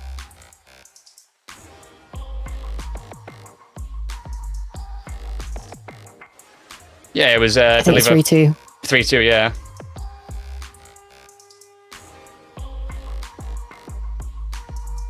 Because it went to the final game, and I think like there was an unfortunate drop that we got really upset over. But even so, it was a brilliant one regardless. And now we're going to see who gets the chance, to take on Lex, because he's sitting pretty in winners in grand finals right now, but we have to determine his opponent, and it is going to be who makes it out of losers between Zerna and Andre right here, Dr. Buttons. Who do you think, if you had to make some early input? Ooh, that is such a mean question. I'm going to say it's going to go to game 5, because both of these players have had so much momentum throughout the bracket. Great adaptations throughout. So I think that it's going to be too close to call. I kind of, and also I think there's the interesting thing of Psycho Crusher will go, not really interact with Juri's Fireball in the same way, but it does take a long time to come out, so still could be a useful tool. This was going to be, I think, super hype, and we're getting into it now with Zerna getting that throw in, throwing out the Fireball, and we're looping into that throw pressure to get us into the corner, but what a perfect parry there for Andre into the back throw, and suddenly the positions are reversed, and we're into the throw loop situation. Yeah, ideal scenario for Bison right now. Stuffing that crouch medium right there by going for the crouch medium punch. Really good stuff from Andre, but even so, the two of them going back and forth. Life just about in Zerna's favor here. And they are going to start knocking the Bison back towards that corner. I can see those backdashes going to be probably quite pivotal as well. We've seen a lot of times where Andre commits to that crouch medium kick. I think he could have had a couple of punches on it already, to be honest, but still, gets the first round. Yeah, nice stuff there from Zerna. Looking cool, calm and collected. I think sometimes it's hard coming off of that, winners finals when you're in this situation. But great stuff so far. Getting some nice pressure on there. Into the corner once again for Andre. But great timing on the jump out with that ambiguous button. But Zerna going, nope, I don't want to be locked in here. I'm going to bust out with that ODDP. Yep, still even so, that is good for the Bison, having that potential to knock us towards the corner. However, Zerna gets away with a jump over there. Pivotal, goes for that DR speed kill there by pressing a button beforehand. Could have, I think, actually had a punish out of that one if it was timed just a little bit later. Unfortunate stuff. Good check on that follow-up from the head stomp right there. Zerna doing a wonderful job against the Bison so far, and another whiff punish that will be converted. What a clean game one for Zerna right here to get that first game. That is absolutely beautiful. Just textbook play, really just trying to play with spacing and really just take the most of every opportunity. Nice initial start here. Finds the throw. Once again, we're back in this right-hand corner. We're starting to eliminate here during this set. Nice release. Oh, what a lovely throw bait. Yeah, it's those baits that are doing such wonders for Zerna right now. It really feels like the pace that Andre plays at has been completely broken down by the Juri. However, very good fierce to the face on the punish counter and a bait of their own on the reversal. We've seen Zerna be quite aggressive with those so far in this set, so that's some good awareness from Andre to mix up the options. Certainly is. Oh, doesn't quite get out of the corner, but the throw will do it. Here comes Andre though, spending a bit of drive. Zerna's is ticking down ever so slightly, so happy to walk back to gain a bit of space, but spends to be able to get the pressure and get in towards the corner. Lovely anti-air from Andre. Ooh, what a cannon poke! Manages to make it work. Good stuff right there from Andre to get around on the board. Really wants to stay in this one, but Zerna trying to fight back. Baits out the super. That is a critical spend of your gauge. And of course, Zerna is going to be able to get that punish and take us very quickly towards the corner. Certainly is, but what a response there, going into the OD knee press, follow up with the Psycho Crusher. Still a lot of damage on Andre's side. Throws Zerna, and we're going towards this right corner. Nice check, but the trade doesn't really work in Andre's favour here.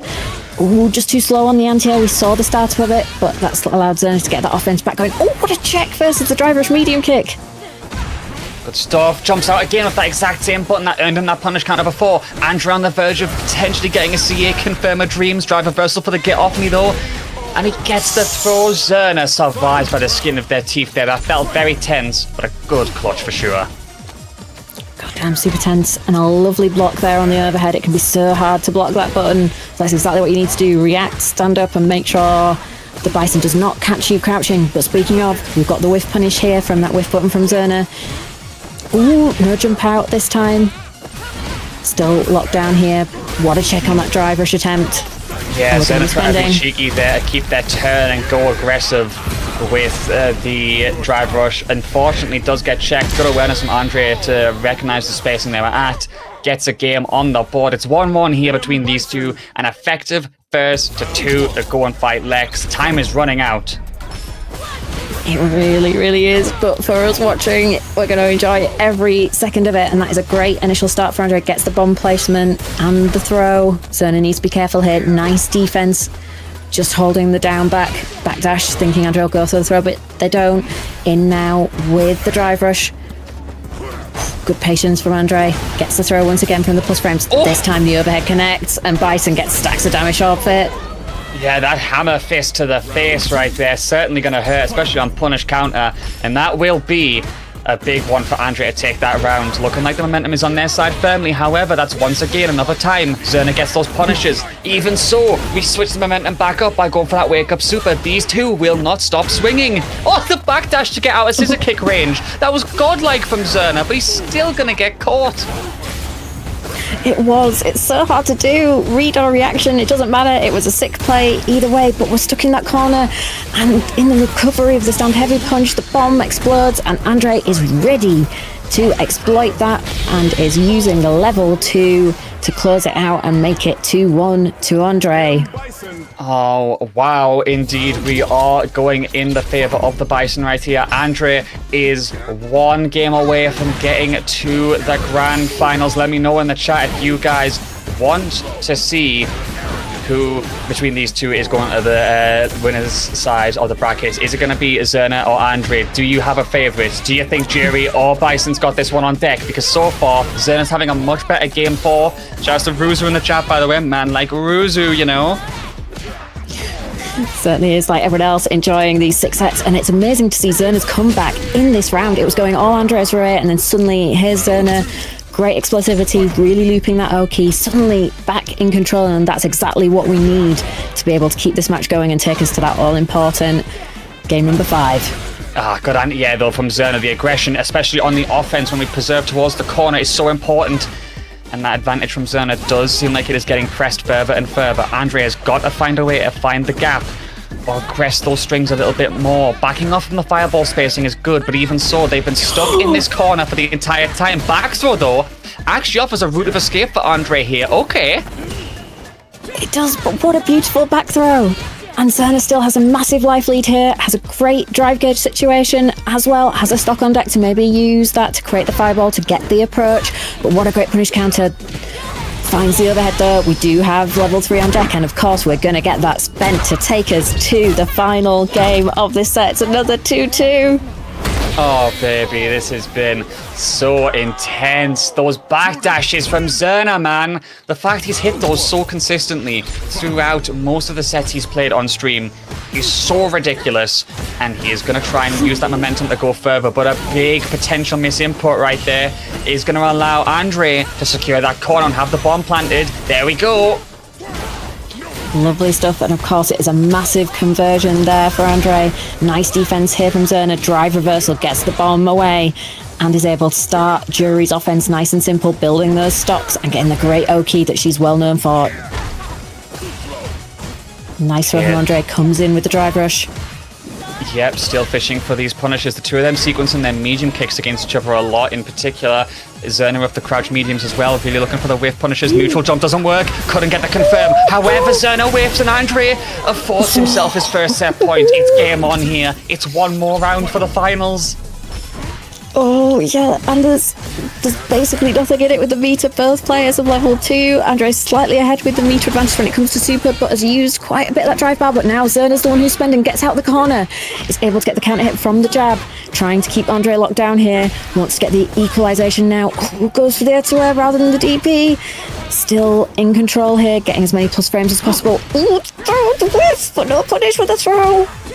Both players going super aggressive on the drive gauge as well. Andre, though, starting to feel the effects more. However, that's a big punish counter. Bomb applied. Here we go with the string. Zerna jumps back to escape. Drive reversal for the get off me. Oh, this is... Zerna. Oh, what a dash under. Beautiful stuff. Recovering a little bit drive gauge here. I don't like the jump into the corner. That's going to be close. No spend. Reset from Andre. Oh, punish counter, no confirm. parry on that drive impact to avoid the wall stick. Zerna gets the whiff punish. He can do this optimally. Only needs 1 bar, and we are going to a final game, final round, and he still holds on to 2. This is ridiculous. What a set! Another game 5, another final game, final round. These players are playing amazingly. The adaptation and counter-adaptation has just been out of this world, and it is Andre who finds the lure into the drive rush combo, rushes in to get the throw, bomb still planted and locking Zerna down. Nice defense, perfect parries the bomb though. Yeah, good interruptions from Zerna, and he's going hyper-aggressive here. Those jump-ins are being mostly unchecked. Scissors there as well, but nothing after because of the lack of confirm. Andre going hyper-aggressive on that drive gauge now. He's got to be careful. If he gets stuffed here on a punish, he could be in so much danger, but Zerna, time's running out. Of course, just gets a knockdown from the heavy punch in the air. Big call out here, goes for the flung ranging to make it safe and try and chip away Andre's drive bar. It works, but Zerna only has a fraction left themselves. I think he's got this. The moment he put him into burnout made this so much more difficult for Andre. He has to guess so much on defense, and that's going to be it. The feng shui engine and the second overhead does the job. I've had a feeling after spending that drive gauge so aggressively, Zerna was going to capitalize. There was an option to interrupt, didn't get used, and Zerna finds the way through. It's tragic for Andre. He was 1 round away, but we've got a run back from winners finals on our hands to decide who goes to EVO France. We certainly do, and that initial winners finals was so tense, but that just feels like, oh, Andre was so close and yet so far out. Like, I almost was just believing that because it was like, Zerna's going to go for the pressure. Just in my head, I just had this thing going, Andre's going to do a reversal level 3. But it didn't happen. Did not find the gap to be able to put it in and just got like bopped a couple of times instead. But what a run from Andre. 3rd place is nothing to be ashamed of. What an achievement, and hopefully what good practice going into the next phase of World Warrior. Yeah, certainly, for sure. I know Andre is going to be competing quite fiercely in that competition as well, of course. We've seen lots of results from him across the board. Leaderboard is looking quite healthy right now. I believe Andre is in 14th place with 30 points. That's pretty good contention. Still 2 more tournaments to earn more points, but we are down to 1 more set between these two to see how things pan out. And I don't know about chat, but I absolutely have my fingers crossed for a reset. I think we all need to be here going, we want to see more games. And of course, winners final was so close with the 3-2 that I think a reset is absolutely within the art of the possible here for Zerna to achieve. It is not done yet. Lex has a very tough opponent to take down if he wants that trip to EVO France.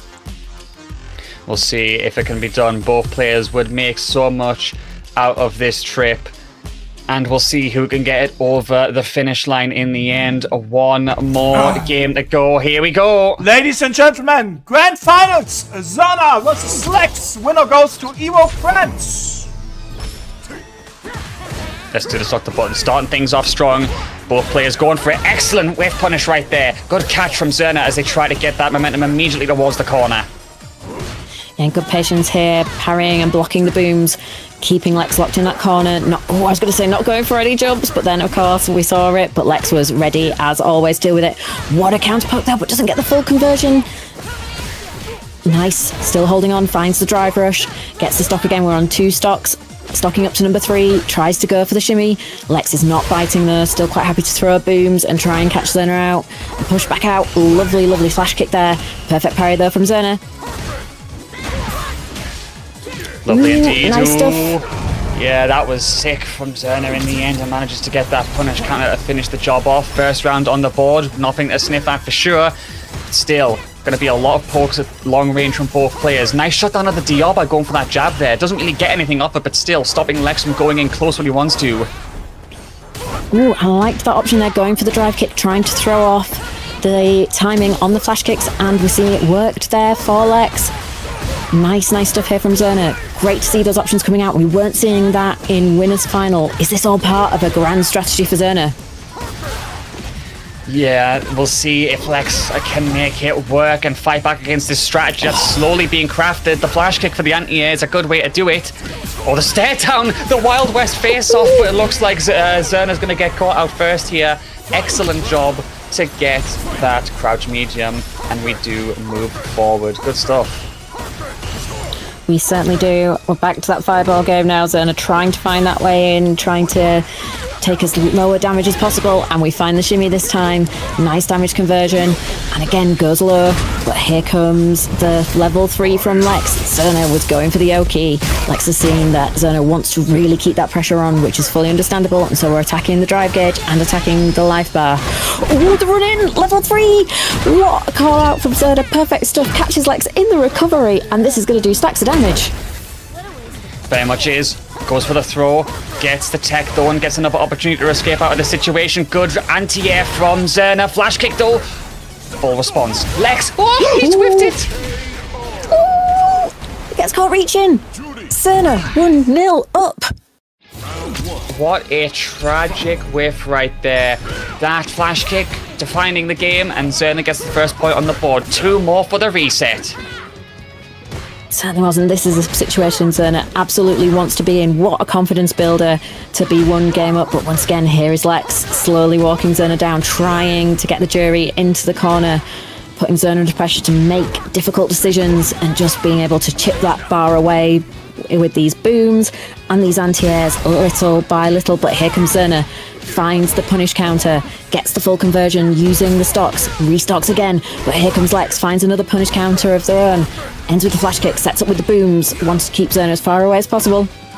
Wonderful stuff by Lex there to use those buttons to get the spacing and the anti-airs. Good check on the attempted overhead right there as well, stuffing the offensive approach. This is exactly how Lex got it over the finish line last time as well, by going for those defensive reads and catching them out. However, a really good whiff punish on that forward moving target button attempt right there. Doesn't work out. What are we seeing? Oh, a reversal whiffing like that is dire straits for anyone. Here's Dr. Buttons. Here comes a level 3.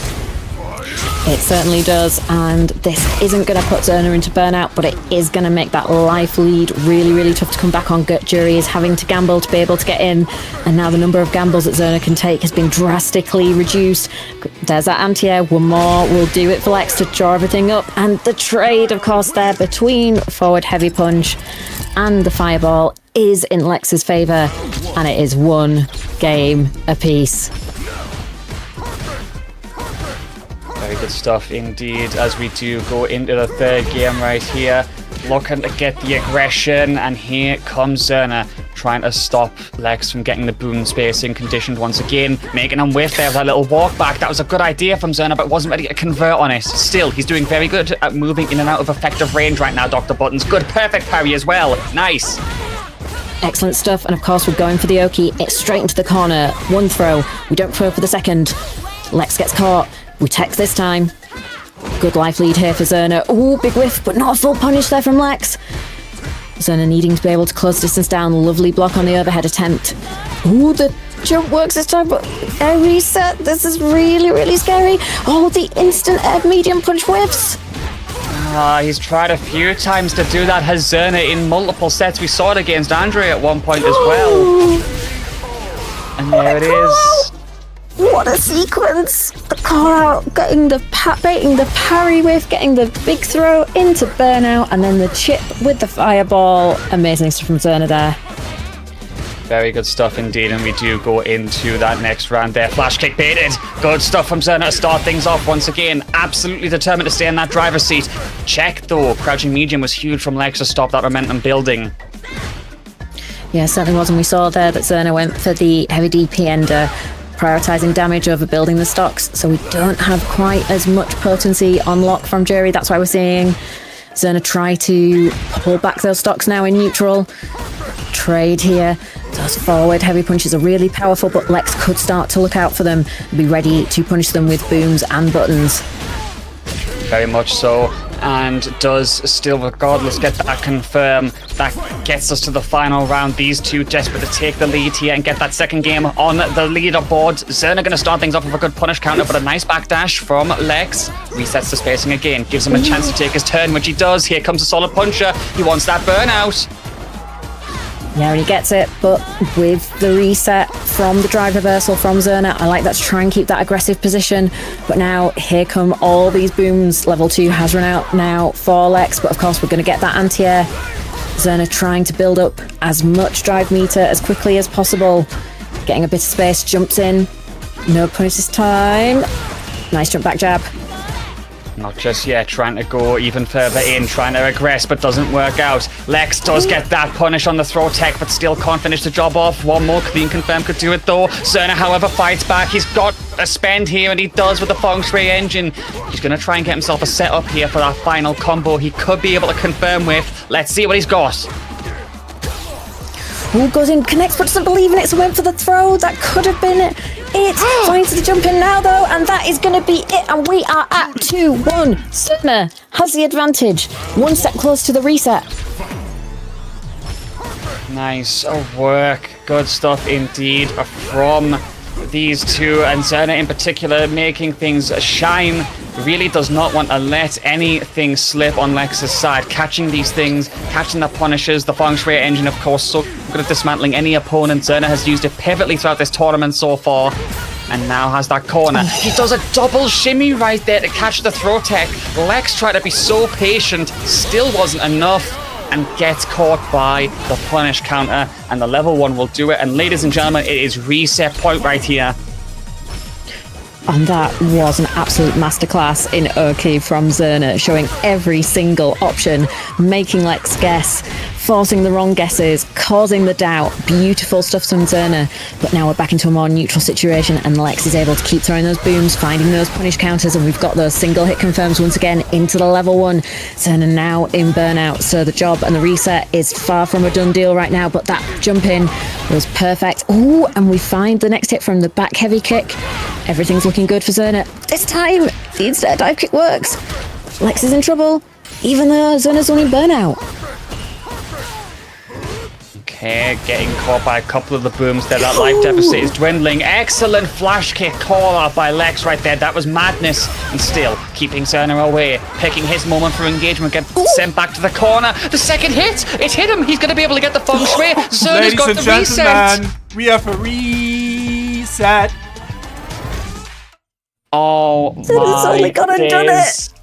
He still managed to confirm it off of just the second hit from that button. That's madness from the Juri player. And we are going the distance here. One more set available. And Jimmy picking the perfect time to hit us with that 240 raid. Jimmy, thank you for joining the tournament today. Thank you for running the stream on your end. Hope you had a wonderful day, mate. You've just picked for the grand final resets. To do it. Let's do it.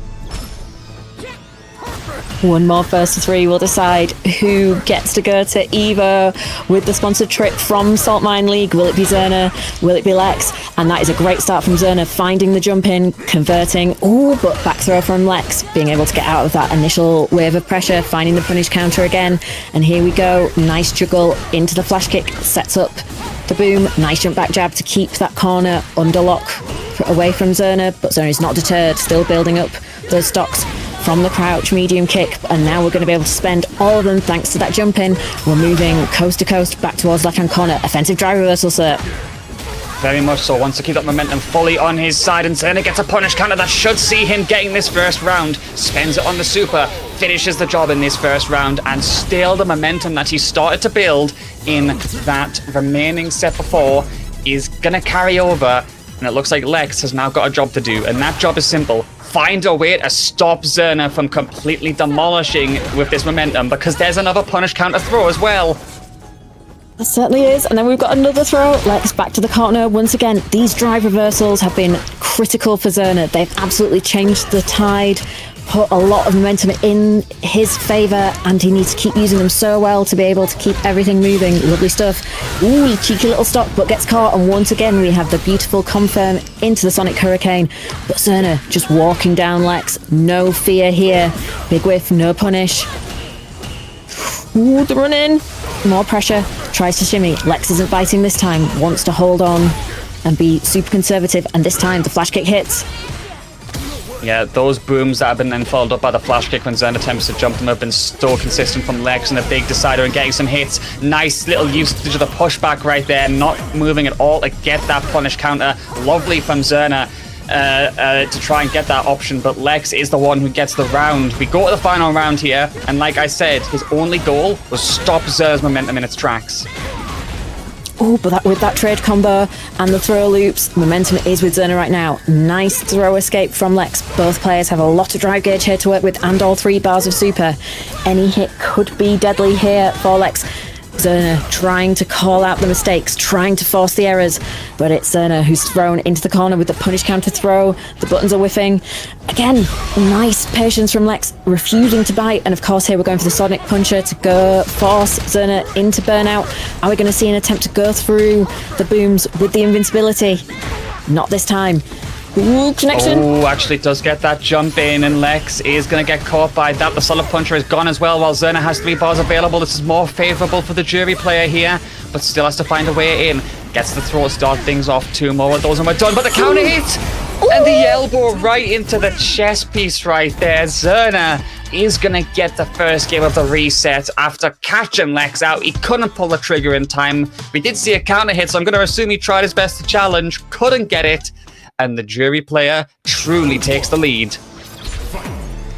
Yeah, this is true advantage for Zerna, as you said, sir. But right now, Lex still has plenty of time to make the adaptation, make the adjustments, and bring this one back. But that is a nice couple of stocks on the board there for Zerna. We're spending them, but this time Lex says, nope, I'm not going to let you continue that pressure spring. It's been giving me so many issues, and once again is ready with the flash kick at the jump attempt. This is exactly what Lex needs to harass Zerna in the neutral, stop all those air attempts, lock down and prevent all that big damage, and do great things like find this lovely punish counter back throw. Yeah, got awareness from Lex to just immediately pounce on that parry by going for the drive rush right there. But Zerna does fight back. Simple jab to get the confirm at the very least. However, gets doffed right in the face by Lex in response. A wonderful way to show he's still in this one, and he gets the round. Much more convincing from the Guile player right here. Gonna go for the step kick. Looking to start things off patiently. Zerna does bite first here. Both players once again looking for those crouching medium whiffs on each other. Desperately fishing for a punish counter to get started. Good confirm into the level 1. Oh, the use of that level 1 by Lex has been absolutely beautiful, absolutely spot on. But speaking of spot on, oh, we've had a few whiffs here. I was about to praise the sweep, but then we missed the overhead. So we're back to a more neutral situation with Lex chipping away once again at Zerna, but Zerna finds a way in, and we've got the Feng Shui engine on lock once again. This has been a very difficult situation for Lex to deal with once we get into that corner. And of course, there's lots of chip on the stack here. Offensive drive reversal once again for Zerna. Finds knockdown, baits out the OD flash kick. And he gets the overhead as well. Zerna connects, spend the drive gauge and get the kill, and we go to a final round again. Zerna refuses to let that momentum slip away from him. Whenever Lex gets that opportunity to get the kill, he somehow claws back up the mountain and shows that he's not done just yet. There's the boom. Flash kick! Oh, never mind the level 3, what am I saying? He manages to get that raw. Goodness me, Lex, that was the hugest call out of all time, and so much damage. Yep, and trying now to force the burnout, but a great escape there from Zerna, going for the neutral jumps to avoid the booms. You can't get chipped if you are in the air and the booms don't hit you. Fantastic strategy. But of course, Lex is relentless, ready for the anti-airs as well. Here comes Zerna though. Can Zerna make something happen? Not this time. We're spending all that drive gauge, and of course with the flash kick ender, that is a dead Juri, and we are all tied up once again. It's a first to 2 now. The fact that it is a tie between these two on the scoreline just makes this so much more dire. It is now an effective first to 2 for a trip to Nice with a hotel and flight paid for. What a prize to be competing for between these two here as we go into the third game. Good interruption by Lex once again, stopping with a flash kick. And the buttons as well, he's so aware. Certainly is. Looking so much more comfortable now. Almost like Lex has kind of found the weak spot in Zerna's offensive pressure. He's absolutely exploiting it, but we know Zerna can make the adjustment right back. Is the start of it? Maybe not quite. We're getting just a few counterputs here from Zerna. Ooh, we've got the whiff parries. No one's taking advantage of it. Lovely tech there from Lex. Big risk, but big reward. Nice block on the overhead. Zerna trying to get something going. Lex being patient, and the patience pays off. Yep, composed as ever, whether it's with those kicks, the crouch and heavy punch, the flash kick. He has got numerous ways in that Swiss Army knife of anti-airs as Guile, and he makes it work. Once again, the string with the gap in it does get stopped by the flash kick. Lex is really starting to stop Zerna in his tracks. However, once again, Zerna does appear to be winning. Those crouching medium kick was a little bit more between the two. Greedy. What? That was so greedy. Went for the jump into the jump to try and get even more damage rather than just the medium Kickstarter. But Lex was so ready to deal with that. And once again, it's solid puncher time. When are we going to use it? Ooh, just using it as a poke. Try and harry Zerna. Different use case this time. Love to see it. Nice block versus the overhead. Ooh, now it's all done and dusted. Zerna close to burnout, needs to be careful. Yeah, has to be very conscious of that, but he lets it rip on the drive rush and still gets that hit with a punish counter. However, the rising still fails out. Lex gets another flash kick, one more clean hit maybe. Not yet. Backdash. He steals the turn by using the flash kick. Lex, you monster, what a way to get the second game. My man had no interest in ever being minus. It's a concept, not a fact, especially after a flash kick like that. And Lex is one game away from going to EVO, friends. Perfect. It's pure EU gameplay. No risk, only reward. And I'm loving seeing Lex, like we've seen this really contained Guile, and suddenly be like, nah, this is the time when I'm going to flash kick anytime I want it. Perfection. Right now, but Zerna is now building up a nice little bit of momentum and pressure in that corner. Dashes back to try and bait Lex into something, but Lex is still under control right here. Finds the sweep, but what a great interrupt there from Zerna. This time the DP is baited. There is risk, and it's Zerna's reward. Good one right there. Zerna is going to be able to get that cash out. Not dead just yet. Has to whittle down this defense just once. I think Lex tried to go for the knee over the fireball from Juri right there and still got clipped. I think that's the startup I saw, but even so, really risked it to try and get out of that corner. Zerna gets the round. He's one more away from taking us to a final game for this prize. Yep, that's a great start into the corner. The corner always seems to pay dividends for Zerna. This is exactly where he needs to lock Lex down. Oh, no crosscut. All of these slight drops. Every little mistake here is just giving away those bits of damage, those bits of positioning, which could be so vital in doing the difference between winning and losing and going to game 5 or not. Oh, that perfect power that he managed to get on that boom was so close. The punish counter's there. He's got the feng shui engine, and here comes the combo. Zerna, what are your goals? How far to the corner can you take us? Can you set yourself up for success here? You can. One guess. And it works! The counter hit connects immediately. Lex got caught immediately as well. Must have tried to get out of that situation, and instead, we are going to a final game showdown, and I do not blame this man for going, no, I need a minute. Yeah, I think we all need a minute because we're in a 1-1 for the trip to EVO. Oh, First here we go. one for the EVO spot. At most, 3 rounds will decide who gets that massive prize as Zerna starts off trying to be patient but does get clipped by a very good drive rush in from Lex right there. That's going to be huge for the screen positioning. He can start to walk forward a little bit, but no, he lets go of it. I kind of respect that, actually. He is calling out Zerna on these jump approaches as well, Dr. Buttons. Certainly is, and we wouldn't expect anything less, but what a bait there from Zerna. I love that Zerna's still going for the shimmies, even though we've seen Lex not bite on these. I don't like the jump into the corner, but we are escaping little by little. But Lex still has a nice advantage here with being able to throw fireballs and keep Zerna out. Zerna needs to find every option to get in right now to be able to start this offense, because we're pretty even on life, and we're about to be pretty even on drive as well.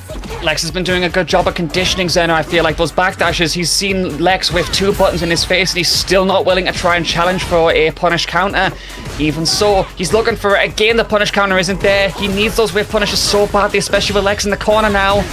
There it is! Good drive rush in. Here comes the feng shui engine. Drive gauge damage once again. He spends for the burnout immediately. No hesitation whatsoever. Oh, trying to reset again and again, making Lex guess over and over, and it works! Set point, tournament point! Tournament point for Zerna. He's 1 away. Punish counter on the parry right there. Good read from Zerna. Another throw, taking us to that corner quick. Lex has to block for dear life right now. He has to use advantage in the fact that Zerna has no super available to him. Good jump. Oh, great defense from Zerna on that hail of buttons from Lex. But once again, we're using that OD to go, get off me right now. Oh, to He's in the burnout as well. Throw. Oh, Zerna respecting level 3. Oh my goodness me, he's just let it rip on the level 3 right there, trying to build as much time back on that burnage gauge as possible. Zerna is going to hold the parries, he's going to walk forward, he's going to do it with no fear, drive reversal offensively to keep that corner, he gets to confirm, one more of those will do it. Zerna, a good tech from Lex. Congratulations to Zana for winning today's tournament and going to EVO France! After all of that, 164 have come down to 1, and Zerna has read the state of play so well in this grand final set, in both the first set and the reset. And after all of that, he is going to Nice, he is going to EVO, and he is going to do so, sponsored by Saltmine League. What a performance. SML Zana. SML Zerna, a well-deserved, bringing it through the reset, bringing it to final game. That was incredible. And of course, big ups to Lex. That performance was amazing. And getting into that reset must have been so hard to be in that position. But still, we saw the adaptation, the changes. But Zerna was on fire and is our champion. Oh my god. What a result. What a result that is. And I know Zerna is going to be so happy. Zerna is going to EVO. They're happy in the chat. Of course, it's tragic for Lex, but I'm sure they will still be able to make their way to EVO France if they are willing to go for it. I know Lex is a strong contender for sure to go to the top 8, to maybe even win the whole thing. And whilst it may not be his day to day, you know what? Maybe another time. But I have to admit, it has to be said, I'm really happy that I get to send Nabil and Zerna, technically, to a tournament like this. First, I got to send Nabil to UFA, thanks to a reversal. And now I got to send Zerna, technically, to EVO France because of Rita's letting me be on Saltmine. You know what? I'm happy, no matter what happens. I absolutely love that, and I'm so happy with this outcome as well, because this tournament has been so sick all the way, and the true winners have been us sat here watching it, right? Like, I can only imagine the stress for the players. That must have been like so intense, so difficult. Big respect for playing that well for all the players in like our final stages under so much pressure, winner takes all scenario. But for us, it's been gorgeous. We're getting Zana in here in a second for interview, but first, where is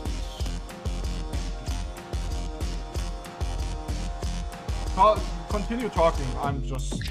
We're getting the setup done, no worries. But yeah, big GG's, of course, to Lex for giving us such a wonderfully entertaining match in the end. It couldn't have been done without someone else on the other side, and we'll see more from him another time. But yeah, $115 in the matcherino, and here is the breakdown of that top 8, Dr. Button. Starting from the bottom, we've got British Justice and ISDD coming in at 7th. Kirito and Kane here at 5th. It's strong British representation throughout this top 8, but how about that top 4?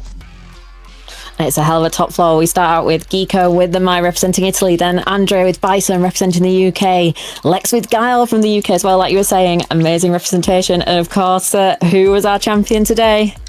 Oh, the one and only, the man who has been grinding and working with that friend group I spoke of before. Zerna is going to EVO France this year, courtesy of Ritas, and he is going to do so with a wonderful jury that has made so many clutch decisions throughout this tournament today. Yo, Zana! Chat room! Congratulations! How does it feel to be SML Zana now? Bro, I'm officially sponsored again, man. Let's go.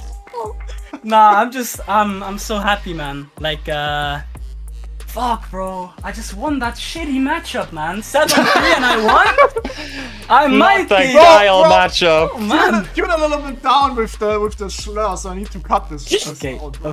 Sorry.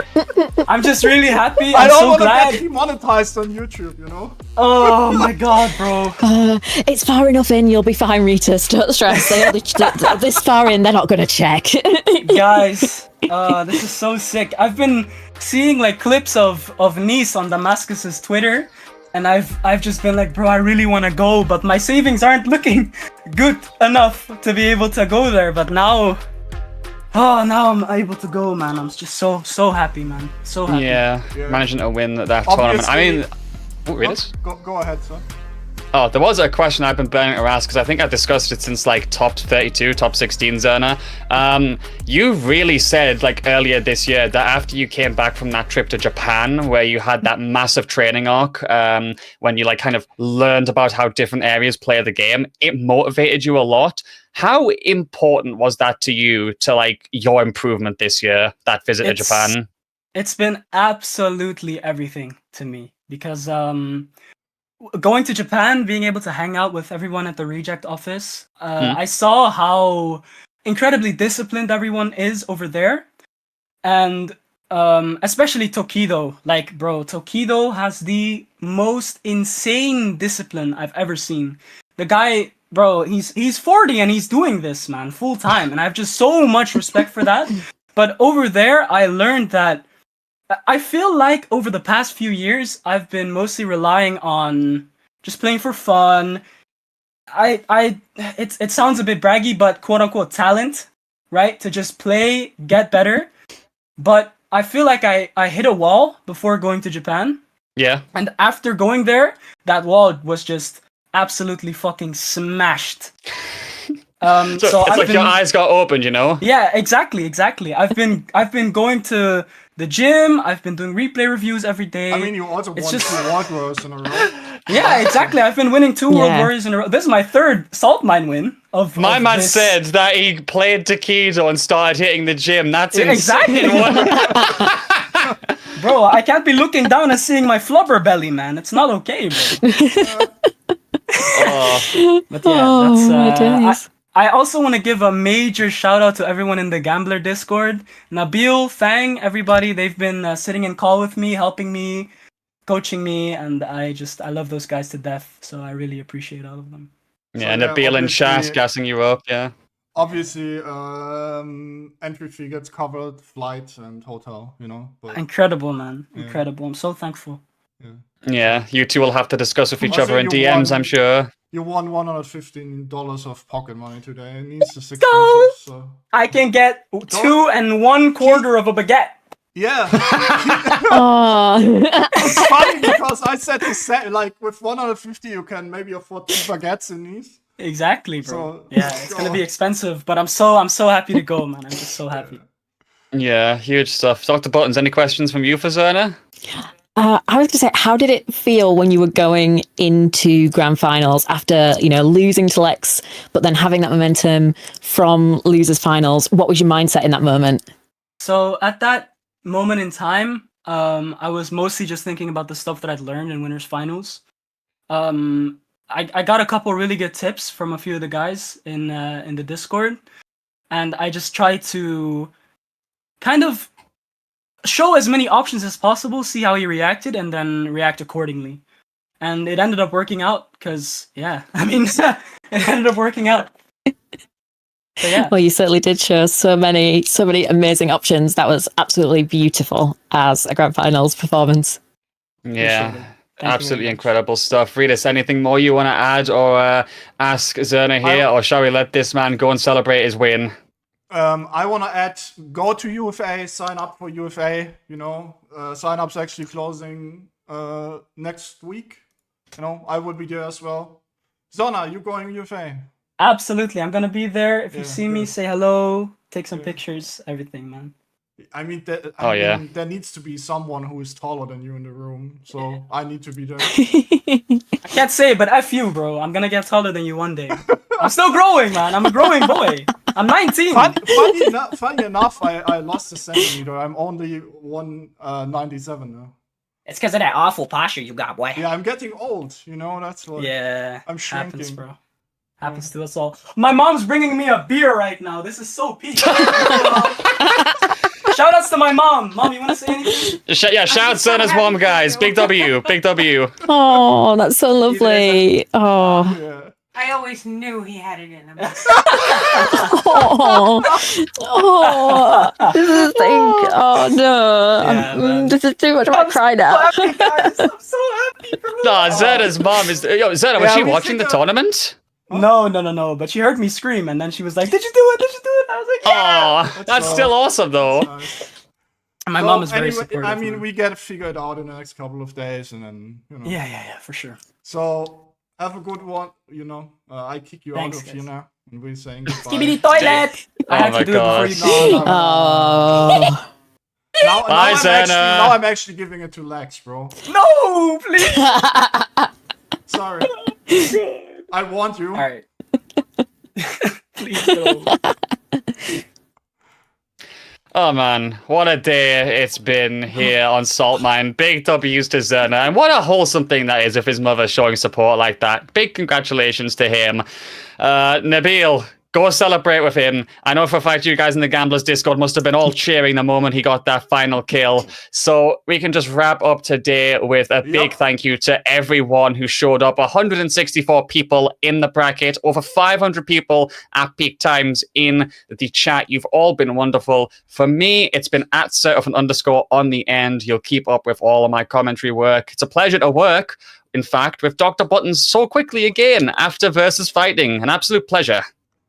Yeah, so lovely to be with you on the mic again. And I want to just throw out a last minute thank you to Geeka for the final $15 donation that's tipped that prize pull up. I know it kind of might have got a bit lost there in the excitement of Zerna's interview, but thank you, Geeka. Thanks to everyone for making this such an amazing tournament, and a big thank you to Ritas and the TO team. Yeah, thanks to me for sponsoring a player. Yeah. No, anyway, it's a pleasure, and see all of you next week. Have a good one, everybody. Same time next week. Take care, everyone, and goodbye for now. Goodbye. Take care. Bye.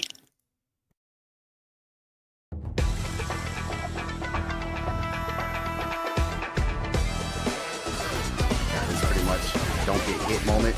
Oh my god, you got hit! Oh my god! About to get burned out. It was so clean. And there it is, the nice reaction to DI. Doesn't